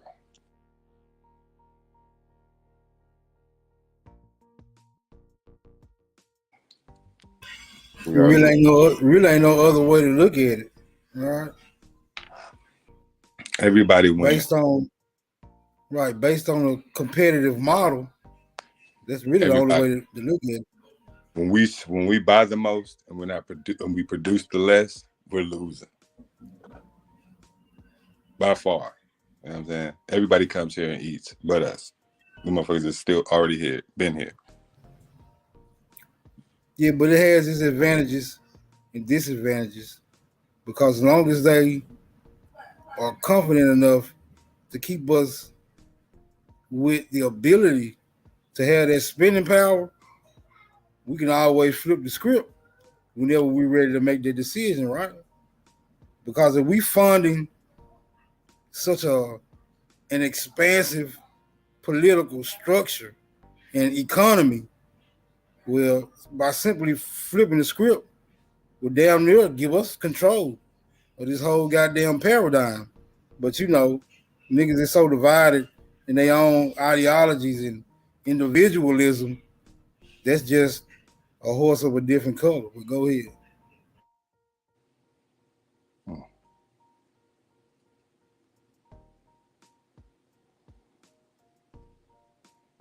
You ain't lying. Division keeps us apart, bro.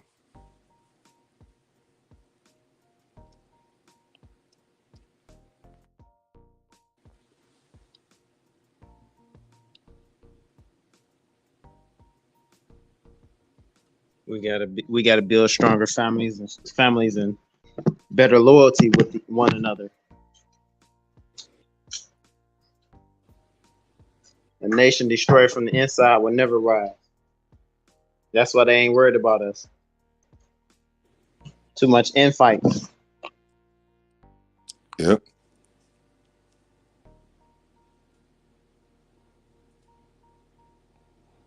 Yep. It's Well, it's all good. I see the advantages in that too, because steel sharpens steel, right? And whoever ends up with that sharpest sword,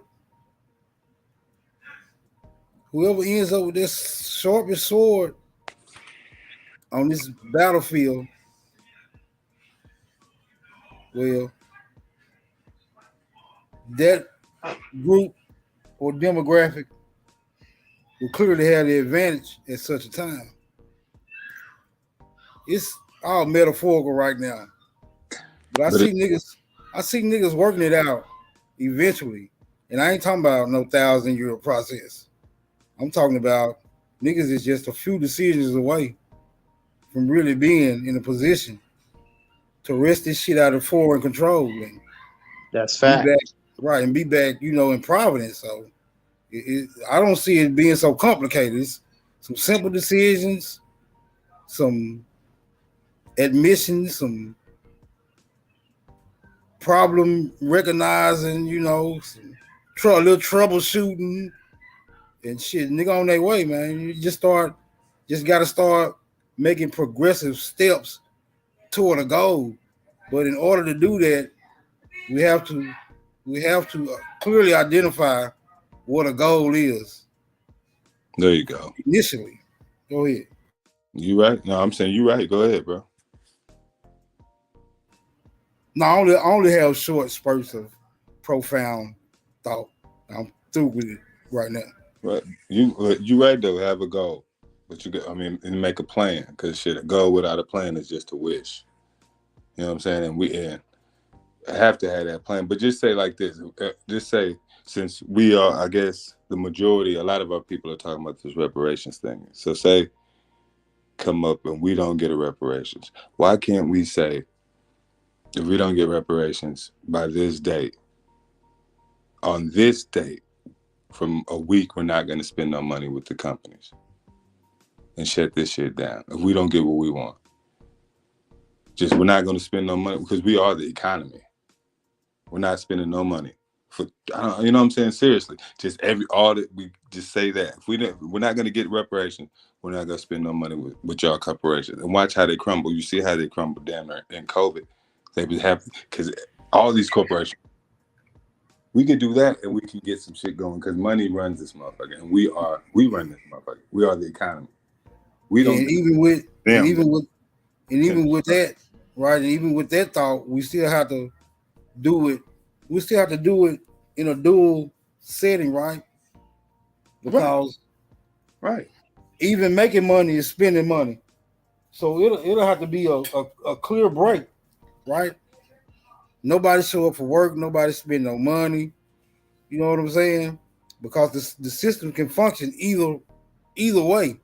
It can still function by niggas going to work, right? Because that still supports infrastructure. Right. You're right. No work, no nothing. Right. No work, no spending. Nigga, just stay home. Just stay home. We're gonna just stay home. Stay home. We can rally. We can come together for the Million Man March and all these other rallies. Why we can't just sit down?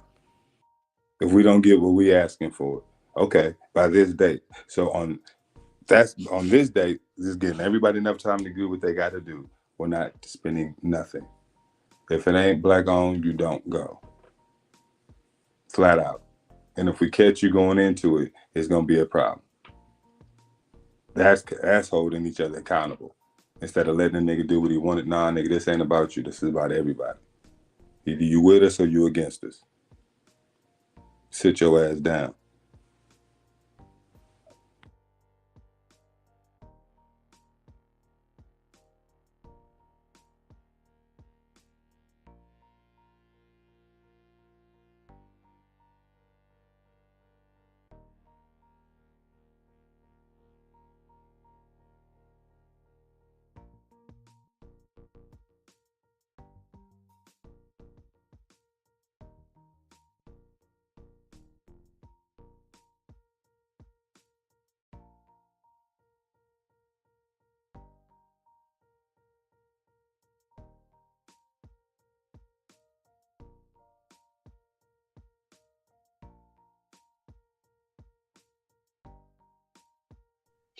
Well, I do know the alphabet gang, they've learned so much about us.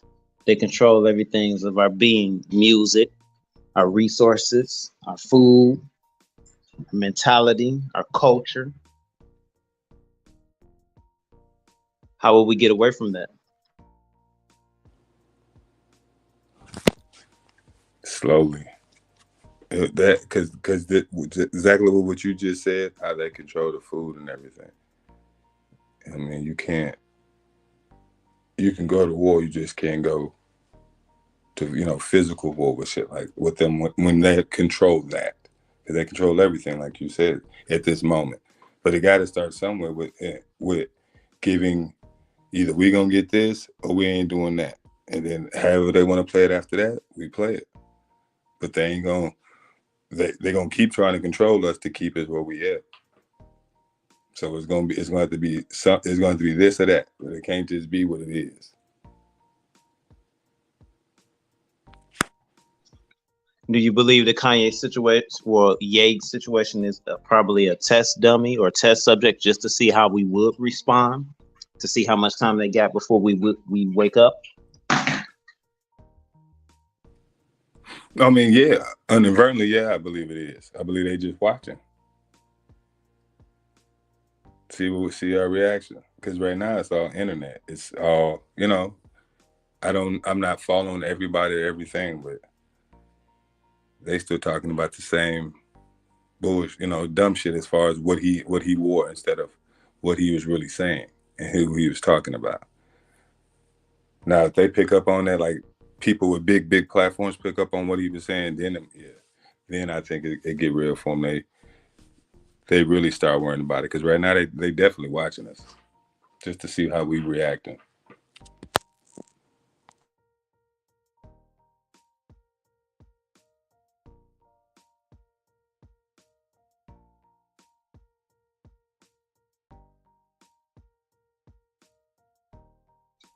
If you would grade us, what would you give us as far as our progress?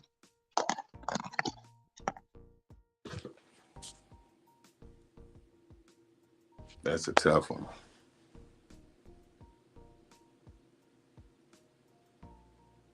That's a tough one. Every day, man. I can't.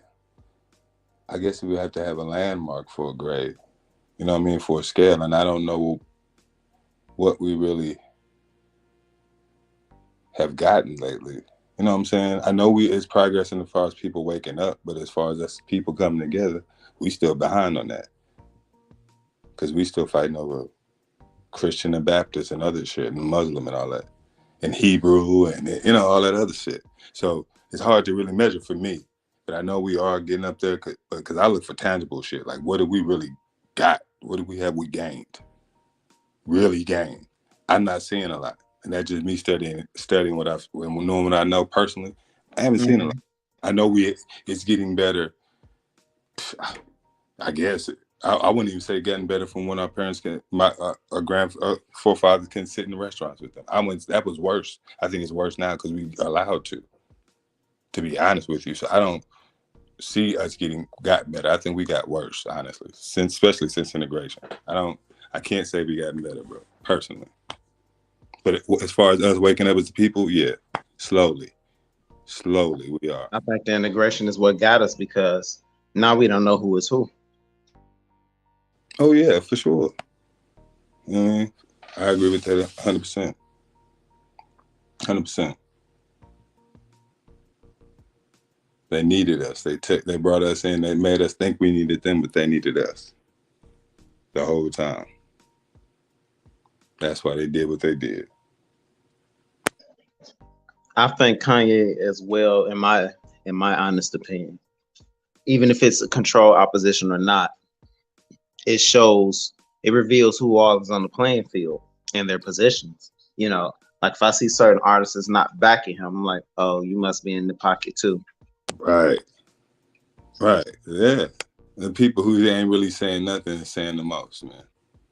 But I hope they're reaching out to him and, through back channels, whatnot, because they don't have to make it public and down to help him, support him, whatever he may need to be. But those who speaking publicly, they just showing their hand. They're showing their hand, which is good, because like Chief said, taking notes on all you motherfuckers. Taking notes.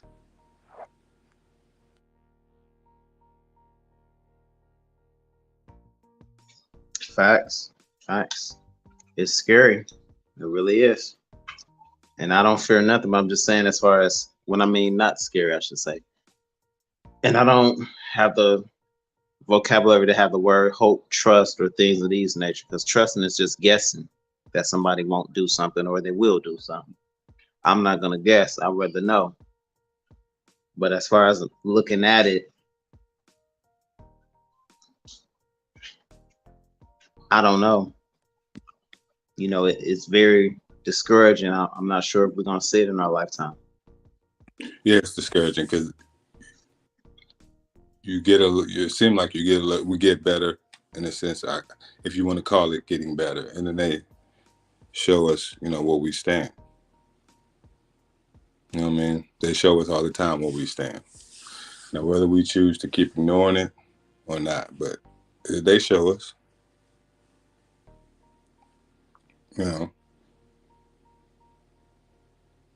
They show us. Every time they get a chance, they show us where we at.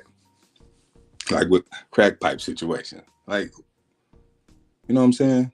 Who would ever think about giving that to anybody else?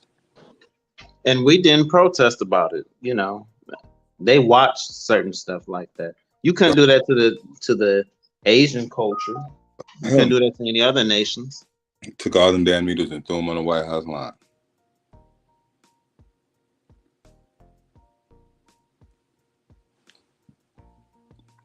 Damn it, and they show us HR 40 and all that, studying the reparations and shit that you're giving money to Ukraine and everybody else.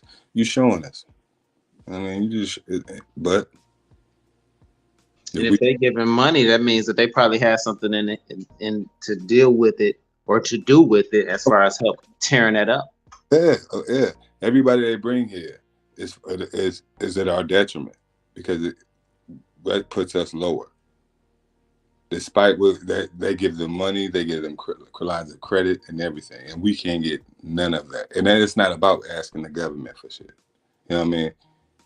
It really ain't about it. It's really about giving the shit our shit back, which is a whole nother story. But they do that just so because they foreigners too. Everybody they bring over here is a detriment to us. We ain't got our shit, so why we giving? You steady bringing more people over to our shit.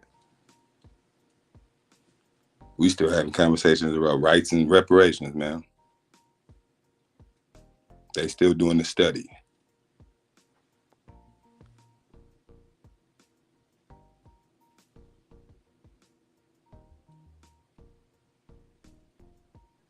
Because the study is when is they gonna wake up and take the shit?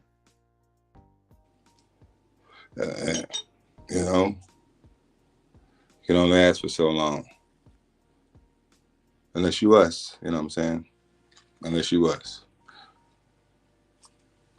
But I'm not against the reparations. I salute everybody who's trying to get something. You know what I'm saying? I hope it works, cause shit, that's for us. But I want to know what type of reparations. I need land. I need my land back.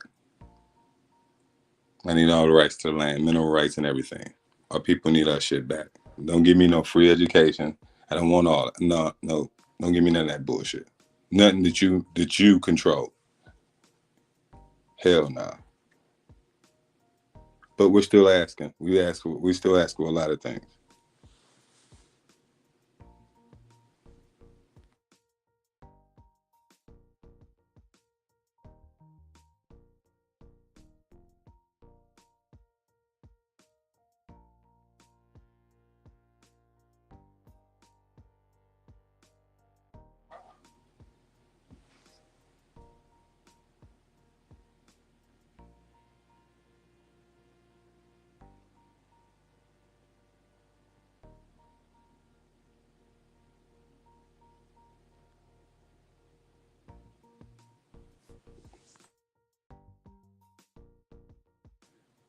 What y'all talking about in the chat?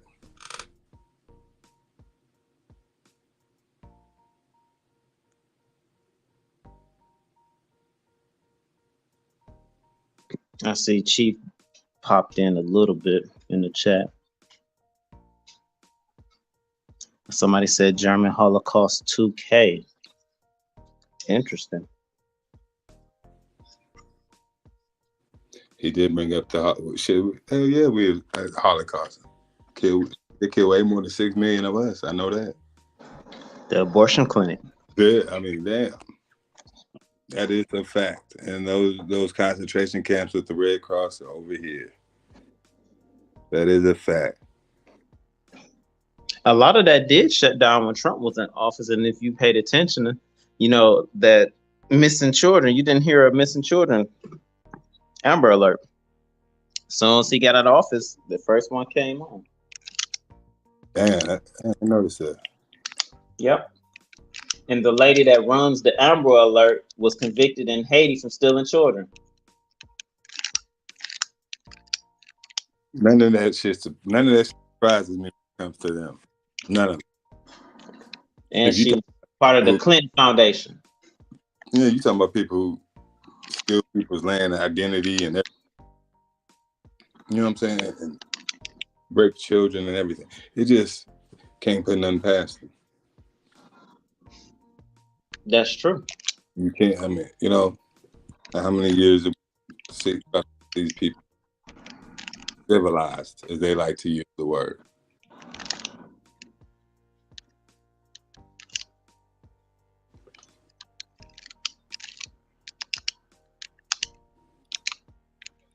There's never been a civilization with them.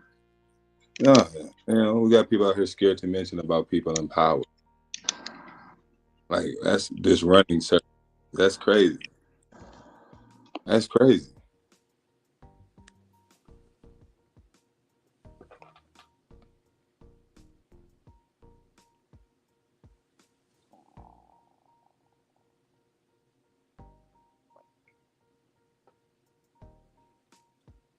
You say you think gas is high. Yeah. Yeah.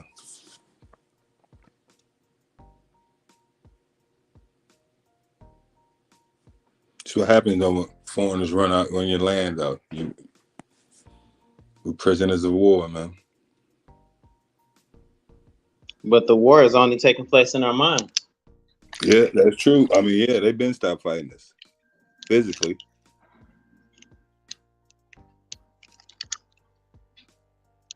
They don't need to fight us physically. Why would you kill a commodity?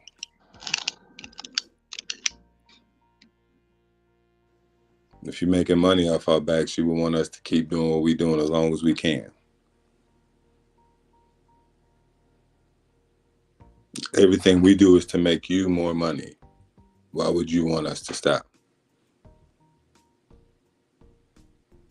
And I heard too, I do remember Chief said it earlier about Ice Cube. I haven't seen what he said, but I'm gonna check it out. I'd like to see things with my own eyes before I give my opinion on it. Yeah, that's all he said. He paraphrasing just I don't know why my name was brought up or leave me out of it. I'm not anti-Semitic and never have been.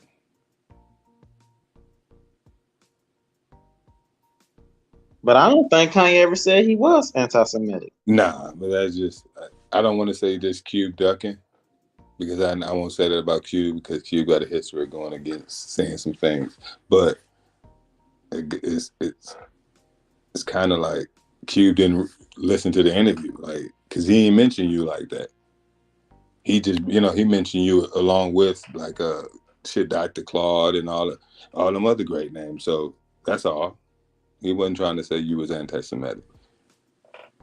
But, probably Cube didn't listen to the whole interview. Or we might have to take at him a closer look. Yeah, maybe so. Everybody's a suspect until you prove yourself. We should all learn by now. Everybody's a suspect. You know what I mean?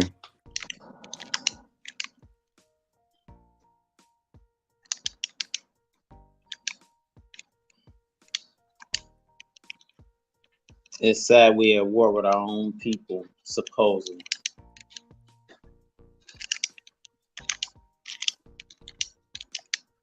Yeah.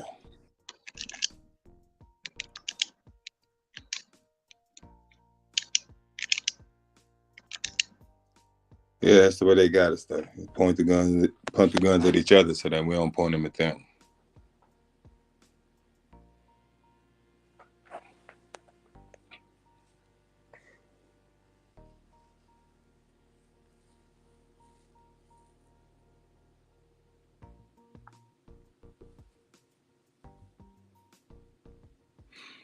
And what is funny about that, somebody says, I don't think nobody listened to the whole interview. I don't think too many people did either. But if you did, though, he explained everything he was saying. Some of the stuff was erratic, but he did explain what he meant about DEFCON 3 and all that other stuff. But people don't want to hear that. He also said he was a Jew on several different shows that I seen him after that. But true. And he also talked about 808. Yeah. And I don't know if people caught that. He was saying they using that frequency that's in tune with us, but changing the lyrics to make us go after each other. Yeah. He mentioned that and they cut him off kind of. They kind of went to something real quick. But he was saying a lot of things and nobody really just, it was funny to me how he was like, yeah, I'm Jewish, but that's not how everybody sees it. I'm like, when a white dude told him that, I'm like, what? That's not how the world sees you. So you just tell this man the world don't see him as a Jew, so he's not a Jew. Damn. Okay.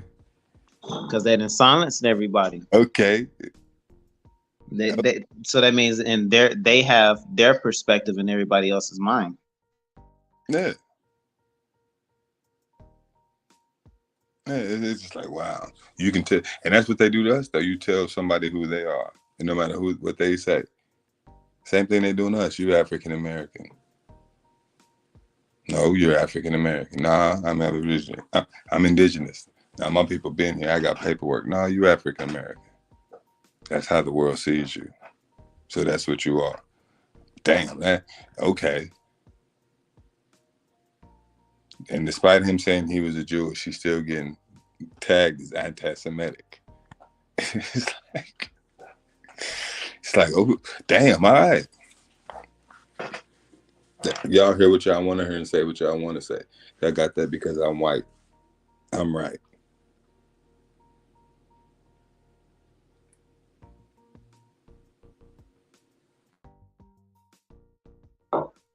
Too many cowards.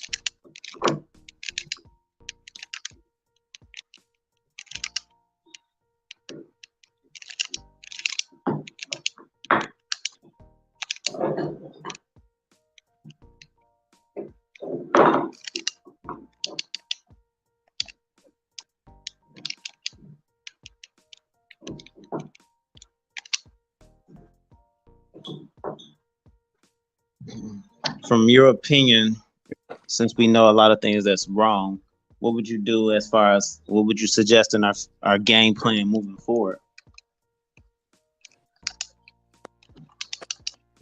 Well, we can't do nothing without unity. We don't need everybody. We just need enough. We don't need, because everybody ain't gonna be on board. You know what I'm saying? It's just not gonna be how it works. But we just need enough. And we need to pick certain goals and go after certain things. Prepare to go after certain things and go after those things. Vital things. And whatever that may be, it would have to be, you have to sit down and actually get those things that we're going for. This is what we're going for. And after that, man, sky's the limit. Because once we get something, I believe we're going to get that desire to want more. Realize that we more than what they've been telling us. We're more than what they're allowing us to have. You know what I'm saying? And it's a wrap. But we got to get something before we can get it all. That's fact. The unity. And I believe the unity starts at home. Charity starts at home. And we got to take care of our own inner circles. And then we spread out abroad. We just got to learn to put aside a lot of bullshit differences, like the religion and all that, the stuff that they had gave us to divide us. We got to put that aside for a common goal.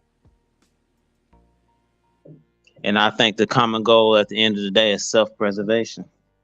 Facts, because, man. But if half see we are surviving and this is where we need to be, and half say we still under the thumb of them, that's the divide.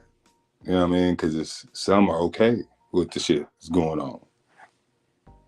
As long as it don't happen to them, they're okay. You know what I mean? Which is, you can't knock a person from taking care of home, but at the same sense, it's like we ain't got that luxury to just care about our own selves. We don't. We're not them yet. We ain't got that much leeway. We need to care about each other. They can do that because they ain't asking for shit. We asking for shit. When we don't care about each other, it ain't really gonna work out. It's gonna be a struggle, like it's been for us. There's no way we still should be asking for certain shit. There's no way.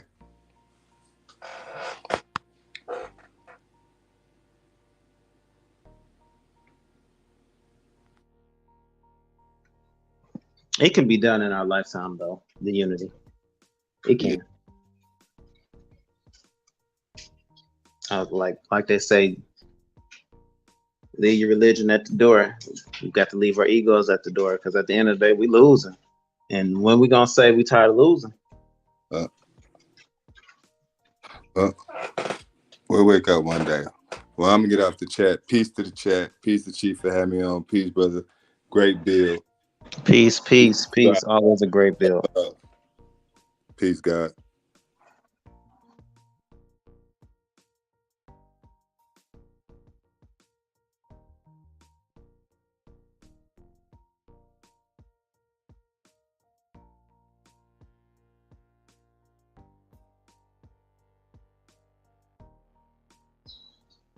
That's up to you, Chief. I see you in the chat. You said ready to shut it down.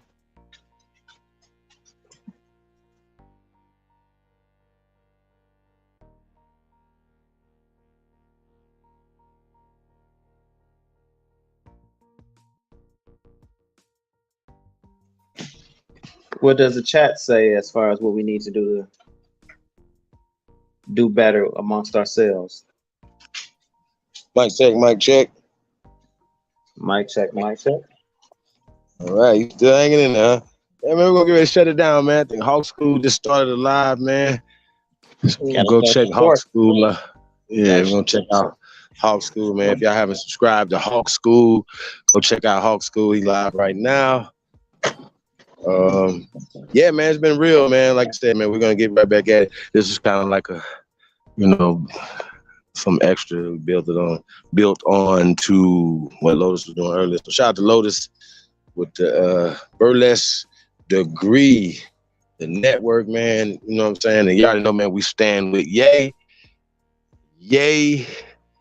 for Press 24. Shake this shit up, man. We need to shake it up, man. And we've been saying this for a while, but we definitely need to get somebody that's one of us, that thinks like us, that come from our experience in that position in that job. It was just, we have to start looking at it like that. We need to start putting ourselves in these positions. Real talk, ASAP Rocky. You know what I'm saying?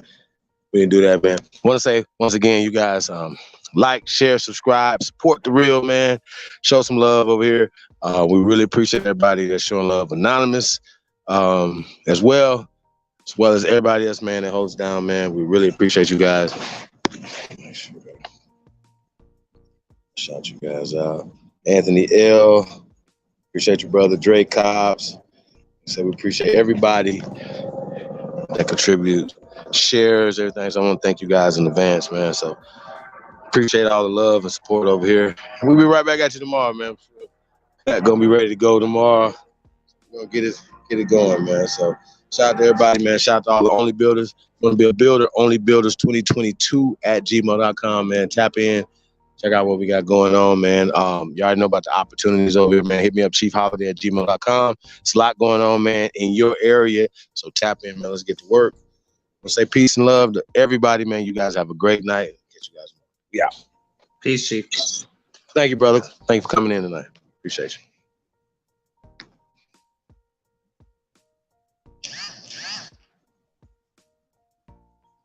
Shout out to Takeoff Tyson, man. Appreciate that, brother.